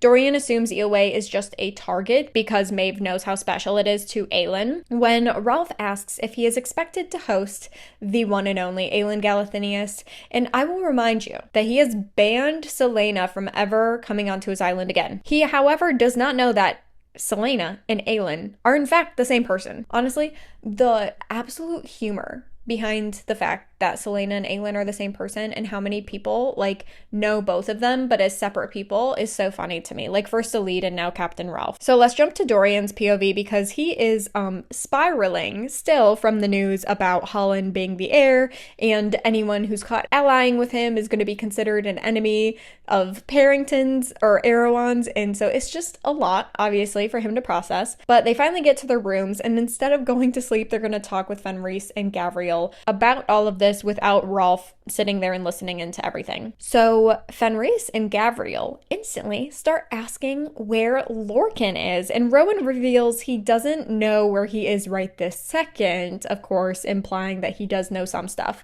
So they reveal that they are here because Maeve ordered them under the blood oath to hunt down and kill Lorcan. Empire of Storms, Chapter 23. And obviously, the fact that they have to hunt down and kill Lorcan is, a lot, and we'll process that in a second, but there is, a tiny little thing here. And I honestly do think this is a mistake on Sarah J Maas's part, and I don't know how an editor didn't catch this, and to me it is one of the funniest things in Throne of Glass. So Rowan points out that it makes sense that both Gavriel and Fenris were sent to do this because Lorcan, like Rowan, was one of the stronger of the cadre, and it would clearly take more than one of them to take him down. So he's like, oh, it makes sense that Maeve sent 2 of you. And they revealed that Maeve actually sent 3 of them, okay? That Vaughn was sent with them, but Vaughn decided to go north because his animal form is a type of bird, whereas Fenris and Gavriel are both one is a wolf and the other one's a mountain lion. So it's okay, they obviously need to go together, and then the guy who's the bird can just fly around and cover more territory on his own. So that is Vaughn. He's one of the cadre. So we learned that they're on the same mission, but Vaughn is in a whole different area. We never talk about Vaughn again. He literally just ceases to exist in the series, which is so funny because I now want you to think about everything that happens from now on, going forward. Remember that Vaughn is somewhere just on this mission looking for Lorcan, while Gavriel and Fenris go on the most insane side quests that you've ever experienced. So it is just really funny to me because I'll just tell you right now, we are going to finish this entire series and Vaughn is still looking for Lorcan, completely unaware of everything that's happened since this moment. Anyways, I think that's so funny. And it was clearly, I think, a mistake by Sarah J Maas, and it wasn't caught by an editor.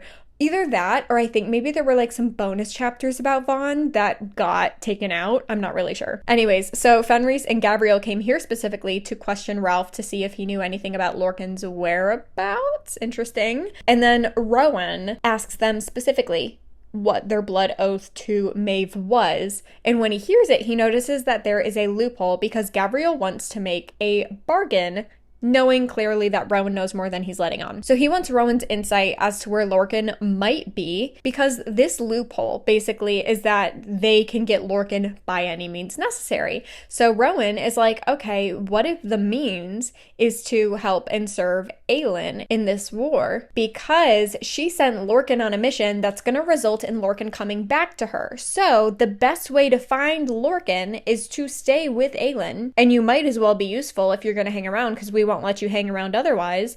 And then Lorcan's gonna come straight to you when he comes back to Aelin. And if you're confused of like, why would Lorcan come back to Aelin? She's hoping that Lorcan will collect the other 2 word keys for her, potentially. That's the best case scenario.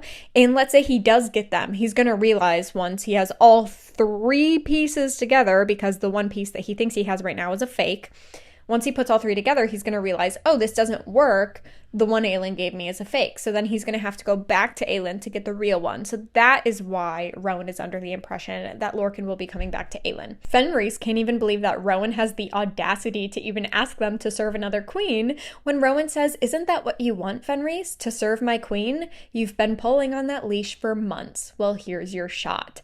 Crazy. So I guess... I mean, it's kind of been hinted at here and there that Fenrys is not really happy serving Maeve at all. He's really only serving Maeve because his twin brother got into a tight spot, and Maeve wanted Fenrys, but Fenrys would not swear the blood oath. So then Maeve got Fenrys's twin and brother to swear the blood oath, and she was taking advantage of his brother.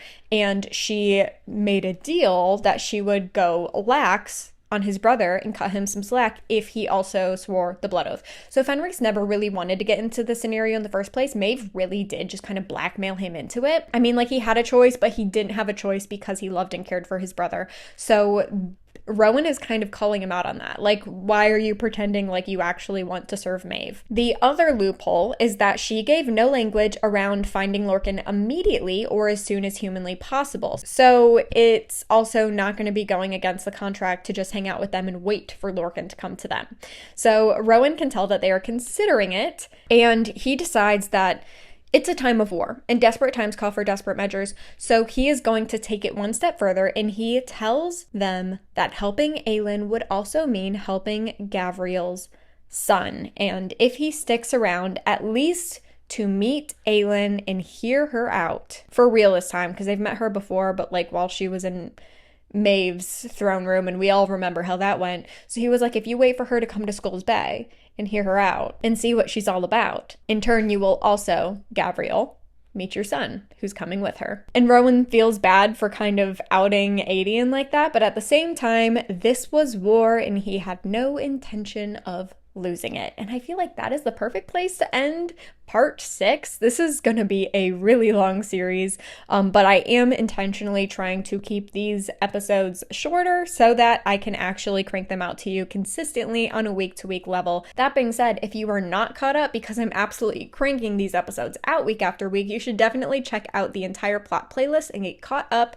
or you should subscribe so you get notified whenever I post a entire plot episode or whenever I post just a fun bookish video. Tower of Dawn chapter 18, and this is going to be in Yreen's POV because she is absolutely freaking out right now. Because if you remember how we ended off episode 6 is that Chaol is moving his toes. This is the first sign that any and all of the torture that they've been putting themselves through in these healing sessions is actually paying off. We're going to jump forward to later that day. Yreen is actually hanging out with Hussar, and she is in a really good mood naturally because, like I said before, the healing is finally paying off. Hussar does make some silly little comments about how jealous she is because Chaol is taking up all of her time these days. And Hussar basically makes a comment about like, what if you and Chaol were something more than just healer and patient? And Yreen just says she's keeping it professional and have no fear, there's no chance of that even maybe happening. Hussar then makes an even crazier comment and says that if she's jealous of all the time that Yreen is spending with Chaol, she can only imagine how Caution is feeling.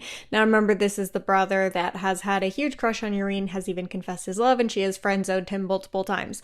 So Yreen actually gets on Hussar, and she's like, yeah, no thanks to you, because you literally encourage him all the time, even though you know I'm not interested in him like that. But then Yreen, she's so gutsy, especially with Hussar, it's kind of insane, but she's like, oh, so you mean to tell me that if I married Caution and me and Caution had children, that if you became the Kagan, you wouldn't have all three of us murdered. And Hasar thinks about it, and then she's like, yeah, that's a good point. So she doesn't really like confirm or deny it, but she definitely does not deny it. That also, I think, tells you a lot about Hasar. The conversation then shifts to the attack on the Torre and the healer who was killed, and Hasar actually suggests that it's an Aderlin spy. So she makes a bunch of little comments here and there throughout the entirety of the conversation that everything started happening when Kale and Nesrin got here. So Hasar basically thinks that they might be a big part of the problem and maybe they don't have the best intentions for being here. Yrene, however, shuts that down immediately, and she just kind of explains, like, they need us right now. Like, why would they come attack us if they actually need our help right now? Then Hasar points to the maps in front of them. So this entire time, Yrene has been with Hasar in her rooms, and there's been maps everywhere, and it's like one of those, like, war tables where it's like the maps and all of the like ships and the little figures all over the maps, like, you know, those things, you see it in all the movies. Well, they have one of those, okay, in the center of the room, and Hasar points it out to Yrene, who Yrene noticed it, but she was like, I don't really know how to read these, and I don't know what a bunch of these little figurines even mean anyways. So Hasar starts explaining it to her, and she starts pointing out like all of the big names in this war, you could say, the Southern Continent, Maeve, Erewhon, all of them. And then she says, but the funny thing is that I have this little Aelin figurine, but I have no idea where to put it because I have no idea where Aelin is. So why don't you scurry on over to Kale and get him to tell you where Aelin is? Yrene clearly really doesn't want to do this, so she starts questioning Hasar, and Hasar, whether or not this is true or not, she says that she wants to get more information so she can know what side she would potentially be on, although Yrene does not trust this. And then Hasar starts throwing nice, lovely gowns at her and saying like, hey, I want you to wear one of these really nice gowns to the feast tonight, where you're going to get the information from Kale. Yrene clearly is like, I'll think about it, but she's definitely leaning towards no. When Hasar says, oh, don't think I don't know that you want to leave and go aid in this war in the Northern Continent. I know you're trying to leave the Southern Continent. I know once Kale is healed, you plan to go with him. But do know that as the princess of the Khaganate, I can keep you from leaving this continent if I so choose. So Hasar, what a lovely friend. She's going as far as to threaten Yrene for this information. So all of that bothers me. And something too is I feel like a lot of people are like easy to dismiss Rhaenyra in all of this. They're like, oh, well, Hasar's girlfriend is so sweet and so kind, and she kind of balances Hasar out. She is present for like this entire conversation. Like, this is clearly a very immoral thing she's asking Yrene to do, and threatening someone who's supposed to be her best friend is clearly immoral. So I don't think people can say that Rhaenyra is like better than Hasar. Like, she is complacent in everything Hasar does. Anyways, moving on. Tower of Dawn, chapter 19. This is going to be in Kale's POV as he just continues to wiggle his toes in his shoes. He is with Nesrin after this appointment. However, he does not tell Nesrin that he is feeling in his toes, which is very odd and interesting, but Kale has convinced himself it is because he doesn't want to get her hopes up because it might just stop at his toes. Whether or not that is true, we will have to just wait and find out, but that is definitely what he is telling himself. What he does tell Yrene, however, is that he wants to postpone meeting her family. He was supposed to go meet her family soon now that he can ride on horseback, and he says that he wants to put this off because he's making a lot of progress with Yrene. So he's not telling her exactly what this progress is, but he's just saying, I'm hopeful, and I really don't want to put off any of my progress. Okay. Nesrin obviously says it's totally fine, but when Kale goes to give her a smooch, realizes that her heart is not in it, and he realizes that maybe she doesn't believe him. Or maybe not that she doesn't believe him, but that she's like just disappointed in his decisions. And he also doesn't really blame her because if you think about it, like he's kind of been miserable to be around these past couple weeks. In my opinion, rightly so. Like he has gone through a lot.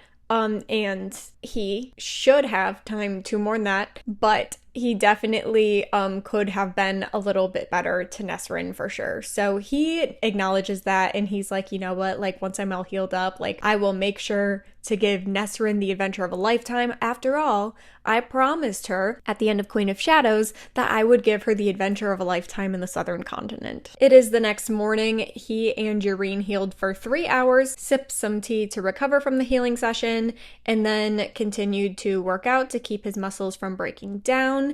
And now it is time for dinner, okay? So he's had a very long packed day. And tonight he is also going to request again an audience with a cognate, because for some reason he thinks he's going to have better luck this time. However, when he gets to dinner, the cognate doesn't even show up. Flash forward to the next morning. We are flying through these next couple days because we really want to get to the feast, because that's when all the crazy stuff goes down. So the next morning, Kale wakes up and he has another session with Yrene, and he's so excited for this session that Nesrin starts to be suspicious as to what is getting into him. However, she is also very excited because she plans to spend another day with Sartok. If there are red flags going up in your brain right now, maybe there should be, okay? Like a little bit, like on both ends here, okay? Both of them are going to make the most of today because the feast, this big feast that Hassar wants Yrene to spy on Kale for her at, is tomorrow, okay? So today's like the last big day to get all this stuff done. So a little bit about this feast. It is a holiday meant to celebrate the sea goddess Tahom. There is a gathering at the sea at sunrise, and then there's a big feast at the palace at sundown. If you remember, in the very first book, Throne of Glass, Kale has never really cared for holidays, but as he is walking through the palace and he is seeing like how, not even just the palace actually, but even the city, like everyone is so festive, everyone is pouring their heart and their energy into this holiday, and he's starting to like feel the electricity in the air and thinking like, oh, maybe holidays actually can be fun. Maybe they are exciting. Okay, Kale. So Kale is enjoying the absolute electricity in the environment on his way to the stables, because apparently during his session with Yrene yesterday, she mentioned something about him getting on horseback again today. So he gets to the stables. Unfortunately, he cannot find Yrene, so he decides to get some help from a guard to get on the horse. Now, this is a guard that he saw talking with Yrene the last time he got on the horse. So this guard's name is Shen. We will see Shen a couple times. All we know is that he is friendly with Yrene and that he is often near the barracks and in the stables. We'll learn more about Shen later though, don't worry. So Kale is on this horse for an hour and a half, and Yrene is still not there, so he decides to go out on his own on the horse and start walking in the path of the Tor in hopes that he will run into her on the way there. But he gets all the way to the Tor courtyard and he never ran into Yrene. So he asked the guards if she's left the Tor yet, because remember, there's guards everywhere and no one gets in or out without the guards knowing about it. However, they say they haven't seen Yrene at all today. Hafizia sees Kale on the horse in the courtyard, and she comes down to let him know that Yrene has been sleeping. Treating Kale has been taking a huge toll on Yrene, because if you think about it, like, it's really intense healing, and like any sort of magic, there does have to be some sort of balance in the energy, kind of like the well analogy that we often use with Aylin's magic. It's a similar idea for Yrene. So Hafizia suggests that he gives her the entire day to sleep, and then Kale, seeing that Hafizia has a bag and is planning to go out, offers to escort her to her location. Let's jump to Yrene's POV, because she just woke up from a 36-hour nap. Man, I wish, can you imagine? I feel like people like to joke about like a what year is it kind of nap, like when you wake up and you're so out of it. Napping for 36 hours is insane. I don't even think that constitutes as a nap anymore. So she goes down to the courtyard where she sees Kale. Apparently, he came back to the courtyard after escorting Hafizia with a second horse to pick her up for healing, because he wanted to make sure that she was fully rested and did not exert herself in any way getting all the way to the palace on foot. She said that she actually planned to see a different patient before she got to him, since he usually takes up all of the rest of the energy reserves that she has. So she suggests they meet at the castle, but he says he would like to escort her there instead. So she hops on a horse and they start to go to the first patient's home. And while they're on the horse, they have a conversation that sounds really random, but it does matter a little bit for the cognate history, I guess. So I'll just read brief notes of what you need to know. Kale asks about the Kagan originally being from the steppes. Now, this is not like steps on stairs. This is Steppes. So this is an area in location. Urine confirms that they were, and she says that she's even been there on a trip with Hussar and Caution. The first Kagan conquered the continent with only 100,000 men in 4 years. So the Khaganate came from the steppes, and now they rule the southern continent. Kale then can tell by the way that Urine mentions the trip with like a bit of a cringe. He asks if that's where Caution confessed his love, and she says that's none of his business, but she does share that Caution was the first friend that she made when she moved here, so losing him as a friend was really, really hard for her. Tower of Dawn, Chapter 20, we have officially made it to the home of Urine's first patient, and Kale decides to stay outside on his horse. And his only job, according to Urine, is to wiggle his toes as much as possible and try to retain as much control over the movement of his toes as possible while she treats this patient. So she goes in, he wiggles his toes for a good bit of time, and then when she comes out, he can tell that she's clearly upset. Apparently, the patient that she is treating has a really hard disease that's been a really long process to heal, but because of the patient's age, she doesn't think that he's gonna make it. Urine offers to go to the castle, but Kale says that he's actually having a really nice time not only being on horseback, but also just walking around the city with her. So he asks if there's any other patients she needs to see. So she decides there's one that she's gonna check up on. It is a postpartum mother, and thankfully both the mother and the baby are perfectly healthy, and Kale can tell it definitely picked Urine's mood up a bit to see a patient that's doing really well. After seeing the patients, they're finally heading back to the castle when Urine asks if him and Nesrin plan to go to the festivities tonight. Kale says that Nesrin is spending the beginning of the holiday with her family, and Urine does actually sense here that Kale is a little bummed that he wasn't invited to spend the morning with her family. And in Nesrin's defense, he did say that he wanted to spend some more time healing with Urine, but you can tell that he was sad that Nesrin didn't even ask if he was interested in joining them. And then when she asks about the party later that night, he says, would it be the worst thing in the world if we just healed me through the party? And she says it would actually be very offensive to ignore the holiday. And anyways, Hussar gave her a dress to wear. And then shortly after saying this, she realizes what that dress kind of signifies to her, and it is Hussar bribing her to spy on Kale. And the thing is that Kale can actually tell that there's like some inner conflict with her. Like, I guess she makes a face or cringes a little bit, and he's like, hey, are you okay? Like, what's going on? And she just says she's fine, and they continue on to the castle. Now let's flash forward to the feast. Kale is ready to go, enjoying wiggling his toes and in his boots in the wheelchair. Nesrin, of course, comes out of her room looking absolutely stunning, so he escorts her to the feast, and he is just admiring how no expense has been spared, and he cannot believe how elaborate everything is. And then Urine enters the room, and Kale, in his head, the first thing he thinks is that Urine looks more like a princess than any of the princesses there. She looks amazing and stunning, but also he recognizes that she is a woman of power. She is the air healer on high at the Tor. And remember, the Tor isn't exactly under the Cognate. So something that Kale even notices here is that Argoon eyes Urine like she is a piece of meat. Not necessarily because he's attracted to her in that sense, but if you think about it, it would be really advantageous for Argoon, who wants to be the next Kagan, to have a very strong alliance with Urine. But much to Kale and Nesrin's surprise, Hussar walks Urine right up to Kale and Nesrin, tells Nesrin that she can't sit next to her date because it's considered rude, and then has Urine sit next to Kale instead. Thankfully, although this is really awkward, Sartok steps forward and then gives Nesrin his arm and offers to escort her at the feast that night. So thank you, Sartok. Hussar sucks. Sartok is amazing, and poor Urine is stuck in the middle of it all. Tower of Dawn, Chapter 21. Kale can tell instantly when him and Urine start talking that she's definitely using some veiled language and sticking to small talk. So that tells him that someone's definitely listening to everything that they say tonight. So he is, going along with the whole small talk and vague speech thing. He can then tell the entire night that she is nervous, and Kale, given the position that he had in Adderlin, can already tell what's happening, so he calls her out and says, the role of pawn doesn't suit you. So that's crazy. Yrene blushes, but she continues the small talk, so he's like, okay, fine, I'll keep doing this thing with you.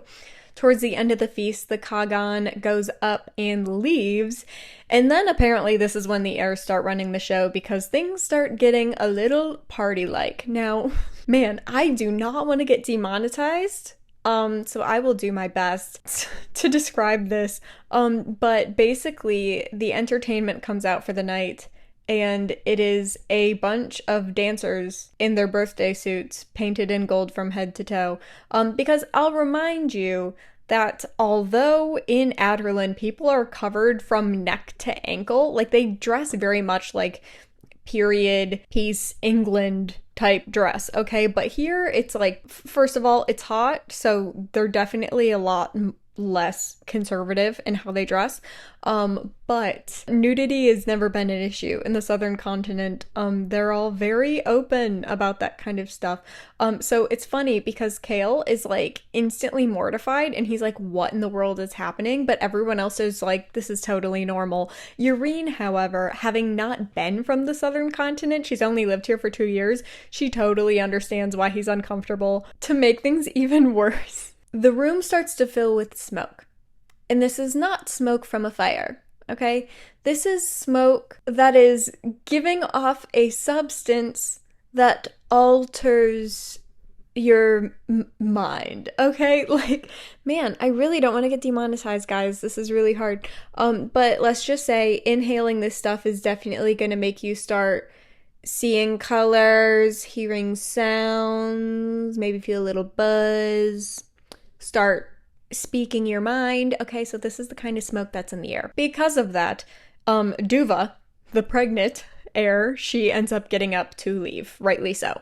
Kale immediately looks for Nesrin to see how she's taking all of this and can see that her and Sartok are actually sitting on a bench together, like as far back in the ballroom as they possibly can be, so they're not in the smoke and they're not by all the dancers and all that. But the weirdest thing here is that Kale realizes he doesn't feel jealous.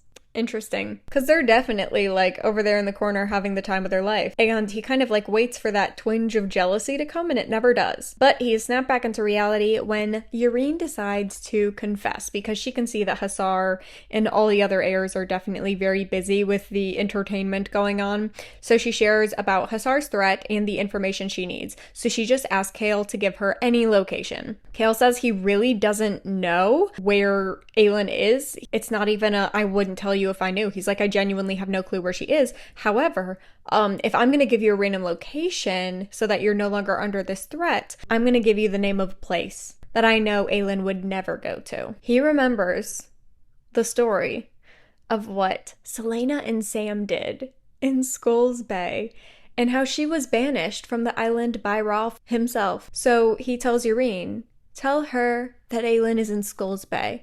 And it's so stinking funny because Kale is actually so smart for this, but of course, Aelin just so happens to be going to Skulls Bay anyways, despite the fact that she's been banished from ever going to the island. So yeah, that's honestly, that's actually kind of crazy. So as they're having this conversation, I'll remind you, they have been like leaning towards each other to whisper this information because they really don't want anyone to overhear them. But unfortunately, because of all the smoke in the air, they're very up close in each other's business and they're inhaling things that are taking over their filters to not act on instinct and impulse. And they're about to kiss. Like, they're going in for it. They're about to kiss. Yrene, however, snaps out of it, looks over to where Nesrin and Sartok are sitting, and then storms out of the ballroom. Well, okay, before she storms out, she goes to Hussar, says Skulls Bay, and then she leaves. Kale is sitting there being like, did me and Yrene almost just kiss?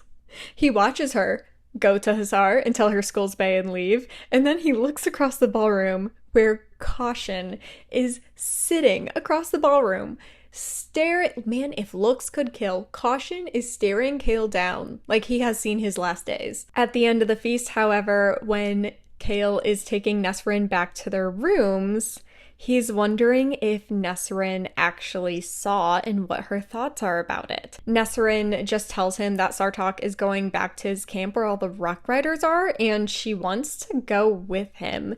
Kale doesn't like the idea of her leaving and being gone for like a really long period of time, and then says like, since we've been inhaling all the substances we have been all night, I think we should sleep on this and then have a conversation in the morning. And Nesrin agrees that they should wait till the morning, and then they go into Kale's rooms and they talk for the rest of the night. Kale asks her how her family has been, and and then Kale asks Nesrin how the morning was with her family. They went to the like sunrise at the river part of the holiday, and Kale, in his inner monologue, tells the reader, like, I don't know how, I don't know why, but I could tell from the way that Nesrin talked and didn't really make eye contact and how she was definitely like emotionally detached during the conversation. I know that she saw me and Urine almost kiss.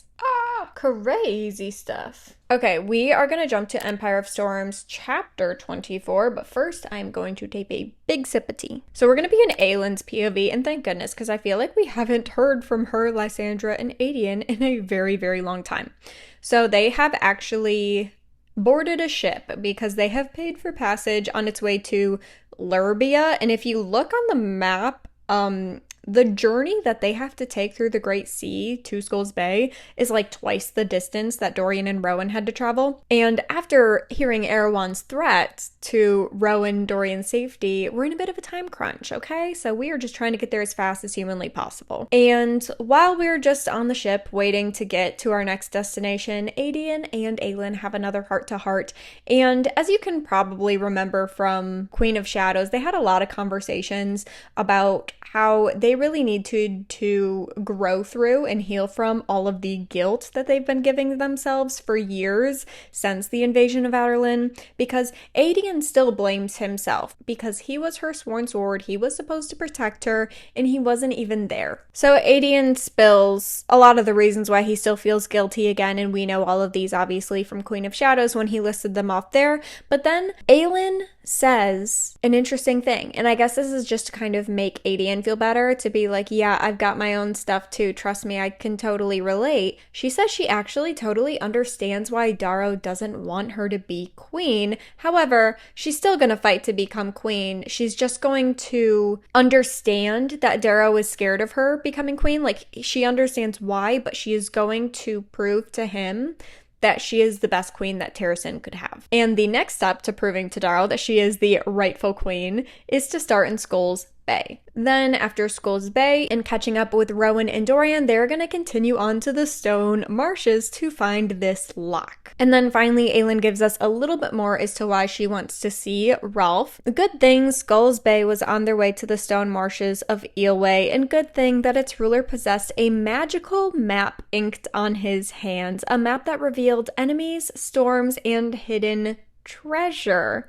A map to find things that did not wish to be found, so many promises and oaths made, so many debts and favors to call in. So this is where we learn, it definitely doesn't say it outright, but it definitely alludes to the fact that Aylin wants to see if his map on his hand still works so that he can use his magical hand to help them find this lock. And if you're confused because she wanted to go to Skulls Bay before she even knew that she needed the lock, that is true. I'll also remind you that she still needs 2 more keys, okay? So she's going to use his hand in hopes to find all the other Valg things that they need to put Erewhon and his entire Valg army back to where they came from. Empire of Storms, chapter 25. This is going to be in Manon's POV. Last time we saw her, she was passed out and dealing with a lot of blood loss from a very gory injury she took to her torso from her grandmother. Abraxos got her to the ground because she is finally waking up and she's realizing she is still bleeding. The first priority for her survival, of course, is to find water. So she is going to detach herself herself from Abraxos's saddle to find water. And then who knows, maybe after she gets her water, she'll then start to worry about the fate of the 13 and where they are, her apparent royal bloodline, the fact that all of Erewhon's witches are now hunting her down, and that she's apparently the answer to a centuries-old curse on the wastes. Well, I guess we'll figure that all out later. So Manon gets all the way down to the water when she sees a female on the other side of the stream. This female speaks to Manon, and Manon off the bat can tell from her voice that this is not just some human girl's voice, but she introduces herself as the Dark King's bloodhound. She has been kept under the mountain until now, and she has been brought out to return the crowned rider. Ooh, that's a new name for Manon.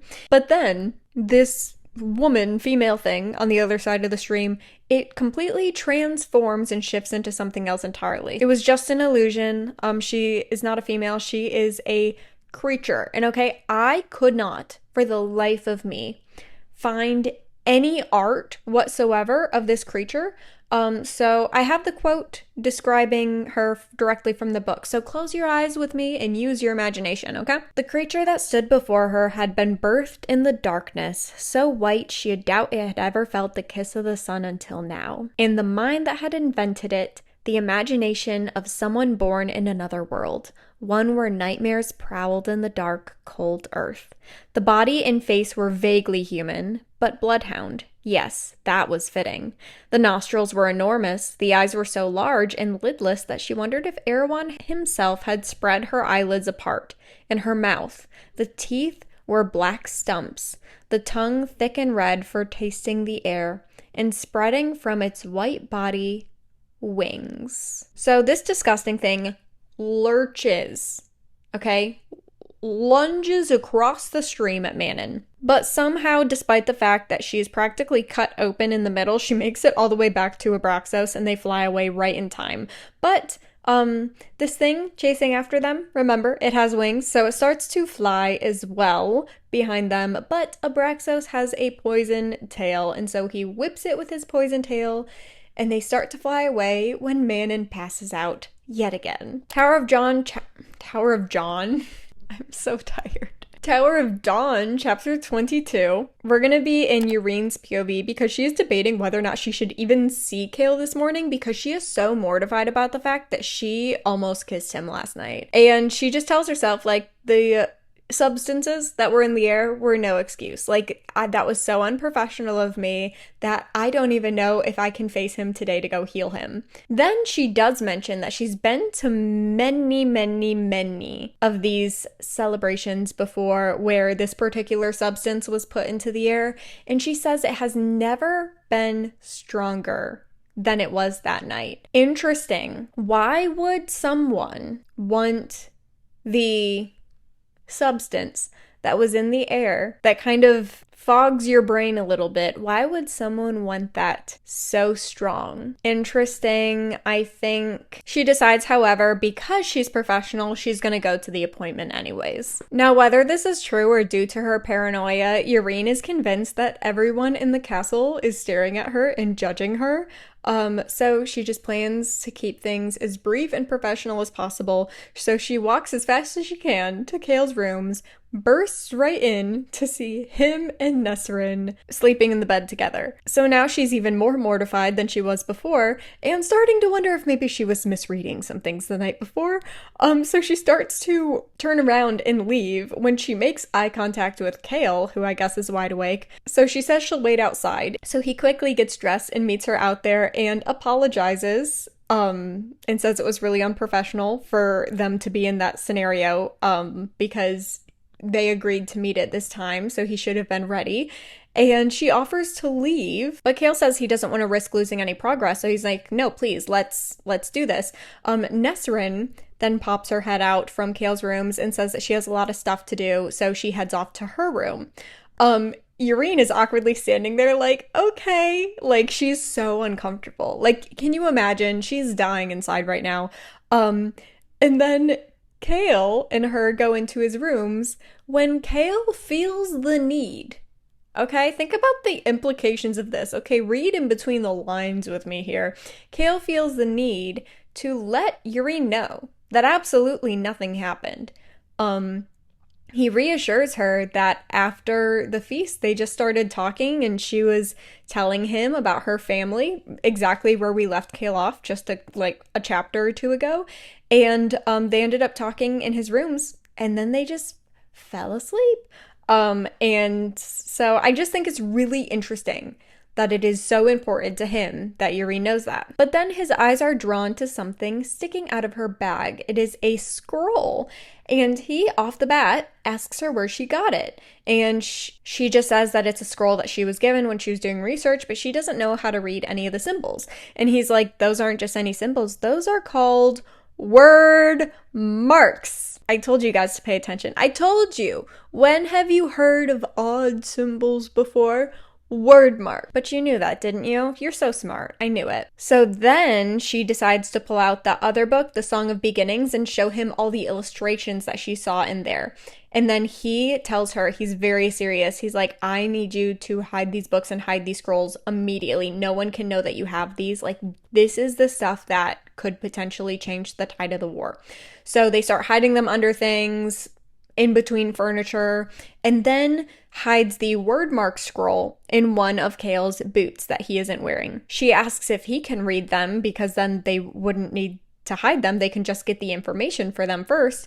But he says he doesn't, but he knows someone who can. Obviously, we know this is Aelin. So she then asks him about Orcus and Mantix. And he's like, I don't know. They were either slain or sent back to the world. I don't really remember. And she's like, I think it's really important for you guys to know if there's 2 more Erewhons out there or not. Because if they weren't killed and they're just banished, who's to say Erewhon won't summon them? Tower of Dawn chapter 23, and I can't be in the center because I'm supposed to show you photos, so we're going to make that adjustment real quick. All right, this is going to be in Kale and Yurine's POV because he realizes she's right. They definitely do need to make sure they know for absolute certain what happened to Mantix and Orcus, which were the 2 other Valg kings. Because Erewhon himself is already extremely powerful and hard enough for them to beat, imagine that times 3. That would just be impossible. They get to talking and Yurine asks Kale about his lovely scar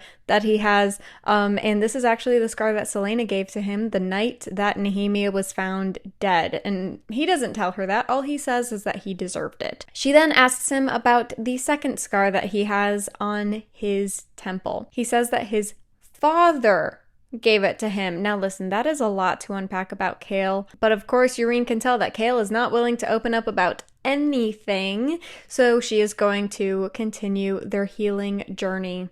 And surprise, surprise, the first thing Kale re-experiences is his father giving him that scar on his temple. So see, I told you had to be patient and wait a hot second, and you waited a hot second, and now here we are. Congratulations. So Kale re-experiences the day that he told his father that he wanted to leave Aniel, give up his title, and go serve Dorian in Rifthold. So his father throws him down the stone steps in the front of their estate and basically kicks him out and says that he is no son of his. And as Kale fell down the stairs, he hit his head on a rock when he hit the bottom.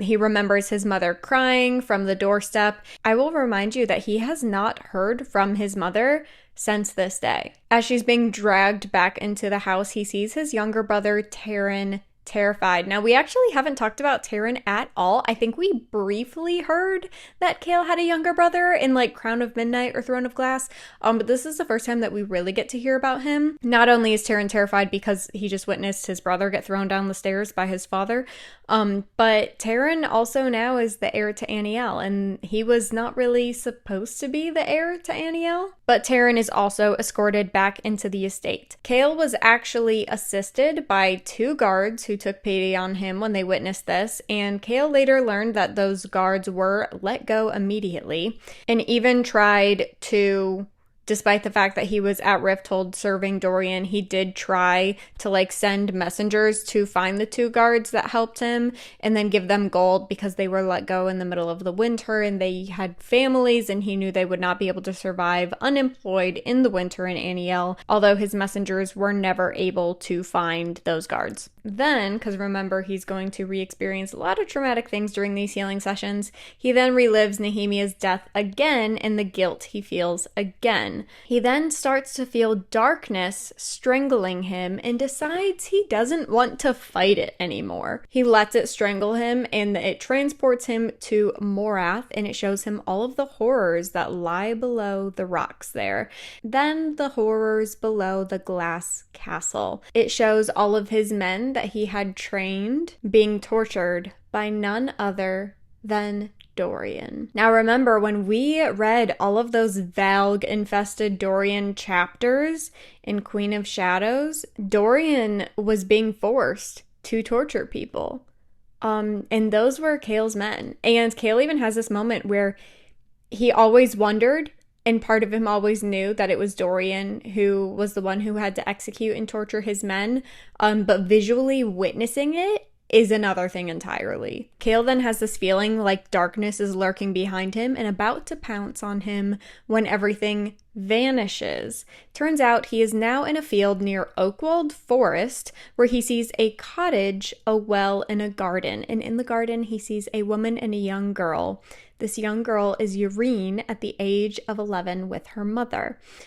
She is learning about the healing properties of all of the herbs in their garden and talking about a gooseberry pie that they're going to be having for dessert that night. And it is a beautiful and happy sight that makes Chaol feel significantly better and takes him out of his agony. And then Chaol shoots awake and instantly has feeling in his foot. So not only does he have feeling in his toes now, but it has extended to his ankle. He's really excited about this and goes to look at Yrene when he realizes she's no longer in the room. Now this is where we're going to learn a little bit more about the layout of Chaol's rooms, and this is actually going to be important for a later scene. But Chaol has like these glass doors, if you will, that lead out onto this garden, and this garden is shared between a couple other rooms. But he looks out that glass door and he can see that Yrene is out in the garden sitting there, and he goes out to find her crying. She said that instead of lurching and attacking the darkness, this time she tried to drown it out with light,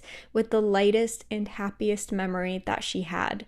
So then Yrene finally shares her story in its entirety with Chaol and in turn the reader. Basically, her mother broke her do no harm vow as a healer to save Yrene's life.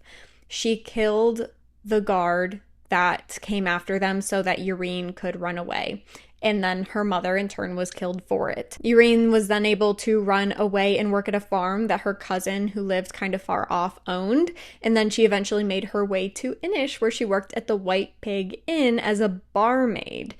She was then scammed by her boss, where he kept raising her bills but not her pay, so that she was almost never making a profit and she could never make her way to the southern continent, of course, until she ran into Selena. But she does not share that part with Chaol. She just talks about everything up until the White Pig Inn. Yrene just shares that she was grateful that her mother was able to be the one to scare the darkness away, and feels very proud that just a memory of her mother was strong enough to fight off the Valg. And then Chaol shows her that he can now move his entire foot, and they decide to celebrate by going out to get lunch together. Empire of Storms, Chapter 26. This is going to be in Dorian's POV, as they're waiting in Skulls Bay doing some Magic 101 to pass the time, and sometimes Fenris and Gavriel would join to help out, but for the most part, it is just him and Rowan. We also learned that some of the nights that they're sleeping there, Dorian is finding himself still having nightmares about Sorsha. Totally understandable, although it has been a while since Sorsha's death. Remember, he has been under the Valg influence for majority of that time, so he is only really now able to mourn Sorsha. Dorian listens for news about Adderlin, and all he really knows is that witches rule there now, and as you can imagine, that's kind of a nightmare. We've talked a bit in the past how the Iron Teeth witches are more like vampires than actual witches, so their diet, if you're picking up what I'm putting down, makes them a little terrifying to be running an entire kingdom full of human beings. And then, of course, magic has been wiped from the area as much as humanly possible during the King of Outerland's reign, so there's not really anyone else with power who's able to challenge their tyrannical rule right now. Dorian then decides that he is sick and tired of waiting for Aelin, so he is going to write a letter, okay? So let's flash forward to later that night. Ralph summons them all to his room because he has just received a letter. Now, Dorian wrote this letter and gave it to Rowan, and Rowan had the letter sent out, so it was delivered back to Dorian, and Dorian pretended to read that letter to Ralph as if the news inside of it was a shock to him. So that is a very scheming Dorian, okay? We love a scheming Dorian. And they also made sure that his barmaid, which they believed to be one of his servant spies, was close enough to eavesdrop, as Dorian was saying that this was war-altering information. Ralph suggests that they discuss the contents of this letter in his office, but when they get there, someone is sitting in Ralph's desk. It is none other than Celaena Sardothian.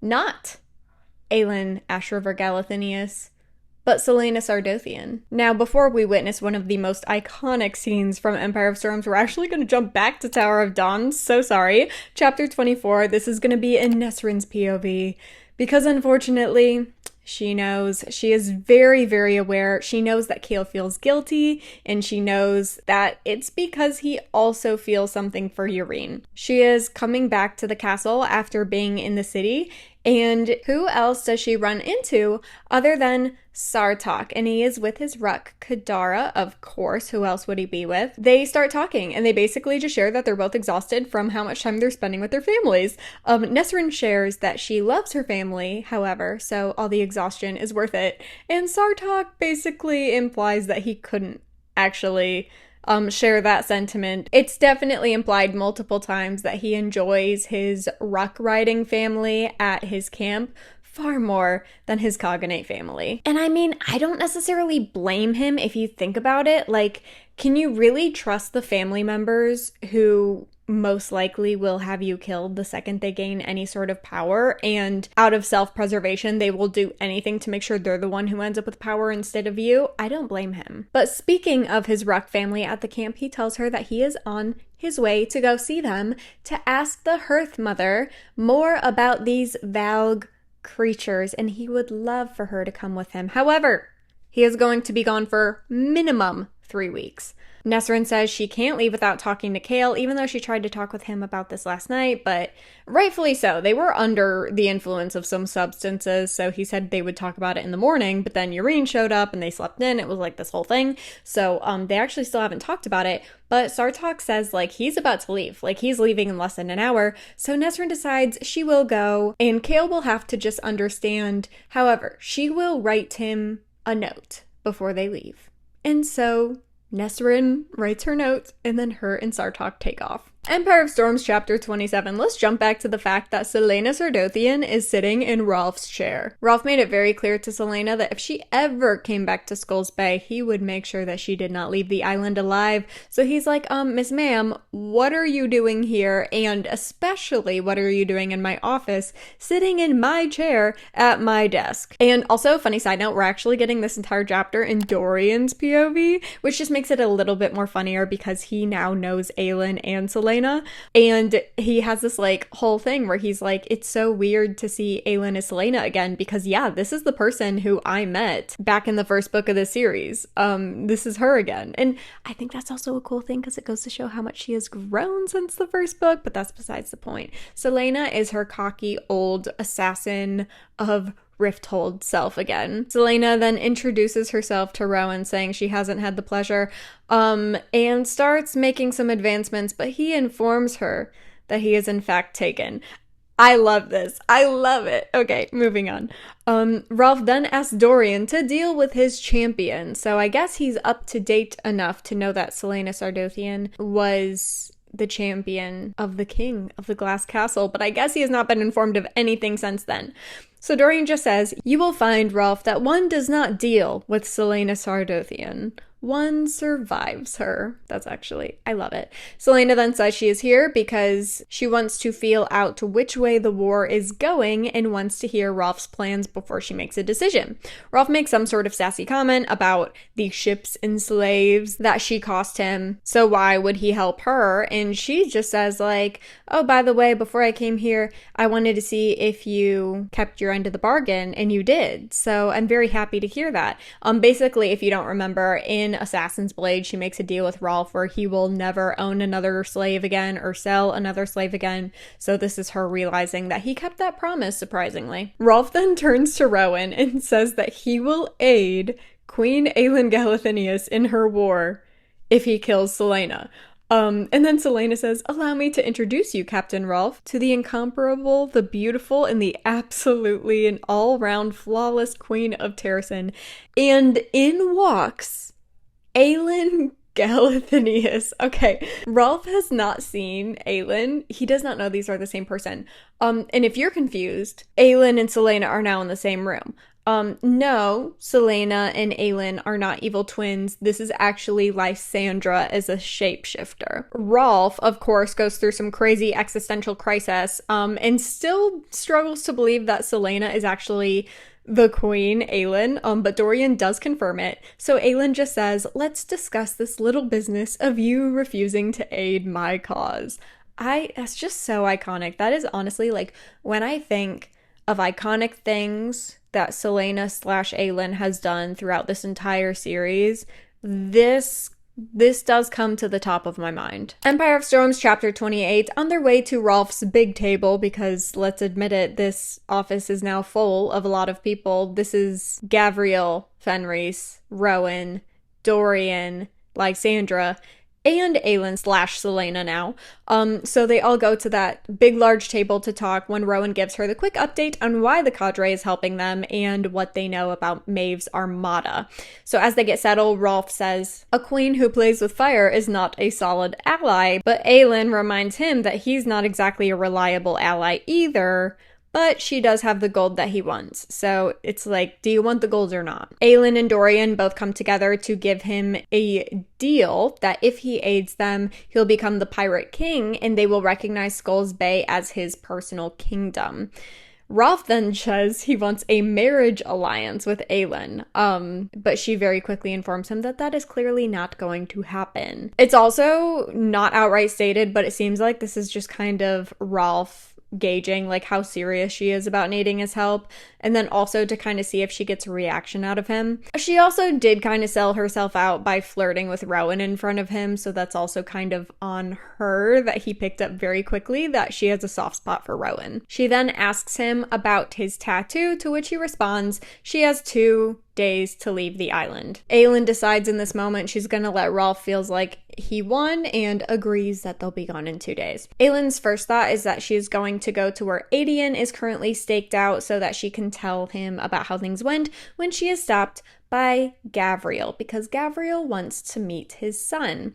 Aelin just tells him that it's Aedion's decision whether or not, and if he does, when he meets Gavriel, and Gavriel needs to stay away from him up until that point. Also, he is not allowed to call Aedion his son unless Aedion decides that he is his father. So after that lovely little banter, because Gavriel doesn't really take that well, but he also realizes that he really doesn't have a say. So Aelin gets a moment with Dorian. Finally, it's been a hot minute since they've been able to talk to each other, and she apologizes about everything that happened in Rifthold with the witches. And then she also makes a mental note that Dorian and Rowan seem to be getting a little chummy. You know, they're buddies now. They got this little bromance friendship thing going on, and that warms her heart a little bit, because these are 2 very special friends in her life. The whole team gets together to discuss, and Dorian decides to tell them as much as he can about the witches, since they are a part of Erewhon's aerial army. It's just good for them to know how they fought, how they attacked, but he also takes the time to tell them about Manon, not only what she did, but some of the things that she said and how she seemed hesitant to actually be serving Erewhon. They realize that one witch with Manon's level of power and brutality could actually make a big difference, but they also can't really bank on that from one tiny interaction that Dorian had with her. So Aelin says that if any of them comes across any witch, they will take them alive for questioning, because witches on wyverns might just be their greatest disadvantage in the upcoming war. Then, also, this is very much a side note, but this is the first time this happens, and I really want you to note every single time that it happens, okay? Aelin makes this funny little internal comment that only the reader really gets to hear, where she says she does not have enough time, okay? You're going to notice that she is going to say this a lot over the next couple chapters. I want you to really draw correlations to what's going on when she internally tells herself that she does not have enough time, okay? So naturally, like any woman with a limited amount of time to get some stuff done, she decides to tackle her next steps immediately, and that is to find out whether or not Ralph's tattoo still works. This is important because remember when that anti-magic triangle went up, his tattoo stopped working. So now that the magic triangle is gone, we're wondering if his tattoo started working again or if it's just kind of dead. Empire of Storms chapter 29. This is an Aedion and Lysandra's POV as they are in an alley in Skulls Bay pretending to be infatuated with each other for a night, like Aedion has hired Lysandra for some quality time. Please do not demonetize me. And it's really funny because remember, Aedion actually really low-key likes Lysandra, so it's really awkward for them to be all up in each other's business like this for the sake of one of Aelin's plans. But if you're like, why in the world do Aedion and Lysandra being all over each other in an alley have anything to do with finding out whether or not Rolf's magic hand tattoo works or not? That's a great question. Lysandra is wearing the amulet of Orend, and if you remember, inside of this amulet is one of the Valg keys. It's crucial for her to know whether or not his hand can actually find Valg treasure as well. So that is why they're in this alley in the middle of nowhere. They're wondering if Ralph or one of his spies is going to show up to try to investigate a potential treasure on the island. While Aedion and Lysandra are there, Dorian comes to check on them, but they let him know that no one has approached them or even been suspicious around them. So then Dorian asks if Aedion plans to meet Gavriel, to which Aedion just says yes, but you can tell there's like some major shade being thrown at Dorian from Aedion. And basically just says like, I don't need you to babysit me. Like, I have it handled. This is my business. Go away. Dorian apologizes. He didn't realize it was, so personal of a thing to ask. And then Lysandra immediately scolds Aedion the second Dorian goes away. And she's like, that man has been through so much. Like, Dorian has been through an insane amount. Like, what is your deal? And Aedion just says like, oh, well, he tried to hurt Aelin and his father killed my family. And she's like, get a grip. When he was under the Valg influence, first of all, he was going through way more torture, for one, and two, Aelin totally was able to handle herself, and three, he doesn't even remember that stuff for the most part because it wasn't him, once again, under Valg influence. And four, he has never been like his father, and he has gone head over heels trying to prove his entire life that he is nothing like his father, so you need to cut him some slack, okay? She also makes a point that Aelin never once held anything against Dorian. Even when Dorian was still a little spoiled, rotten prince at the beginning of Throne of Glass, she still saw him as his own individual person. Lysandra also mentions that her and Aelin used to hate each other. Like, guys, Aelin, like, what did she throw at Lysandra? Was it a knife? She threw something at Lysandra.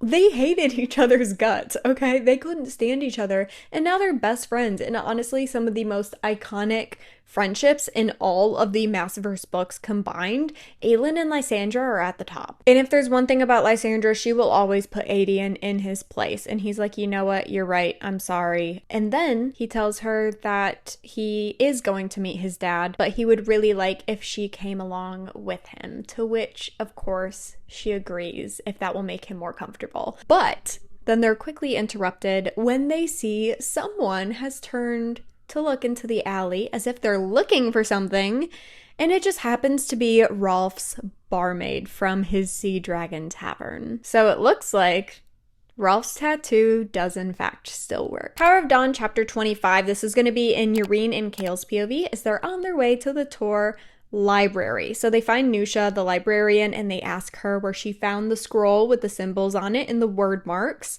She does take them to the section, but also informs them that because everything is like really old, they better not ruin anything. And then she also makes a comment about like, I don't know if what you're researching has anything to do with the stuff that's happening here, but if it is, like, think about your actions. Interesting that she caught on to that. But then she leaves. This is also where Yrene tells Kale, because he is honestly like so shocked of how old everything is. She informs him that the library has been there for 1,500 years and predates the Cognate. And if you're confused about that, remember the Cognate conquered the southern continent, but when they came, they left the tour untouched because healers are in high demand, whether you are the current ruler or the invading one. It begs the question why Adarlan's last king, why he felt the need to destroy those of us with the gift in his own continent. And I think that's a very valid point. You probably have already thought it at this point, maybe like a little bit, because Kale then shares with her, like, the king himself was infested by a Valg prince, so the Valg in him had the healers hunted down and executed to keep them from being used against him. But the human side of the king of Adarlan was able to fight against the Valg long enough to put up the anti-magic triangle to not only protect his own son Dorian, but to hide some of the healers in the area so that they wouldn't be executed just for existing. Yrene then says, but healers we have no power to use in battle, nothing beyond what you see from me. To which Cole responds, I think you might have something they want very badly. What do you think that could be, do you think? He then explains a little bit more about the word marks, or at least everything that Selena was able to teach him before she went off in Air of Fire. But then Yrene decides in that moment that they probably shouldn't talk too openly about the word marks in the library because you never know who's listening. So she decides that they are going to find what they need and then head out. We are now going to jump to Nesrin's POV as they get to a campsite. They're on their way to see Sartok's Hearth Mother as well as all the other Rec Riders at his camp. So they get to the Asimil Mountains. Asimil? I'm not going to pretend like I know how to pronounce that. But they get to these mountains. It doesn't really matter. They're really just there for a night. But she asks Sartok how it feels to be a legend. And he just says it feels weird to be a legend while you're still alive. He usually thinks of legends of, like, you hear stories of people who've passed and great things they've done in their life. And he's like, it feels weird to be a young man and hear legends about you as if, like, you're not still doing stuff, but then asks her how it feels to be friends with legends. And she never really thought about it, but yeah, like, Dorian is a legend, Aelin is a legend, even Adian, who's known as the Wolf of the North, is a legend. Rowan and his entire cadre, they are a legend themselves. So she shares that they don't really talk about themselves like that, so she's never really even thought of them like that. He then asks what stories people will tell about her, but she just reveals that she has always been a behind-the-scenes kind of girl, and she enjoys it. Like, she's surrounded by these legends who are doing these great things, and she's just happy to support because she wants a better world. To which he then says that he actually heard tales of her before her arrival. Now, this is a surprise to her, so when she asks about it, he says that he heard all about her archery skills in her time as a rebel in Adarlan. Over here in the southern continent, they refer to Nesrin as Neith's arrow, and Neith is the goddess of archery. And he says that he wouldn't be surprised if she is a world-renowned legend by the end of the war, which is honestly kind of cool. Like, she has been a little Katniss in this series. If you think about everything that happened in Queen of Shadows where Nesrin was involved, like, she's a really good shot. Even Aelin was, like, so shocked at how good of a shot Nesrin was. Tower of John. I keep saying Tower of John, and I have no idea where that's coming from. Tower of Dawn, chapter 26. So this is in Kale and Yrene's POV as they are eating dinner together because he was invited as a guest to spend the night at the tour. So late that night, they're looking through all the books and the scrolls that they got from the library and occasionally mobilizing Kale's feet just to keep some movement and feeling in them. The next morning, however, Kale is woken up by a healer who says Yrene was summoned by Hafizia and would meet him for their appointment back at the castle. So he goes down to the courtyard to get onto the horse when he sees the palace guard Shen. We've briefly talked about Shen in the past. Shen is the guard who is often in the barracks and in the stables, who has helped Kale twice now get onto his horse that's been adapted to his disabilities. And while this guard is helping Kale up on his horse, Kale for the first time notices that Shen has a prosthetic arm. The guard notices Kale looking at his arm and says that he lost his arm protecting one of the potential heirs. I'm like 95% sure it was Argoon, but it doesn't really matter. He lost it protecting one of the heirs, and Yrene was the one who helped him not only with the new arm, but how to adjust his entire life to it and get back to things as normal. He then tells Kale that healing can be very scary and very lonely, but it doesn't have to be lonely. And Kale, of course, can see the subtext and sees that Shen is offering his friendship, and Kale basically appreciates it and just says, like, thank you. And Kale actually in this moment is very motivated and encouraged by seeing that Shen is actually very high up in the guard at the Cognate. He is very successful, he's very decorated, and he fights in the barracks with all the other guys. And he's like, oh wow, like if Shen could do this, like I could do this too. So he makes it all the way back to the castle, riding this high of like motivation, and he's all excited to work on healing with Yrene again. He's almost like revitalized and rejuvenized when he is met with a note from Nesrin that he reads multiple times, and then his heart breaks like 100 times over, because he realizes that he failed her. He doesn't blame her for going, and he blames himself for that. Let's jump to Yrene's POV later as she comes to heal Kale, who was in a fantastic mood that morning, but for some reason when she gets to see him today, he's very distressed, and she doesn't know why. And she wants to ask what happened, but she can tell it's not a good time. Whatever it is, it seems really fresh. So she decides to start things off with his workouts. He's very short and very snappy with her, so she decides to call him out on it, being like, hey, like, how you're talking to me isn't really cool right now. So he just decides to stay quiet and not talk at all. They get to the part of the process where she needs to start healing, but she really doesn't want to jump into a very dark place in his psyche when he's already in a dark place in reality. So she just asks him to just at least share what happened so they can discuss it before they jump into the healing portion. But he says he wants to rest and he doesn't feel like healing tonight anymore. He kicks her out of the rooms basically, and so she storms out. She's super angry. And she decides, you know what? I came all this way. I might as well go see Hussar. So the whole way wondering there, she's wondering what in the world went wrong. Like, Kale was in such an amazing mood when she last saw him, and now he's angry, and she's mad that she let him kick her out of the room, and he was being so unprofessional, and then she was unprofessional for storming out, and she let her emotions get the better of her when she finally runs into Hussar. And Hussar immediately loves to spill the tea to her good friend Yrene, so she tells her that Sartok left that morning for a few weeks and took Nesrin with him. And according to some of the servants that she pays to be her spies, all Nesrin left was a note and didn't even say goodbye to Kale or tell him that she was leaving. And in this moment, Yrene realizes that is exactly why Kale is having a meltdown. And so Yrene leaves Hussar, but not to go back and see Kale. She is going to walk through the streets and follow the sound of coughing. In other words, Yrene goes into full healing mode because that is truly her natural habitat. She just walks through the streets, and anyone who is in need of a healer, she heals them. And this is how she is going to distract herself from the information she just learned. I am on a bouncy exercise ball, so if you see me bouncing here and there, I'm really sorry about that. I will try not to bounce whatsoever.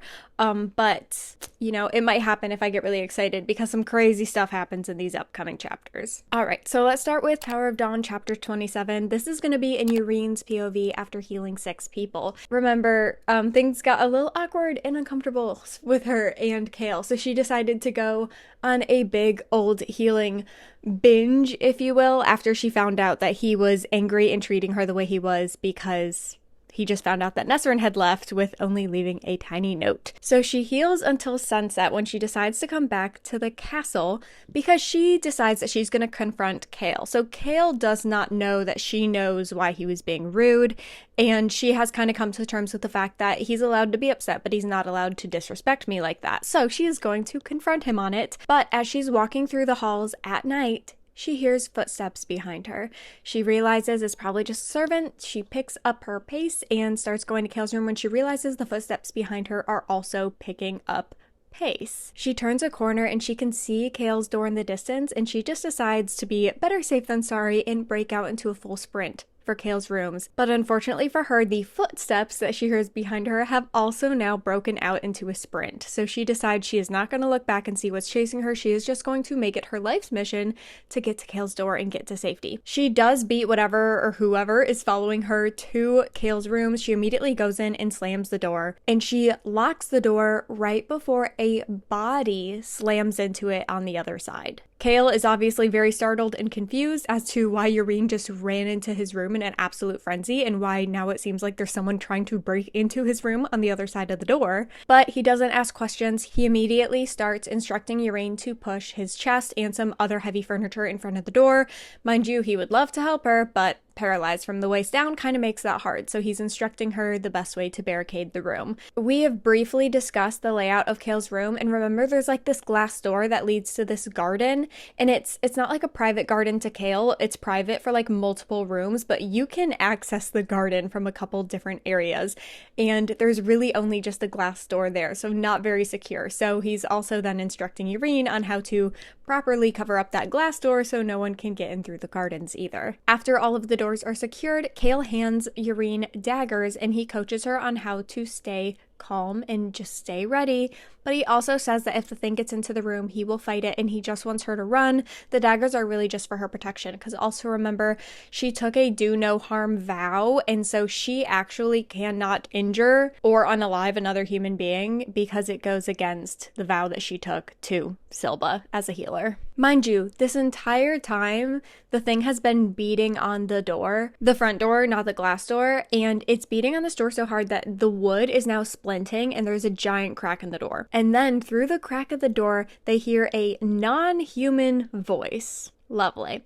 They hear a non-human voice calling out Yrene's name. She obviously starts to freak out when Kale says, "Don't you waste one heartbeat being afraid of a coward who haunts women in the darkness. Your fear grants its power over you." I don't feel like I need to add anything to that. That was beautifully said, Kale. But also notice when he says that your fear grants it power over you, this is kind of Kale nodding to the fact that he does in fact believe that this is a Valg creature. So they're waiting for this thing to basically throw its body into the door one more time, and with the giant crack in the door, it's pretty much one more body slam away from falling down, but they don't actually hear anything. After the creature says Yrene's name, it kind of just vanishes. The next thing they actually hear is the palace guards yelling in the distance as they're running up to the door. And the craziest part is when they let the guards inside, they say that no one was standing outside of Kale's rooms when they got there. Tower of Dawn chapter 28. So Caution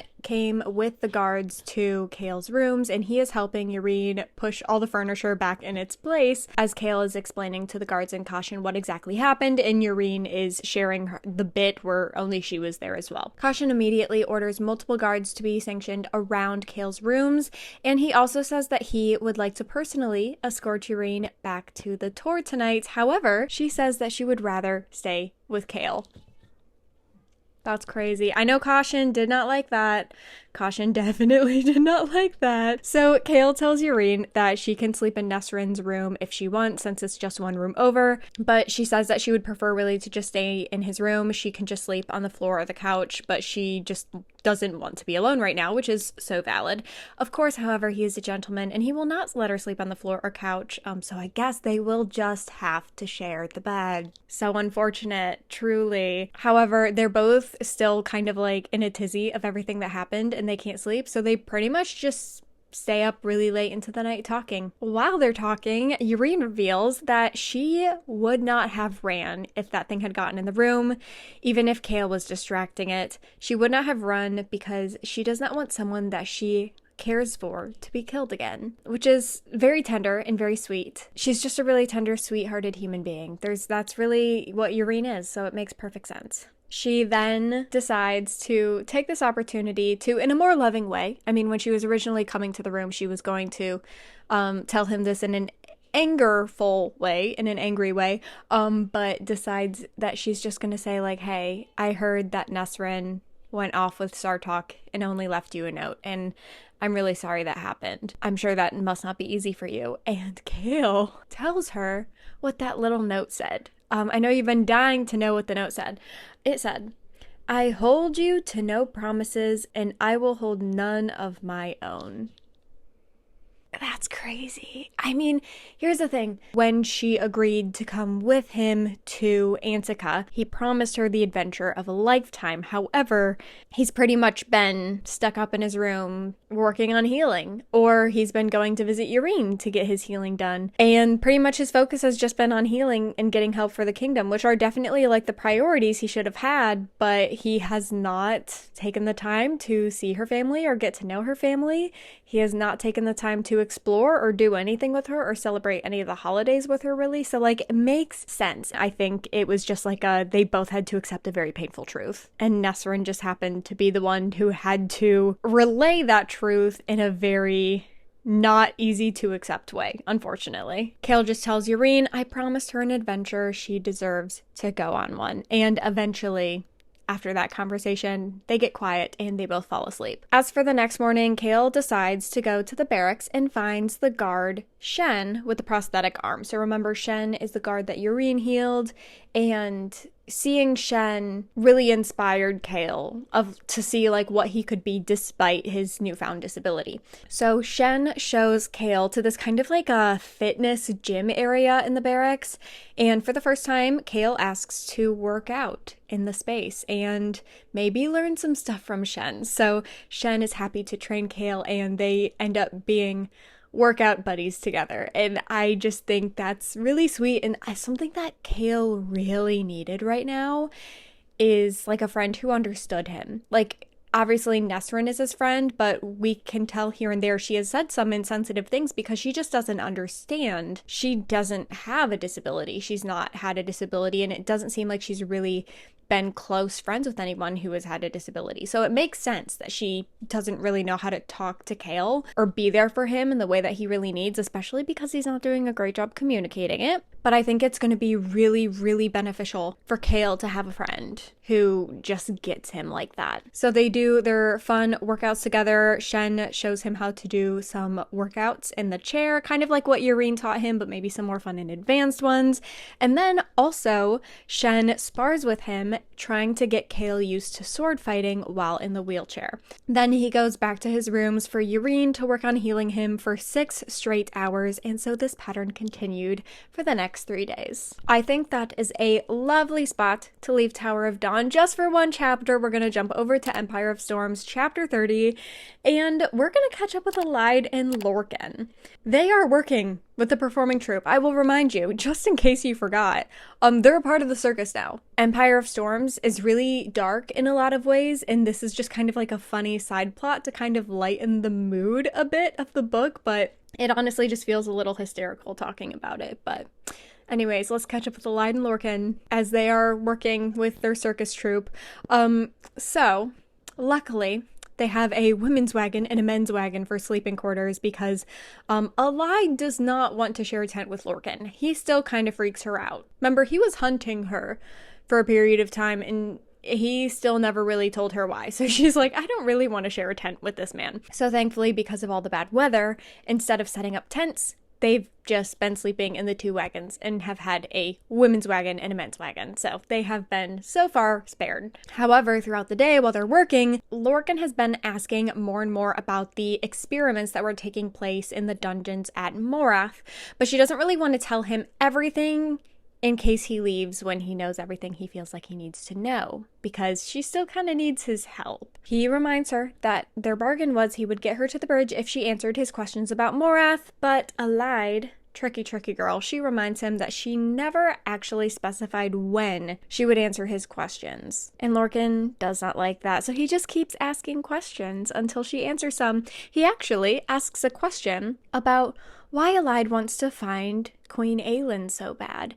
And based on the sass and the attitude and the way he just spits out Aelin Galathynius' name, Elide clocks that Lorcan not only knows her personally, but has some beef with the queen. So she takes a mental note of that, and then she asks him, and he gives some half-truths. He doesn't really tell her everything. What he does say, however, is that Selena Sardathian is in the service of Aelin Galathynius, so if she finds one, she'll find the other.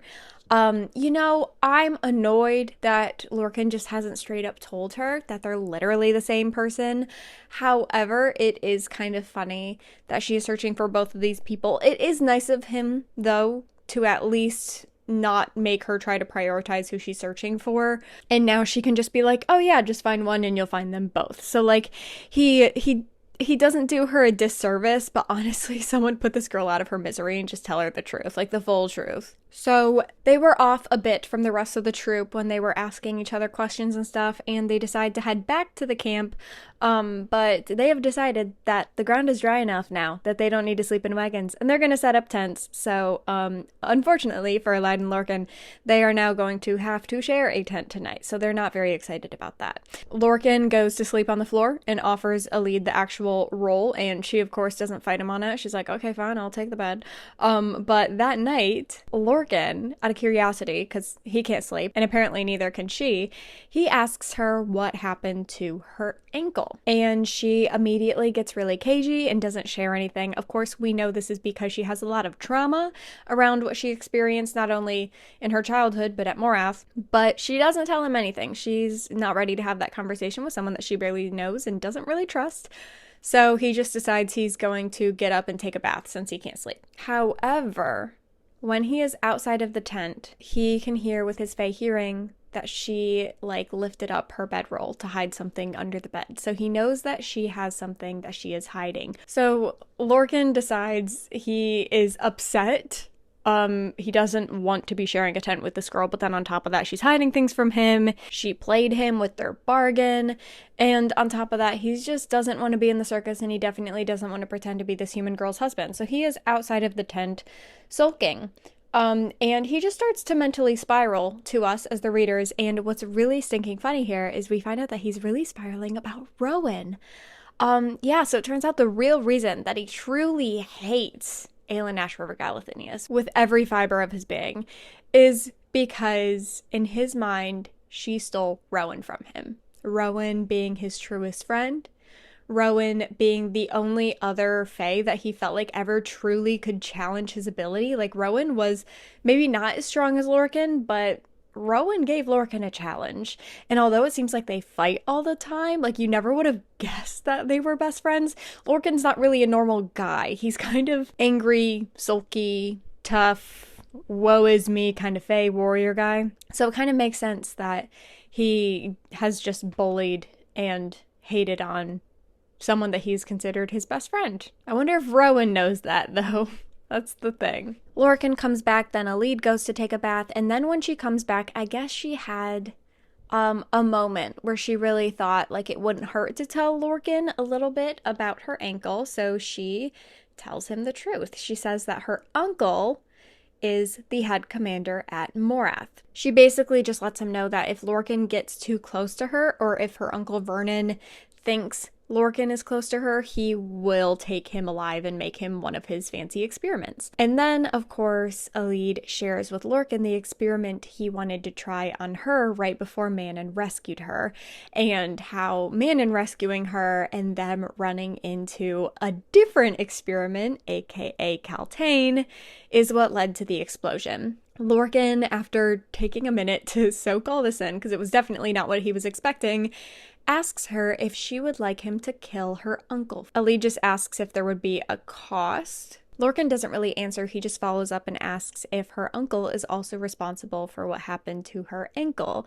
to which Elide responds, "When you kill my uncle, ask him yourself." We are going to jump back to Tower of Dawn for chapter 29, but this is also officially part 2 of the Tower of Dawn book. It's just called Mountains and Seas, and this is where I will say Tower of Dawn goes beyond just being Kale's healing story and Yrene being introduced as a character. Like, we're about to delve into a whole additional plot with Nesrin and Sartok that is honestly going to blow the series out of the water. So I'm really excited to finally get into this part. We're going to be in Nesrin's POV as they are taking the final leg of their journey. Nesrin takes the opportunity alone with Sartok to ask if he's ever fighted in a war, to which he says yes, but definitely not one of the level of the war that's about to happen.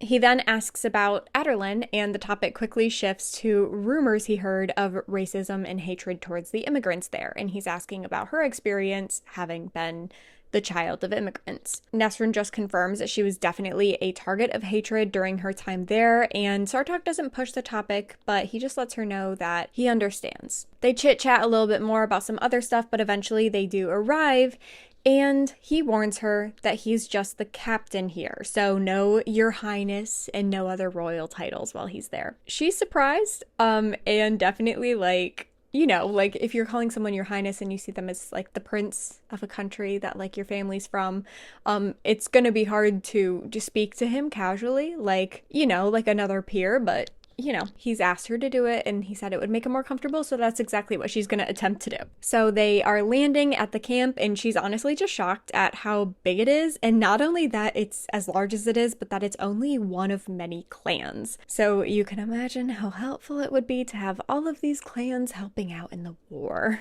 He gives her a short tour from the skies as they are landing, and then when they do finally land, they are met by a woman named Bort. Bort is Sartok's Hearth sister and heir to the Hearth mother Holun. Okay, that's a lot. The Hearth mother, the best way I can describe it is she's literally just the mother of the entire clan. Like, she oversees the needs and the care of everyone in the entire clan.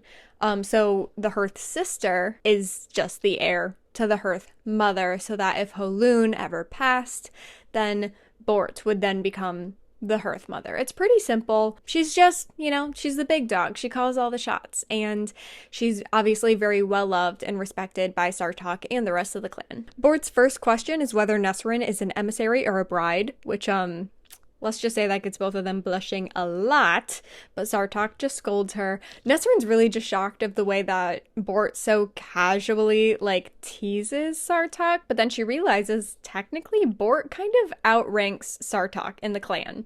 He's a captain, but she's the Hearth sister. And you'll definitely pick up that they have very much, like, bickering sibling vibes, but they do love each other dearly. Nearby Bort, there is another man who is clearly not from the southern continent, but he comes up and he greets both Nesrin and Sartok and says that he is a guest to the Hearth mother these past couple weeks. He introduces himself as Falcon Enar. He is a merchant from the northern continent. He has no news from Aderlin, however, because he has been in the southern continent for 2 years now, because obviously the first thing Nesrin wanted to ask is what the state of Aderlin was like, since he is from the northern continent, but unfortunately he knows less than she does. He realizes that she introduced herself as captain, and he asks what happened to the Captain Westfall now that she has his title, and she reveals that he's actually right hand to King Dorian. Falcon is shocked. He didn't even know that Dorian had taken up his place as king. He didn't know what had happened to the king. He obviously has so many questions because he clearly missed a ton, and obviously, like, we read about a lot of things that happened over the past 2 years, so yes, he did miss a ton, but Bort just escorts them to their rooms being like, okay, yeah, now's not the time. They're obviously very tired from traveling, so let's give them a minute before we start interrogating them about the last 2 years of their lives. As Nesrin's being shown her rooms, she asks what Falcon's business in there, but no one but Holun, the Hearth mother, knows. Bort doesn't even really know what Falcon's doing there, but she is skeptical. So It's a good thing to know. Later that night, after bathing and changing and recovering from all of that travel, she's scarfing down some dinner when Sartok says the Hearth Mother is not at the camp. This is horrible because Nesrin did not want to be here long. They were already planning to be here for like 3 or so weeks. So she's really not wanting to just hang around and wait. But Sartok does say she should be back in a day or two. So that just gives them some time to look around, but they definitely can be back in about 3 weeks. They agree to do a much more in-depth tour of the camp tomorrow and even visit the archery practicing spot in the camp because he just knows that some of the people in his clan would absolutely love to see the Neith's arrow in action. Remember, Neith is the goddess of archery, and that is what she is known as in the southern continent. Chapter 30, it is the next morning, so Sartok and Nesrin are meeting up to Mount Kadara and start off on today's lovely adventures. They fly around for a little bit to let Kadara stretch her wings, they stop to get her some breakfast, and then Nesrin asks a bit more about ruck riding culture. So basically, here's it in a nutshell. Young ruck riders learn to ride on the old, more like retired rucks when they're about 4 years old, and then when they're 13 years old, they get to pick a hatchling and train it from birth. So all riders are very well bonded with the rucks. This is also where he takes the time to share a little bit more about the history of the Cognate conquering the southern continent and taking over. Basically, she grew up hearing these stories, but not in this detail and not from as trustworthy as a source as the prince himself. While he's telling her a little bit about this history, he mentioned something called the Sould. I really do struggle with some of the words in Tower of Dawn because I really don't want to mispronounce them. But basically, it is like a staff-like thing, but it has horsehair attached to it. Basically, the OG Kagane, if you will, the first one, he had a white Sould. He had a white one that he held during times of peace, and then he had a black Sould that he held during war as a weapon. And that's not like the most important thing in the world, but it is kind of a fun little Easter egg that we can delve into a little bit more later, so just know what a Sould is. Conversation then turns to a less desirable conqueror than the Cognate, and that is Erewhon. And like Lysandra questioned earlier in Queen of Shadows, they're basically wondering why, if Erewhon was silently ruling Adarlan, why now? Like, why did he wait until after both Aelin and Dorian have stepped into their power to try to start conquering the world? But, however, they're not really able to dive into that question before they land back on camp. And it's kind of crazy that I feel like that has come up 3 different times yet, and then we just move on really quickly without getting an answer. I would really like an answer to that question. I have a feeling you would too. Anyways, so we have completely moved on from wondering about that, I guess, and we're officially doing our tour of the camp. And she is meeting a lot of amazing people, and she's amazed by all of the training rings and all of the exciting things that she's seeing around the camp.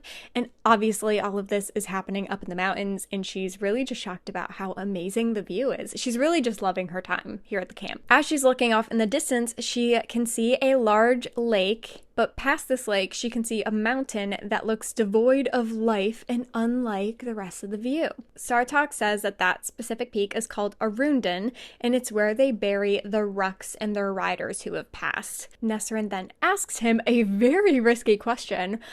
She asks if he would prefer to be buried there with the ruck riders, or if he would prefer to be buried with his family. And he refuses to answer, which, if you think about it, is kind of answer enough.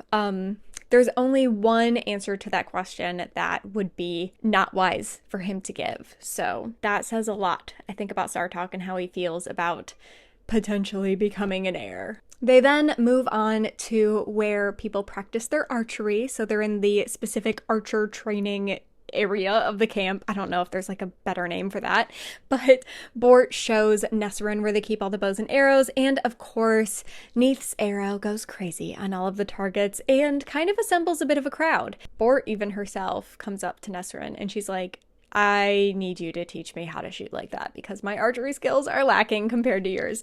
So after hours of shooting and showing the Rook Riders a lot of her techniques and how she shoots, a messenger eventually does come and tells them that the Hearth Mother is back a day earlier than expected. So Sartok and Nesrin waste no time to run to see Haloon. Thankfully, for me, and for you, I guess, so you don't have to hear me butcher the name Haloon, we learn that they call her Ej for short, like EJ, Ej. It's the Rukn term for mother. So Ej is just like, Hearth Mother is like her official title, but Ej is like a more casual, endearing term for mother. So there you go. That's why they call her Ej. So when they come to meet Ej, Falcon is also in the room.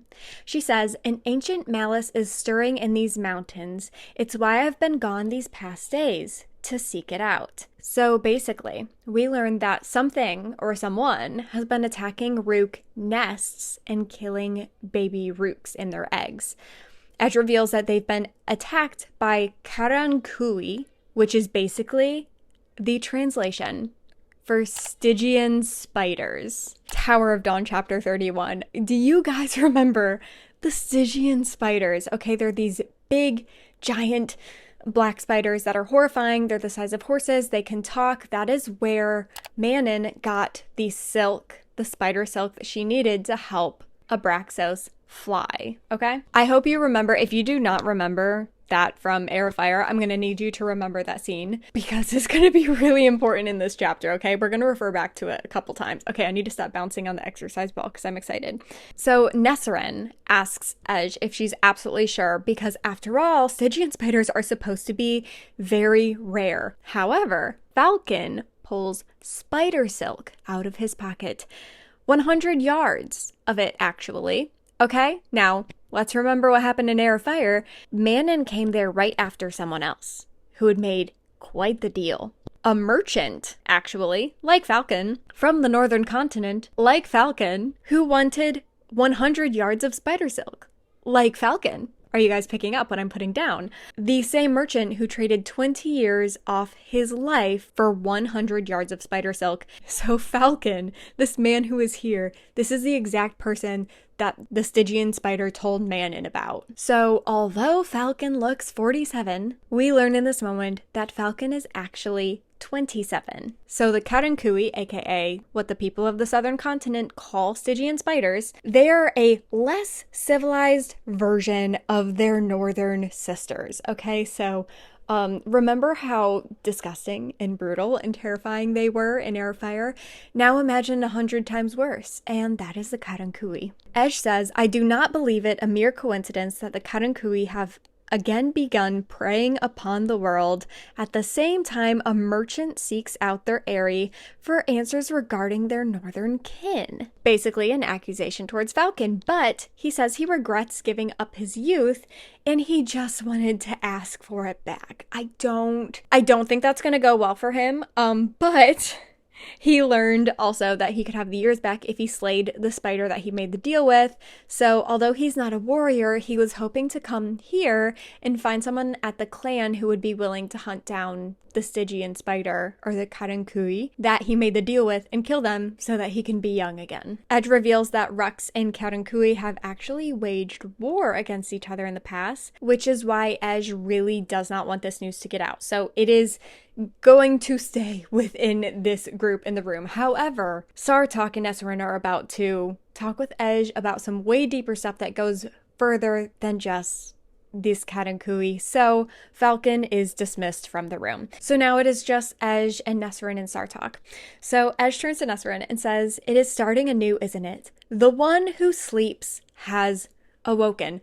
I'm sorry. So is everyone who needed to know that Erewhon was actually asleep and not dead the only people who didn't know that he was asleep and not dead? I feel like this is the second time now that we're hearing from someone who just had this knowledge that he was actually just asleep and not dead. So love that for us. Everyone knew he was taking a magically induced nap, I guess, other than the people who actually needed to destroy him. So cool. Besides the point, Sartok tells her about the attack that happened in the Tor library, and he asks if Ej can have a clan fly across the sea to fight Erewhon in this war. She then decides that she needs to tell them a story. After all, the Hearth Mother, on top of caring for everyone in the clan, she is supposed to be like the storyteller. Think historian, okay? Like, yes, she tells story, but she's not just telling these crazy myths, although she does know the myths because sometimes there is truth hidden in myths, okay? But she knows about all the previous wars, okay? So this is the kind of storyteller she is. She's basically the one keeping the clan informed of their history because those who do not know history are doomed to repeat it. However, Edge is hungry, so Edge says she needs to eat first, and then she will tell them. So, flash forward, Edge has eaten her dinner, and she's going to tell us what she knows. Now, I have gotten majority of this from the book. It is not word for word. I've really just included the big stuff that you need to know, but we're going to read a good bit, so bear with me. This is a lot of really important information, and then we will, of course, recap everything after. Wait, I need a sip of water. Long ago, before the cognates, before the horse lords on the steeps and the Tor by the sea, before any mortal ruled these lands, a rip appeared in the world, in these very mountains, aka a word gate, okay? It opened and closed swiftly, no more than a flash of lightning, but that was all that was needed for the horrors to enter, the Karankui and other beasts of shadow. In other words, Valg creatures. Nesrin clocks this immediately, and she confirms out loud to the rest of the group. She's like, so you're telling me this is where the Valg came into the world? And Edge confirms. She then says, most of the Valg left, summoned northward when more hordes appeared there. But this place, perhaps the Valg that arrived here, were a vanguard who assessed this land and did not find that they were seeking, so they moved out. But the Karankui remained in the mountain passes, servants to a dark crown Erewhon. They did not leave.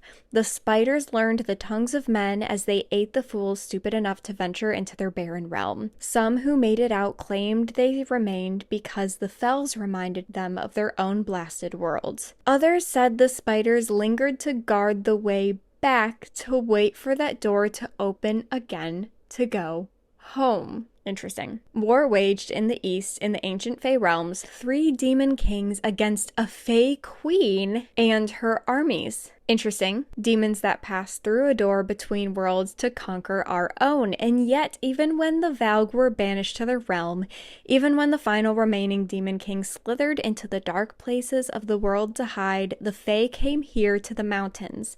They taught the rooks to fight the Karankui, taught the Ruks the language of Fey and men. They built watchtowers along these mountains, erected warning beacons throughout the land. Were they a distant guard against the Karankui? Or were the Fey, too like the spiders, waiting for the rip in the world to open again? By the time anyone thought to ask why, they had left those watchtowers and faded into memory. So Sartok is like, okay, so this is clearly the Valg, this is clearly the Word Gates, this is clearly the Valg Kings. So how exactly can we defeat these Valg? And Edge then points to Nesrin and says, she already knows. Okay, this is awkward because Nesrin has kind of been withholding information from Sartok, and that's not happening anymore. Nesrin is speechless, but basically eventually just says, I'm sorry, but I can't tell you what I know. If it gets back to Erewhon that they know and they have a way, then they're all dead. Like, Erewhon's going to be able to just squash them right then and there. Sartok is clearly and obviously very mad at Nesrin for withholding this information, but there's still just so much they don't know that could make all the difference in the world. So she's like, it's not that you need to know what I know and that I'm keeping it from you and this was all for nothing. She's like, there's still so much more we need to know, and we only know one way, you know, to kill them. So we need more. We need more information. We need more help. And what have we already learned from what Edge has told us? The Stygian spiders are Valg, and they are still here in the mountain area. Okay, so they have outposts here, and Nesrin thinks that everything still might be connected, and maybe if we explore in the right places, we could figure out some more information and potentially expose a witness. Edge then says most of the Fey watchtowers are gone, but some still stand in partial ruin. The closest is perhaps half a day's ride from here. Begin there and see if anything remains. Perhaps you might find an answer or two. The Fae set them with traps to keep the spiders at bay, which is why no one has thought to look before now. When they abandoned the towers, they left them intact. Some tried to enter to loot or to learn, none returned. So is it worth the risk? And of course, Nesrin is not afraid to take some risks. So that is in fact going to be Nesrin and Sartok's next adventure, which we will talk about in part 10. If you are not caught up, then you definitely need to, and of course you should subscribe so you get notified whenever I post the next episode of the entire plot.